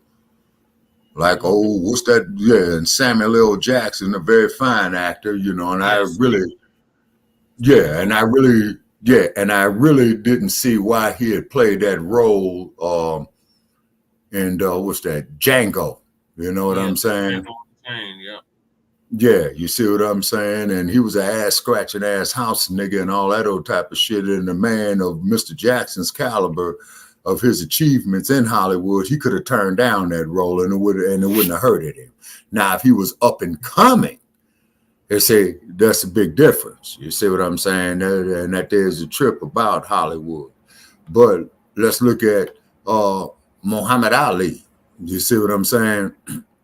When he had stated in 1974, they says, well, because you know it was Ali who said he wanted to have the rumble in the jungle, man, in the Congo. You know that, right? Yep. When it was called Zaire. And the reason they said, well, why you wanted to have it over there? He says, because when I get the crown back, I want to do it in front of my African brothers and sisters. And thus, that was the creation of the term Ali Boumaier. Yeah, well, again. And I lived through it. You know, everybody was well, not everybody, but the leaders at that time were on that Pan-Africanism. It's not the same now. It's right, and then yes, sir. No, that does not exist because because we're the only ones that's promoting that shit and pushing it. Nobody else. They ain't. And you're right on that there, Brother Paris, and they ain't, and that is part of the Ma'afa. And man, and I really wish we can get Dr. Marimba Ani, on here, to explain it. You know what I mean? It's because over the course of my lifetime, man, behind this, man, I've gotten into arguments, fist fights with motherfuckers, man, and what have you. And then there was, and the majority of the people I disputed with, when my mind was sharper than when I was in your age group and a little bit younger, well, hey, Shabaka, man, you was right. And I says, well, I wouldn't have said it, with that, not without doing the research. That's why I got all these books right here, by Lerone Bennett. And then I got this real thick book here by Frederick Douglass, you see. But at the same token, though, but why is it that Black people in the United States want to feel it's so necessary to be aligned, with this Caucasoid? See? Mm-hmm. Yeah, riddle me that. Is it still the syndrome of boss we sick? You know what I'm saying? Because these motherfuckers damn sure ain't our relatives, because that raping, slave trading pedophile will get up there and sell his own goddamn quote unquote children on an auction block. Look at Thomas Jefferson and Sally Hemings. You see what I'm saying? Look at that film, like I said, and if you ever get a chance, Brother Paris, and let me know if you checked it out. The film called Band of Angels. You see what I'm saying? With what was it? She was the same woman, man, that played Moses' wife in the original Ten Commandments. Yvonne DiCarlo was her name. And she used to do a television series in the 1960s called The Munsters, where she played Lily Munster. Yeah. But then when, she grew up and her mother had died, and she would always ask her father, well, how come mama's buried over here and daddy, your relatives, is buried over there? And so daddy died, and so then here come the people who had the mortgage on the property, or his creditors, and says, no, bitch, you part of this motherfucking collateral right here. This is because to find out, you know, you could take loans out on your slaves. You could borrow against your slaves. You could rent your slaves out. You see what I mean? And when I tried to have an intelligent conversation with that dude, Pianki, he rejected all that. And this is why him and I, you know, feel toward each other the way we do, and which we will continue to do. You say, because I tried to apologize to him. He didn't want to accept my apology. Well, then, nigga, fuck you. You know? Right. Only thing I know, I tried to make the situation right. You know what I'm saying? It's Burner Boy situation. Yes, sir. Burner Boy, yes, sir. Yes. Dressing like a foundational Black American, talking about we don't have no culture. Okay, you're talking about the rap dude from Africa, correct? Yes. Okay. Yeah, you say, yeah, Burner Boy even got a grill. That don't come from Nigeria, bro. That don't, you know what I'm saying?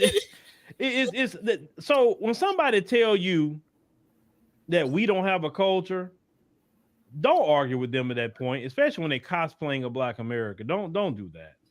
Just say, okay, I'm not going to even entertain you at this moment. I'm just not going to do it. Because why? Now you cosplaying me. You know what I'm saying? So we continue to say customs, laws, dress, as we talked about earlier, architectural style, societal standards, which we have instituted a lot of societal standards. Let's talk about one thing we have instituted in society. We're fighters. That's part. Do you know our fight and our spirit of the fight is part of our Black American culture? Yep. So much so that everybody mimics our culture to fight against anything. And when we, the cultural fighters that come from Black America, stay silent about any. You want to be great? You need to sacrifice. Man, pass the commercial, man. Fuck them any commercials. Why Black Americans not saying anything? Why? Why they quiet? Then they try to start gaslighting us to say, hey, well, we were out there with George Floyd. Like, okay, I mean, we didn't ask you to. We had that on our own. We didn't need you out there, bro. We didn't ask you. Why you ain't saying nothing about Django Unchained? I mean, he is we Nigerian. don't live over there, so I mean, what you want me to say? I mean, the potato chip. Please specify. Django Unchained. So, I mean, I dug Django Unchained. Right now, let's get to delineation. That conversation of delineation. Jay Militant, FBA, motherfuckers. Black Americans are the last to the delineation. That's right. Party. Everyone delineates. Everybody. But, you know, I've been sitting back watching the conversation for a while. I've been seeing like the rage, because people have been raging out about Black American delineation. They've been, really raging out about it. Like, how dare y'all say y'all gonna focus on Black Americans? Like, how dare y'all say that? And I'm like, but everybody does that. Everybody. Let's call it what it is. Even in the African continent, they call each other going into each other's countries foreigners. Yep.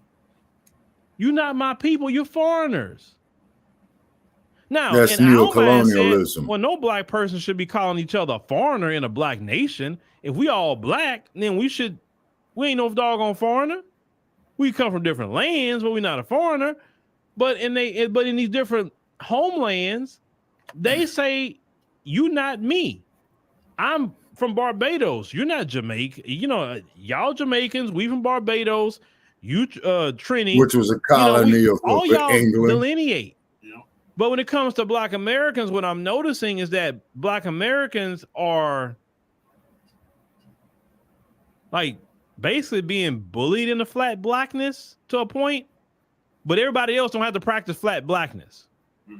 And I'm trying to and y'all help me with this. Why? Listen, if we gonna be doing flat blackness, let's do it. Okay, I'm with it. I'm with flat blackness. But it can't be Black Americans practicing flat blackness and then everybody else still can delineate and separate. You can't have it both ways, brother and sister. You can't. And remember, this is a family conversation. This is not a conversation of hate. This is a conversation of love. We have love conversations over here, right? Our distant cousins got to understand that when you family got to be together. You can't separate. That'd be like me having separation from my children or things like that, right? No, my family has to be together. We have to practice either unity or this is what, listen, Black Americans was never delineating. Never did that. I will say this truth. Y'all that came into this country from these different lands, y'all brought that delineation. Y'all brought that division here. We never had no delineation talk in Black America. We never talked that way. We never thought that way because we were all Black. We were all together. We suffered together. We had triumph together. Y'all came into this country bringing that mess in here. And then now that Black Americans are doing exactly what some or y'all are doing that came to this country, now y'all crying foul. It's like my grandfather used to say, nobody likes the taste of their own medicine. No.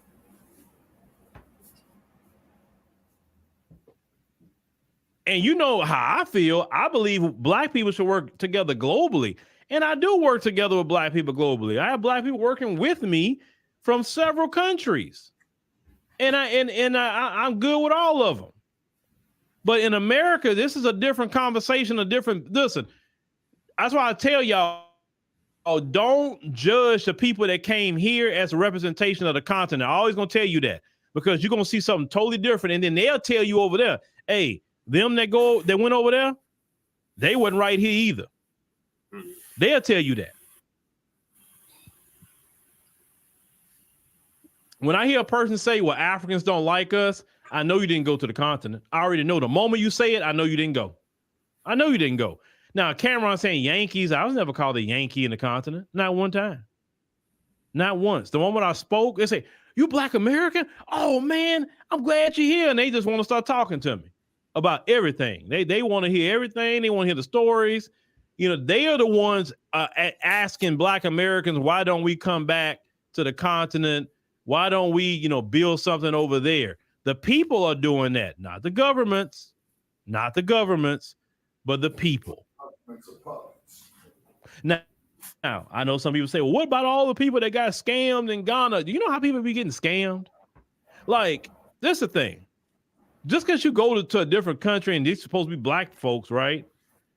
Why do you drop your sense of street smarts? I mean, come on, most of us come from the hood. Y'all go do things over there that you wouldn't do here in America. Do y'all ever, some of y'all are getting scammed by people and you don't even research the laws. Why would I go to a different country and don't read the law if I can even own land in that country as a foreigner? Y'all just going over there spending your money with people and not even reading the laws. Or some of y'all are buying land and y'all didn't even go see the land. That's like going by a house in America. You just heard about it and saw it online and you just bought the house. You don't know anything with the house. You don't know what's going on with it. You don't know nothing, but you just bought the house and you saw it online. Now, in America, you have certain protections that you don't have in other countries. It's true. But we got to use some common sense. If something that sounds too good to be true, a lot of times it is. It is. Sometimes, listen, in those situations, you got to go to those countries with your eye on that after you do your research. And foreigners, for instance, in Ghana, cannot own land anyway like that. Not actually outright own it. So you need to do your research. You just got to do your research. That's the only thing I'm saying. Don't just be so mesmerized because scammers are everywhere. Just like I don't see how people get scammed here in America. All these too good to be true, schemes, Ponzi schemes that people get sucking into right here in America every day. I'm like, how do they not see that one as a scam? You know what I'm saying? Pocket Watcher and JT, he's covering scams all day long that people are doing. I'm like, wow, really? Oh, brother? yeah, Dr. Sister, Khalid. you did that kind of scam? So you can get scammed anywhere because I saw that too, is that people saying, oh, see, that's scam Africanism. I'm like, bro, people get scammed here every freaking day and going to federal prison behind scamming right now on Black American community. So please, crime is everywhere. The thing could you is, specify, I don't know why Jay Millican bringing in that bullshit, looking down on us, what the like fuck? a higher, I don't know why Please you thinking them specify. higher or something like. He's talking about what Uncle Phil is talking about. Them coming over here and they have this preconceived notion that we're Katas and Jorels and whatever other derogatory terminology they use to describe us Black Americans, and they think that they're better than us and they can look down on us. And it's like, no, motherfucker, we fought against our goddamn oppressor. We still fighting against motherfucker. We didn't bow down. We fought. We didn't flee. So that's where the distinction comes in. Okay. Like, then what you think about people here? Like, you going over if you look like a lick, people gonna get you. And you going into a foreign country, come as an American, because you are an American. You better believe that you an American. So you're gonna be looked at that's having more money when you go anywhere. So if somebody is a scammer, yeah, they trying to get you because you got your nose wide open. You got American dollars. Your currency is higher than theirs. Yeah, oh yeah, they about to. Yeah, if you don't do your due diligence, get with the right people. Say, hey, I need to get with a real estate company. I need to get me a lawyer. I need to do all type of things that you need to maybe consult before you make that kind of move. And some countries are just not good to be doing business in. I mean, do you research some of the companies that has an ease of doing business? I mean, the research is right there. It's right there, but unfortunately, I just understand that people have been too lazy to do the research. On your show earlier, Jay, people don't want to research nothing. Call it what it is. Some people are lazy, so that's how you getting scammed. Mm-hmm.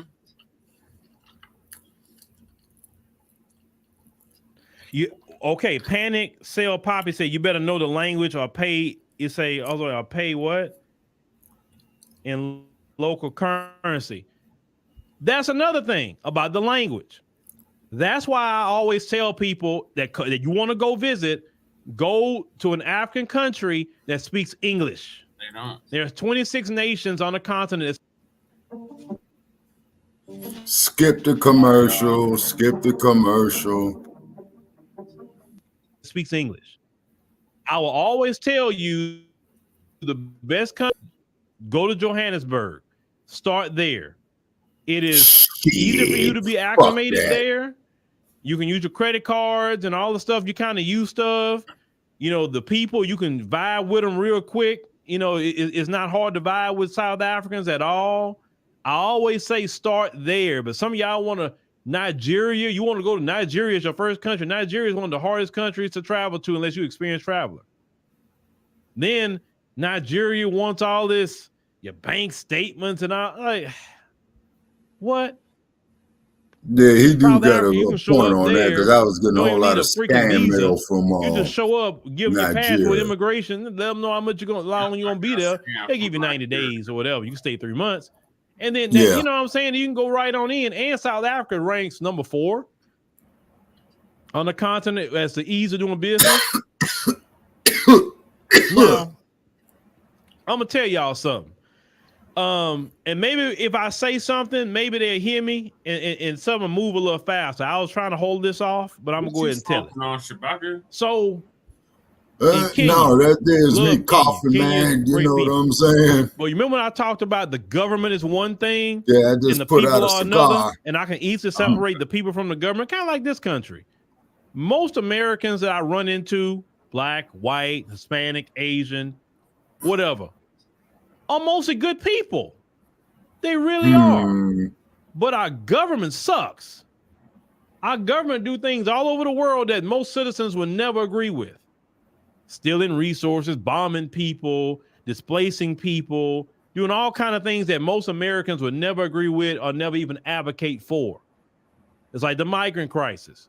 All the stuff with the migrants is because of our government and what they've done to those people's countries. Most Americans would have never advocated for that, right?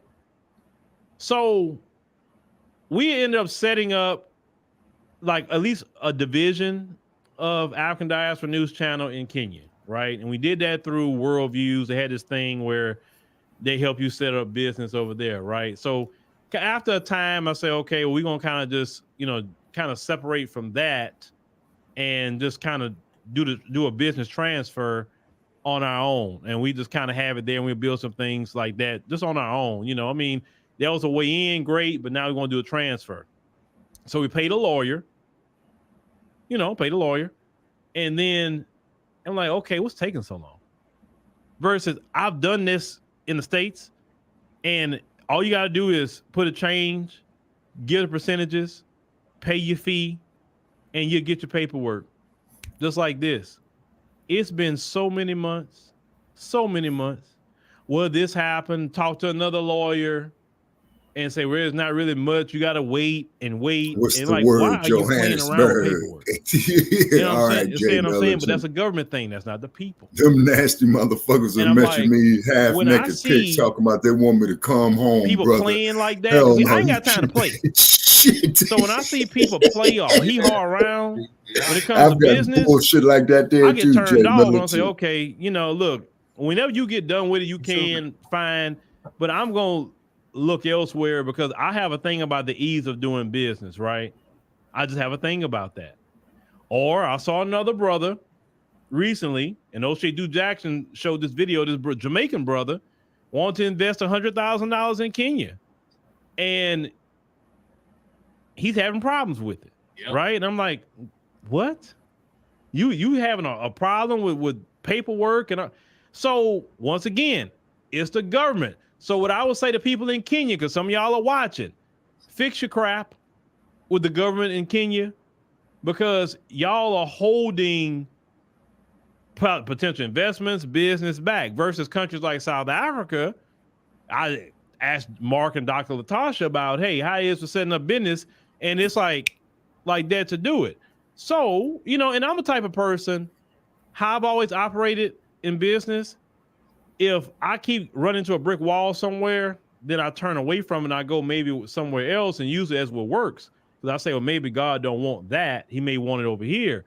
So when I go to South Africa in April, I'm going to definitely going to be looking into a whole lot of things because we're going to have an operation on the continent. Now, South Africa, Johannesburg, which I prefer to be there anyway, it's the place it'll be there. And we definitely build an operation there, right? Because I buy very well with South Africans. But it has nothing to do with Kenyan.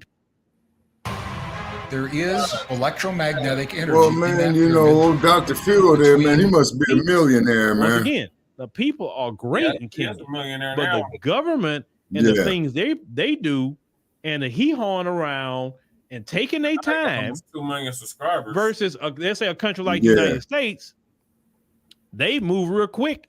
Well, baby, you create a business. Of course, you got to follow rules here and laws here, but that's what I'm talking about, and that also stifles jobs that can be brought to the country that can, stifle a whole lot of things, right? Now, some people say, oh, well, that's just Africa. That's how it is. Well, I don't accept that's Africa. I don't accept that because you're living in a global society and you're going to move. At least when I'm around, I'm going to move a certain way, period. And if it's just not the certain way, I'm just not going to move that way. So, yeah, the government in Kenya, can y'all kind of get y'all act together a little bit, speed up paperwork a little bit more, It doesn't take that long to make a transfer. It Yeah. don't. Letting I y'all would know. like to ask Dr. Phil. I mean, I would like to ask Phil right here. Who is the liberator of Kenya? John G say the lack of intelligence in the chat is sad. Well, John G is not their fault. Gonna be the Mau Mau. It's not their fault because Yeah, he led America the Mau don't Mau. educate us. They indoctrinate us in this country. America taught us to be isolationist.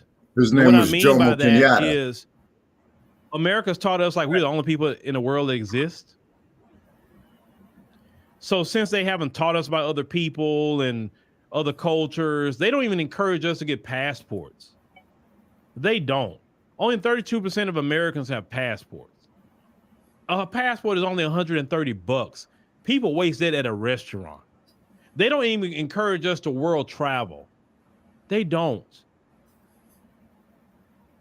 We still arguing about ethnicity, race, and nationality. Something we should have learned in elementary school, maybe middle school. And yet people are still confused by that, but it's not their fault because the American education system do not teach you to critically think. Nope. They don't teach No, you it about geopolitics. Right. They don't even really want to teach you about American politics and how the American system works. They want to give you a bare minimum education. They want you to be a worker ant and work all your life until you're dead. They don't teach you the art of business. They don't really promote any of that. I mean, think about that. I mean, like I can't get mad at people because I used to get upset with people when it comes to that. But I had to think how they were educated. And then in some of our communities, we aren't given the resources for education. So sometimes we don't have the best of teachers in our schools. So, I mean, unless they got, and listen, like me, I got more of my education outside of school. I have. I didn't learn what I know today in their schools. I didn't learn crap.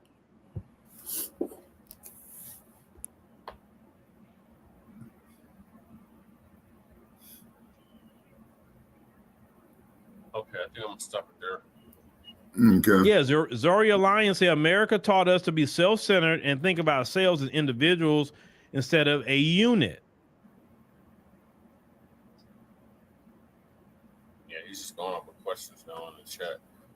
Mm-hmm. Well, we got 4.5 hours in right here. Yeah. So what are your thoughts on? Oh, let's get to the comments real quick.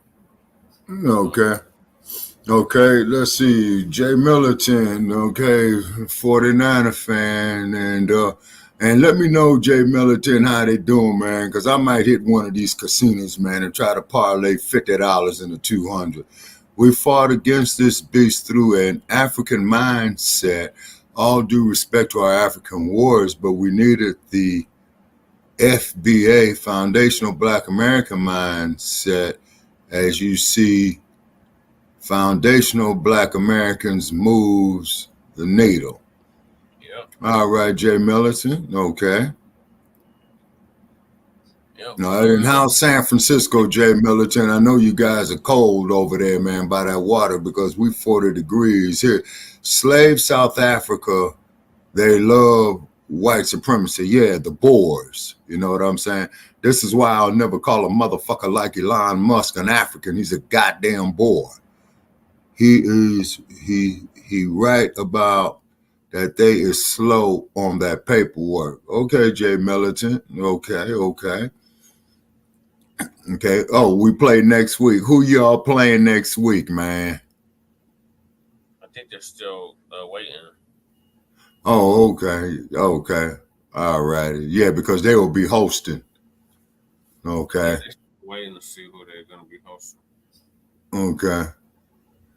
And and we have stated too, Brother Che, on past episodes on Shabaka's Black Experience and Frontline Black News, that we should be controlling all these major sports, man, because of the talent level that we have. If all the black NBA players form their own basketball league, if all the black NFL players form their own basketball league, same thing with Major League Baseball. I honestly believe that the general public will go see our talent, you see what I'm saying, and the fucking NFL will crumble. The NBA will crumble. Major League Baseball will crumble. You know what I'm saying? Yeah, just say, and I would love to see your generation do that, you know, from the other side, being with the ancestors to do just that. And throw these crackers back off in the motherfucking Ice Age or wherever where they funky asses was from. Because no, we are not the same. All right, it's 3 o'clock in the morning here, so I'm gonna end it here, Sparky. Okay, and we're at 204 here. And Jay Militant is at 204 because Jay Militant, you know, we're still in the same time zone. All right, man. So later today, what they're playing. Okay. Oh, yeah. Jay Militant says we find out later today. Okay, Jay Militant. All right. Okay, ladies and gentlemen. Okay, on my closing, very, very interesting subjects right here that Dr. Phil here, you know, was laying down and whatnot. And then we're going to get back to the Blog Talk studio, Brother Che, you know, and I'm hoping that you took down the notes, and because I'm so damn tired. Then we'll discuss these subjects, you know, that we slightly disagree agreeably on, you know, and see what the dynamics would be. And then also, too, ladies and gentlemen, when me and Brother Paris, you know, had this conversation, you know, our channel is going to be open to black folks only, okay? And we're going to tell you that right now because we are not going to be listening to none of you Caucasians because you motherfuckers was crawling on all fours eating raw meat when we were building the goddamn pyramids. So this conversation is going to be in-house, straight out. We don't need no Joe Gibsons. We don't need no Piankis. You know what I'm saying? You know, and no, hell no. We ain't the goddamn same. Come out here to this fucking desert in about 6 months. You know what I'm saying? You know, and like I said, and I've been on this planet over 60 solar returns, and I have never experienced sunburn before in my life. And I spent the majority of my life out here in this deserts of Southern California and the southwestern U.S., you know. So we ain't the goddamn same, you know what I mean? And in a way, we kind of feel sorry for you Caucasians, you know. But one thing about you Caucasians, your venomness, your Donald Duck Trumps, your Tricky Dicks, your Andrew Johnsons, you know what I'm saying? Your Nikki Haley's, your the panties, and your dump ass and human shit. You motherfuckers, you got some very, very serious inventory that you got to do with yourselves. Y'all talk that shit because though that we all the same because you don't want us to rebel. But the cold part about it is you ain't got nothing to worry about. And we ain't gonna rebel against you. We don't have the resources to do it, but y'all's virus fear and your lack of consciousness is what you're in fear of. That's it. And that's what it is. You know what I'm saying? And me and the personnel here at Frontline Black News and Shabaka's Black Experience. If we disagree, we're going to disagree agreeably. You know what I'm saying? But we're not going to be venomous toward each other and all that. Why? Because we got too much invested in this shit. You know what I'm saying? Right. We be shooting our own damn selves in the foot, you know. But if you want to come up here and share knowledge and what have you, because I'm not the most brilliant motherfucker that there is, and I got books galore right here. I feel like I'm getting ready to have to go back to college. Right. You know, yeah, you know, dealing with Brother Parrish right here. One DC chicks passed away. Oh, what's crack? Oh, one of the Dixie chicks who passed away like a month or two ago. Bye-bye, cracker. Exactly. I'll cry when they cry when we bury Malcolm X. Like Yeah, I know that's right. You know what I'm saying? Yeah. I think I did read that. White Man's World. What was that song he had on Don Illuminati? 7 Day Theory. Yeah, I think it was a White Man's Burden. Yeah. Oh, yeah. That was that movie with Harry Belafonte and John Travolta. It was a movie too, but Tupac Machiavelli had a song called White Man's World. Oh, okay. And may Tupac rest in power. May his mother, Finney, rest in power. Yeah, her social return was just a few days ago. Okay. And then they were saying that another one of them actors, man, is on his way out too. You know? Yeah, and whatnot.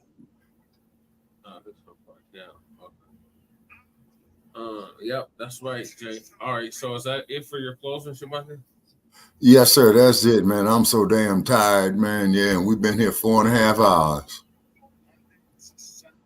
Okay. All right, well, appreciate you, everybody that tapped in tonight. Shout out to Jay Militant. Make sure y'all subscribe to What's Cracking TV with Jay Militant. All right, and be sure to like and subscribe to the Frontline Black News, and also to Shabaka's Black Experience Enhanced, and on our podcast, Shabaka's, and the RVA, and the Revolutionary Agenda as well too. Then also too, ladies and gentlemen, you know, when we do Shabaka's Black Experience, Shabaka, I'm going to do a Khalid live later. Come through. Okay, what time, Jay Militant? Yeah. I think he's still working on the time, but it's going to be in your time zone. Oh, okay, yeah. Okay, yeah. Got to see Dr. Khalid, because Dr. Khalid made that brother rest in power.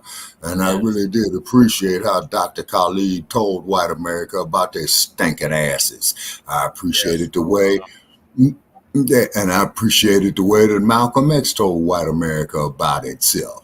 I appreciated the way what the Black Panthers did, you see. Appreciated what Kwame Ture did. Appreciate the songs of Miriam Makeba. You see what I mean? And Khalid, he would have been 79. Yeah. And Muhammad Ali, and Dr. King, let me see, Dr. King would have been 95 because his birthday. 95, yeah. And then also too. 1921, right? Who, Dr. King? No, sir. He was born in 1929. Oh, okay. At the end of start of the Great Depression. Yes, sir. I mean, months before the Great Depression, because I think the stock market crashed in October of 1929, and Dr. King was born January 1929. Oh, okay. Yeah, because, you know, Dr. King and Malcolm X, they both died at the age of 39. Neither man saw his 40th birthday. Yeah. And that's the interesting legacy of our history as a people. But I appreciate what Mr. Scott said right here, Mr. Philip Scott said right here. But what it is, Black family, throughout the whole fucking diaspora and throughout the whole world, we are all the fuck we got, because it sure as shit stinks with this Ukrainian and U.S. and hiding Biden shit. Them crackers gonna be sticking together. You see what I'm saying? And they gonna be coming to us. You know, they're Steve's and Uncle Ben's and who's these other ass scratching Negroes, the Candace Owens types, you know what I mean, and whatnot. Yeah, and then that's when they go. Yeah, yes, sir. And Roly Poly, yes, sir. I stand corrected. And Roly Poly. And the Jeff Farts, yes, sir. And they're gonna find out, you know, well, them two brothers, Chad and Shabaka, yeah, they was right, you know. And we check. I played earlier with the black people that said they supported Trump now. Oh yeah. The brother. Oh yeah. At the beginning when he was like, "Oh, this is what y'all voted for." Yeah, exactly. And the only thing I can say is the dump, as in human shit. And we want to make that perfectly clear. I'd much rather deal with that motherfucker there than Biden, is for the simple fact is, man, with the dump, you know what you're dealing with. You know he ain't shit. You know what I'm saying? And as far as Fannie Lou Willis, you know, fucking her old man and all that, that's their business shit.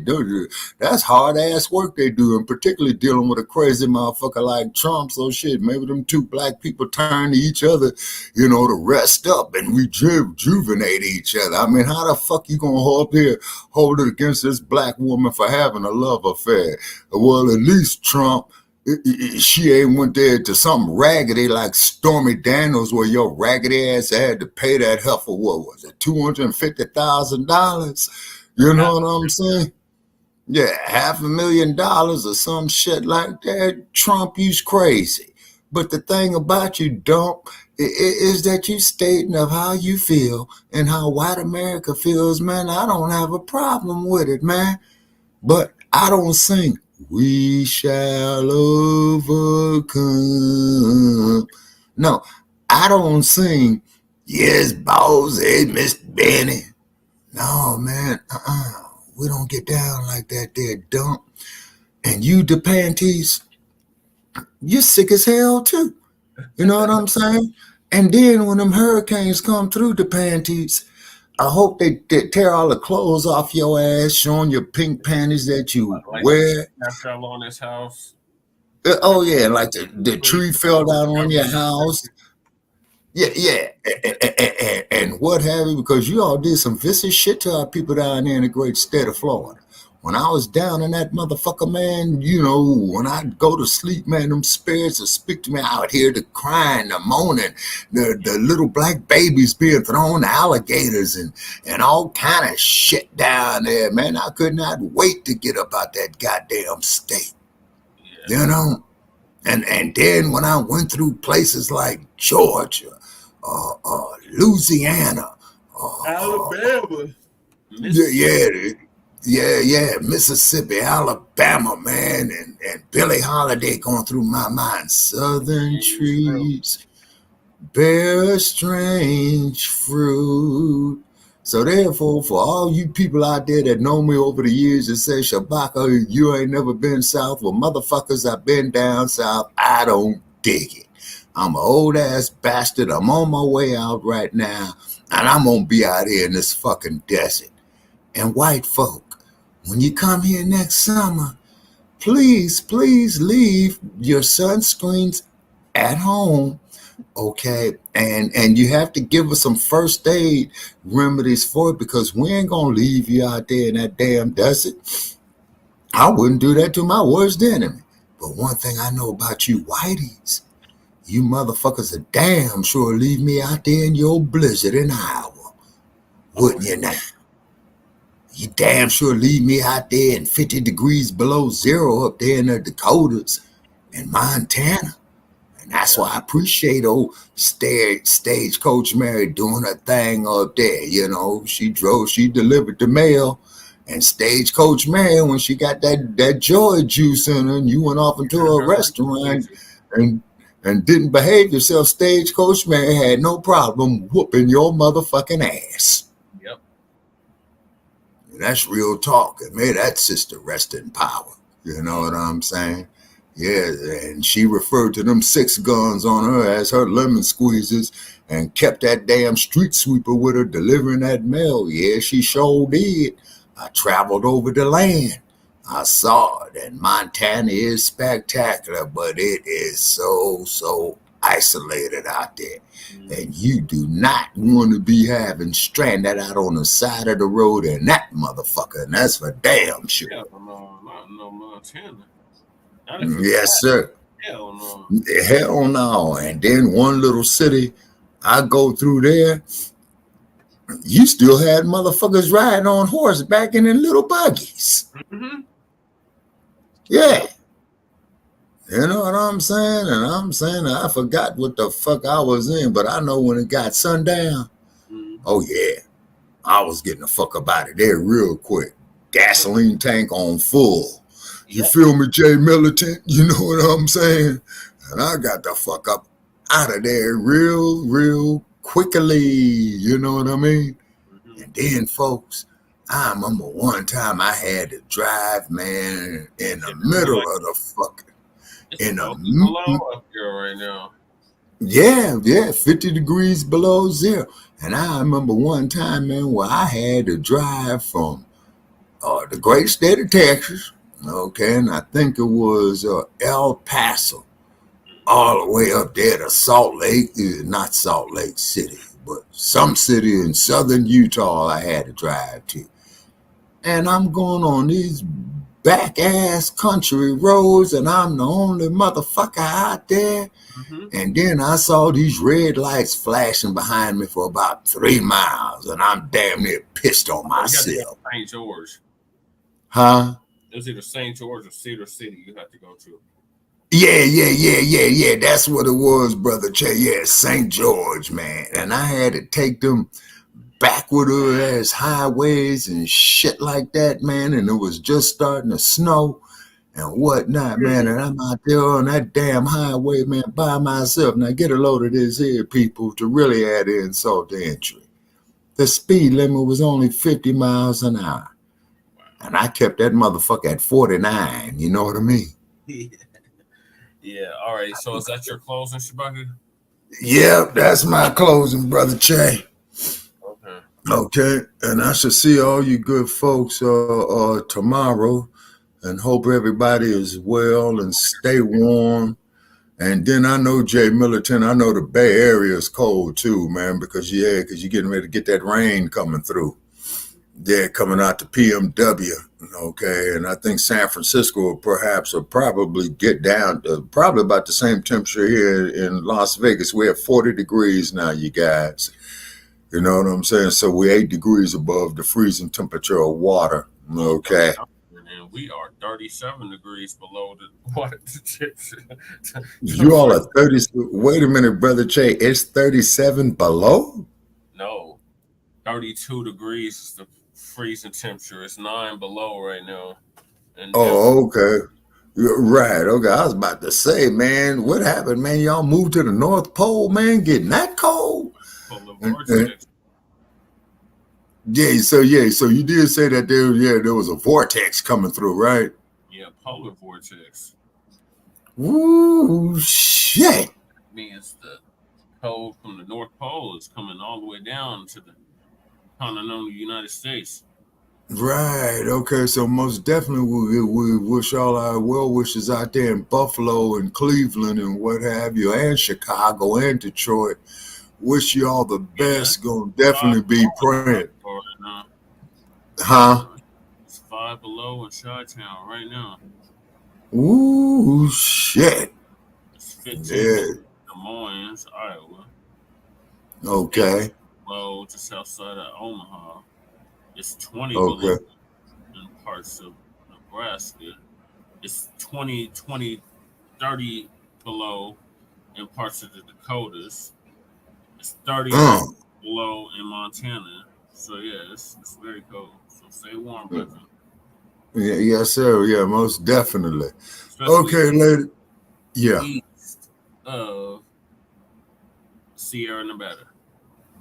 Okay. Yeah, up in the north. Okay. All right. So that there's up there by Reno and Placerville and all that, up there by Hangtown.